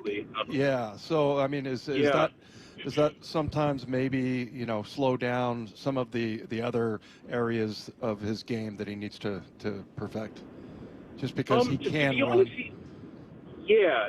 I think, honestly, the Titans are trying to get him to maybe move more, to scramble more. Like, he's actually not the athlete at the quarterback position that we've seen, like, in terms of, like, in recent years, guys being like, even like a Jaden Daniels, like, guys who are, like, really elite when it comes to using their legs. Like, I think Cam, for the most part, he wants to stay in the pocket, right? Like, he'll kind of move around, he'll hold the ball maybe a little bit too long to his detriment, but for the most part, he always has his eyes downfield. I think part of it is him just knowing that he could use his legs a little bit more, because he does kind of have a sneaky athleticism to him. Like, he's not a burner like Lamar, like a shifty guy like Lamar, or he's just not, like, super quick like a Kyler Murray, but he does have some legs to him. Like, he can move.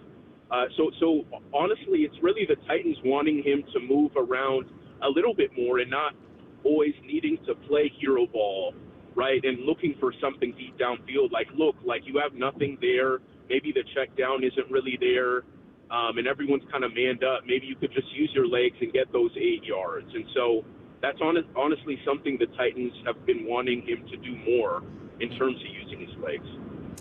Hey, Ben, as you know, like, every quarterback has their own special type of release. It's not all the same, just like golf swings. But when I watch Cam on film, the ball seems to sail on him in the traditional way of thinking is, okay, the lower elbow is going to make the ball rise a bit. Has there been any talks about trying to adjust his mechanics, or are the coaches pretty satisfied with it? Yeah, no, they're not satisfied. Like, that's been a constant improvement. And, like, look, he's going to have to do a lot of work in the off season, because we're in week 12, and, like, there's only so much you can do at this point of the year. But, like, one thing, like they want his release point to get up higher, because a lot of his passes have been getting batted around the line of scrimmage. Footwork, I would say, has been the biggest thing, like consistency in footwork, like throws that he should make. Sometimes, like, he just misses them because, like, the footwork isn't quite there. It's not really tied, like, to the timing of the route like it should be. And in college, like at Miami and at Wazoo, he was able to get away with stuff. And look, he's been able to make magic happen, even when the footwork and the mechanics, so to speak, have been kind of out of whack. But at this level in the NFL, like, you can't get away with that as much. And so really fine-tuning that has been a really big focus in terms of, like, making sure it's more consistent, because sometimes it's really good, other times it's not good at all. And so just getting some more of that middle ground. And like I said, it's going to be a lot of work in the off season that he's going to have to do. But I think on the fly,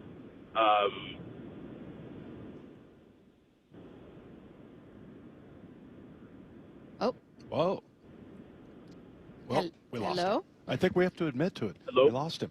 Oh, do we have you there, Ben? Oh, yeah, I'm here. Okay, there Can we you go. hear me? Yeah, we got you. Okay, cool.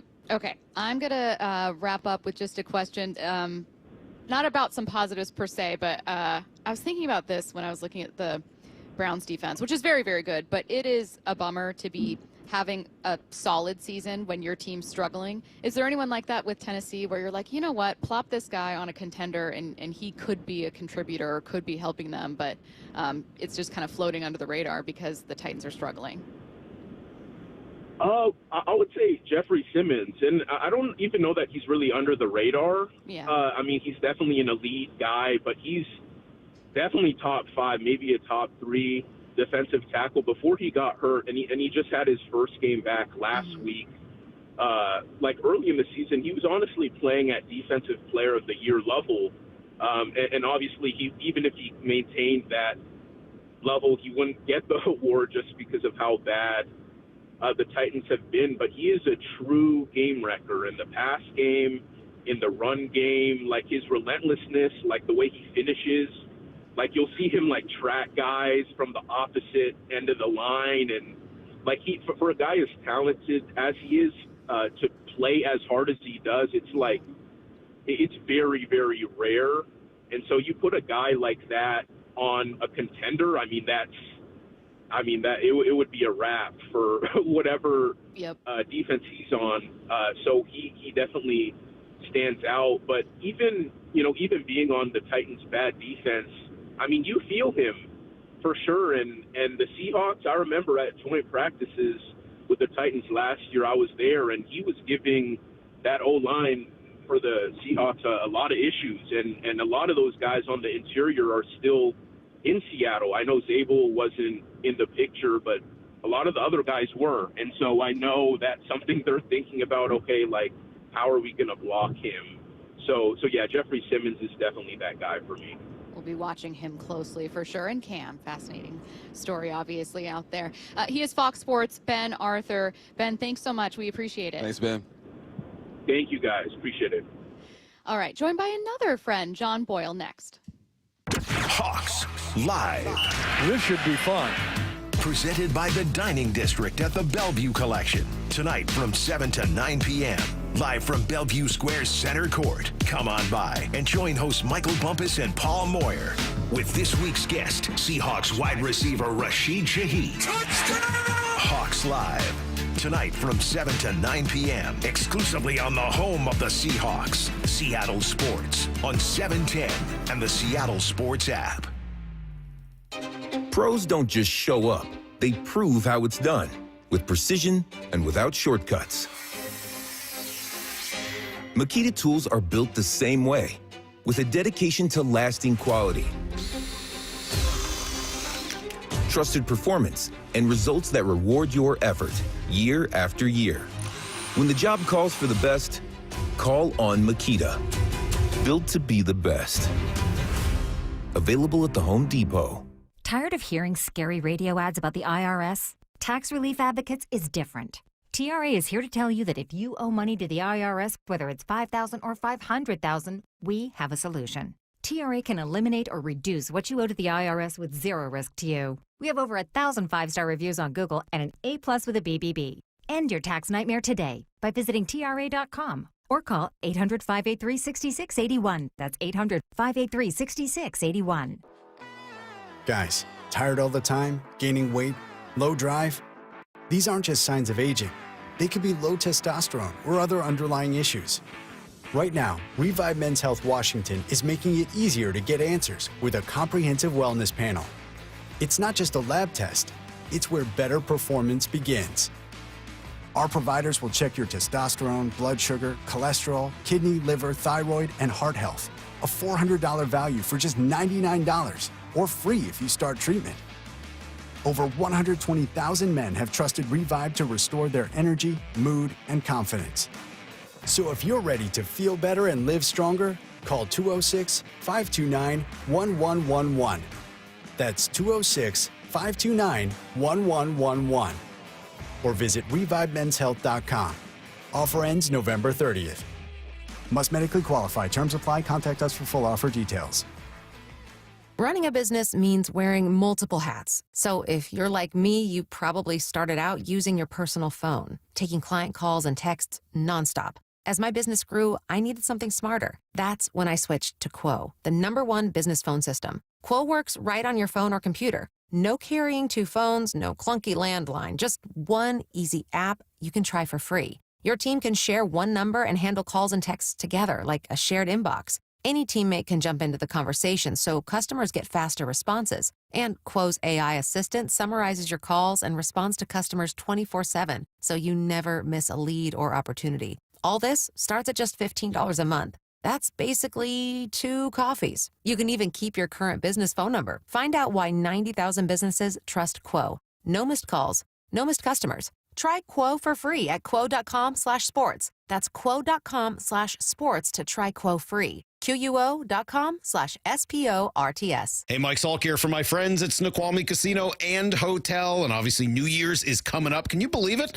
Book your stay at Snoqualmie Casino and Hotel for an evening of elegance at a night at the Grand Ball. This New Year's Eve celebration includes the legendary DJ Super Sam. And sports fans, you got to check out the Hawks Peak. You're home for game days with great food and drinks, more than 60 TVs, so you won't miss a play, and a heated, covered outdoor deck with those great views of the Snoqualmie Valley. Seattle's closest is now Snoqualmie Casino and Hotel. This is for all you guys on Viagra. ED pills are no longer needed.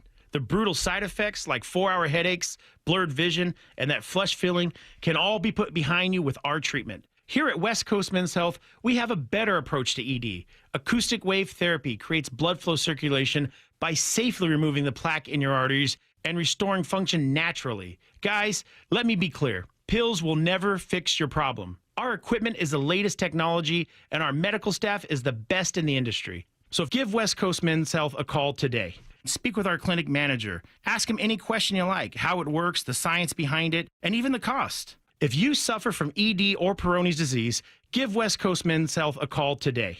It's not just about better health, it's about a better life. With clinics in Redmond and Tacoma, call 206-519-6541. That's 206-519-6541. Online at westcoastmenshealth.com. Back to the huddle, only on the home of the Seahawks, Seattle Sports. Joined now by John Boyle, and then we're going to wrap up with some of our final thoughts ahead of Week 12. Seahawks traveling to the East Coast to take on the Titans. It's going to be a 10 a.m. start here in Seattle. John, this is a really interesting one to me, and I say this with respect.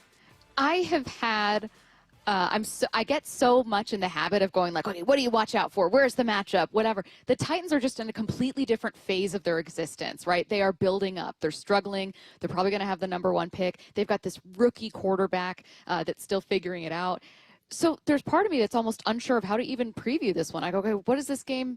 How does Seattle approach this? Do you think it's different when you're approaching a game like this? I don't think for the team it is. And this is, when we hear Mike McDonald and the players talk about process and all, like, to me, it matters as much this week as it does for what we would consider a big game against a division opponent. Because if you let that attitude, like what you're naturally saying is like, well, this just doesn't look like a very good team. Where are they good? Like, how do they hurt us? If players start thinking that way, that's when you do have a bad game. And look, I don't care. The worst team in the NFL is still talented enough that if you overlook them, they can hurt you. So that's where Mike's talk about process and just kind of coming in and doing the same stuff every day, getting ready week to week. That's, really gets tested in a game like this. When we heard about all the different things that Mike was doing, like getting players together and having them, get to know their teammates and everything, I feel like we saw the full effect of that at the press conference after the game with Ernest Jones. Yeah. Yeah. I mean, it really is something that I think is, I don't think you would have heard that probably without that. I mean, it seems like that's another stamp that Mike has put on this team. Yeah. We've been hearing all year, like one of the real kind of, to borrow a phrase from Mike McDonald, the special sauce is how close and together this group is. And just like, it's not just offense and defense separate. It's all of them together. And yeah, I mean, Ernest Jones could have support his quarterback, but a lot more just like whatever, kind of just say something and move on. But to do it as emphatically as he did, it made it very clear. Like, and that defense could have been kind of pissed off after that game. Like, they got put in real bad spots, and they kept having to answer the bell when the offense turned the ball over. But so for him to do that, like, that really speaks to where this team is at and how connected they are. This is the first game I told Stacy to start our show. This is the first game of the year where I'm looking for style points. I'm like, all right, just show me that you can dominate this team. Because against the Saints, I'm like, all right, go beat them. Commanders, Arizona. I wasn't expecting that. With this team, I'm thinking, all right, go out and dominate them, and Sam, just brush it off, man. Like, go out there and be your free self again. Is there anything specific you're looking for, or are you just looking for the W? Yeah, I mean, ultimately you just need the win. But, yeah, it would be nice for Sam, I think, personally, to just come back and bounce back strong and have a really good game and just kind of get rid of the feeling from that last game. And I'd say for the offense, just play a clean game and don't turn the ball over. Please. We've seen way too much of that. And some games it hasn't hurt them because they've had a big lead. But even if they get way ahead, I want to see them take care of the football. Yesterday. Mike McDonald was, I know, I just messed myself up. So on Wednesday, Mike McDonald was asked about, understandably, hey, Julian Love set to come back soon.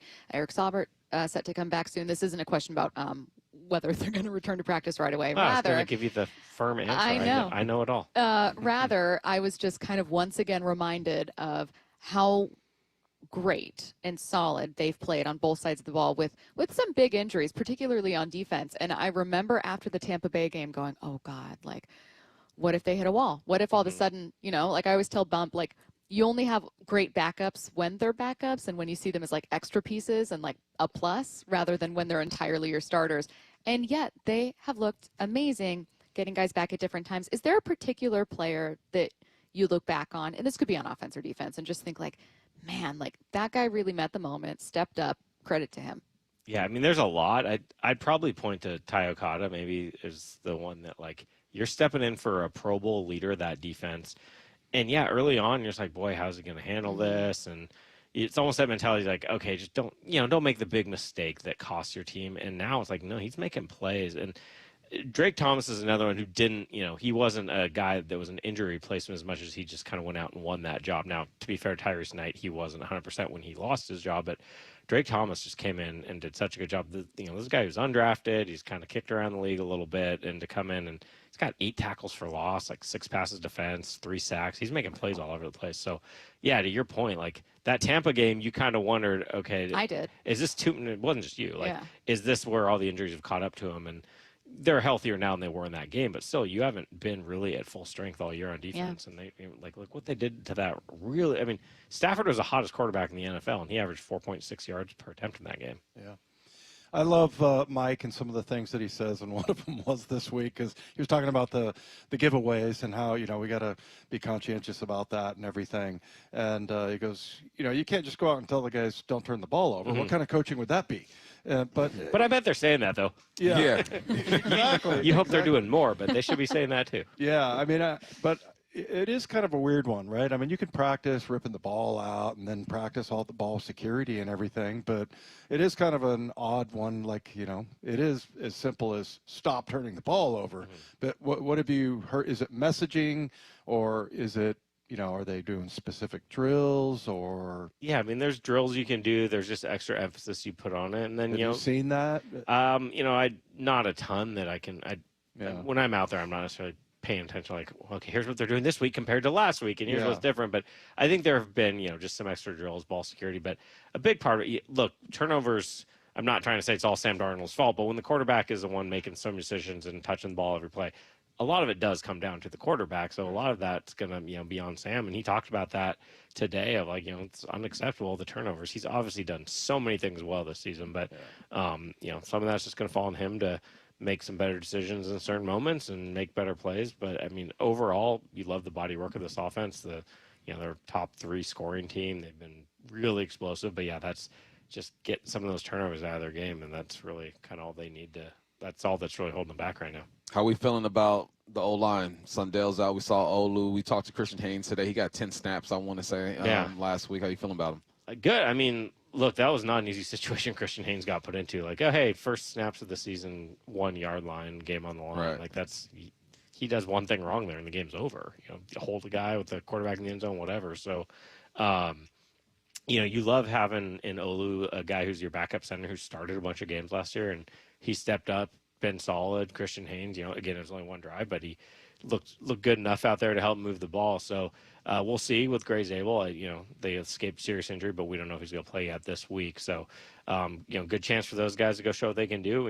Talking about Tennessee and the matchups, like one of the places they probably scare you the most is Jeffrey Simmons in the interior line. So whoever it is out there is going to have a good test. Time for our final thought, wrapping it up.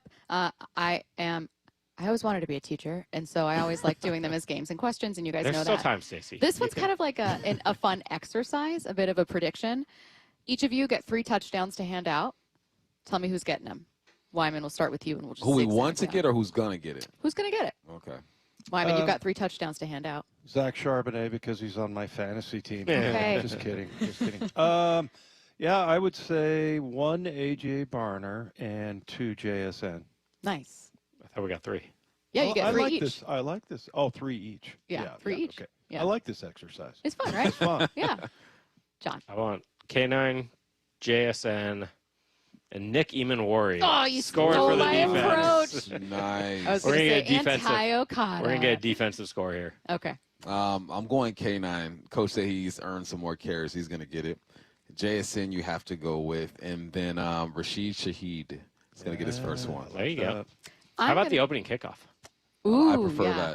that. This is it's a group project here. I'm going to go Shaheed and K9 as well. And then my other is going to be Ernest Jones. Ernest. Nice. All right. He's going to get rewarded for Score. standing up for his teammates. Yeah, right. exactly. There you Good go. karma. All right, so this game is going to be on Sunday, Week 12. Wyman on the call with Raible. Again, this is a 10 a.m. start. Make sure you're checking out Seahawks.com for the latest from John Boyle, not just on game day, but every day. And then bump on pre and post. This has been The Huddle. You've been listening to The Huddle, exclusively on Seattle Sports on 710, Seattle Sports on YouTube, and the Seattle Sports app. Seattle Sports, the home of the Seahawks. The one and only Mark Schlereth with Wyman and Bob. Despite the fact Darnold played as bad a game as maybe he's played in years, they were within a field goal of winning. That's one of those you walk away from and you look at Sam Darnold and say, hey, dude, you don't have to prove anything to us. You don't got anything to prove. Like, you have earned it. You are really playing great football. You just got to clean up those mistakes, and you don't have anything to prove to your organization. On Seattle Sports, on YouTube, and the Seattle Sports app. At Bible Law Group, we understand that when the need is great, our community has to do even greater things together. That's why we're teaming up with KRIZ and the Seattle Medium newspaper to sponsor a special holiday food drive this Saturday, November 22nd, supporting families right here in our community. Drop off at 2600 South Jackson Street, Seattle from 10 to 4 p.m. Bring canned goods and non-perishables you can share. Don't forget, when you're facing a lion's den of litigation, you are not alone. Call Bible Law Group today and let our team get to work for you. If you use carpool or toll lanes along SR 167 without a Good to Go account, you'll now receive a bill in the mail. That is a change. A Good to Go pass saves $2 on every toll. That is not a change. Learn more at goodtogo167.com. Your old furnace ain't nice, and your toes are like ice. DayandNight.net. This month, Day and Night gives you a free furnace with the installation of an AC or heat pump. If you're not sure your furnace will make it through another winter, call us to install a proper, long-lasting, efficient heating system backed by our lifetime workmanship guarantee, so you won't be left out in the cold. Install an AC or heat pump and get a free furnace from Day and Night Plumbing, Heating, Cooling, and Electric. DayandNight.net. Don't waste time trying to get rid of your old or broken car. Cars for Kids is the easiest and fastest way to donate your car and get a tax deduction. Go to carsforkids.org today. That's cars with a K. Wow, look at these Black Friday deals on TV. Samsung, Sony, and LG at the lowest prices of the year, even on their top-rated models. Now we can get that top-rated Samsung we were thinking about, but we'll need to get up early on Friday. These are great deals, but why wait? Video Only has all these deals right now. We can get what we want today, and they're even offering no-interest financing. So we can get these Black Friday deals right now at Video Only and pay it off later? Yep, and many of their prices are better than the those flyers. Better than Black Friday? No wonder Video Only got those high scores when they rated TV stores. Let's head over now and beat the crowds. At Video Only, you won't find huge stores with refrigerators or dishwashers, but you will find the best deals on the best TVs, sound bars, and home theater systems. Shop around, but then make sure you visit Video Only, because if you don't, you'll be sorry. In South Center, Bellevue, Linwood, Federal Way, and Tacoma. Video Only. You're losing your hair and you simply need a solution that works. You want the best. Modern technology, top-rated physicians, something that's guaranteed to work. Guys, you need world-class Dr. Perungo and his team at Advanced Hair. Advanced Hair has completely redefined hair restoration. From the experience itself to their unmatched results. Receding hairline, bald spot, thinning hair, maybe all three like I had. Get your hair back with Advanced Hair's simple one-day treatment that begins to regrow your own natural hair the very next day. Advanced Hair has changed tens of thousands of lives, including mine. And get this, Advanced Hair is once again the winner of the 425 Business of the Year. For your free consultation, call 425-449-8185. Right now, you'll get $250 off and 250 free hair grafts. Refine your hairline with the team that redefined hair restoration. That's 425-449-8185. Or for the before and afters, visit advancedhair.com. It's hard to believe the holidays are almost here. And do you or someone on your wish list want the gift of fitness?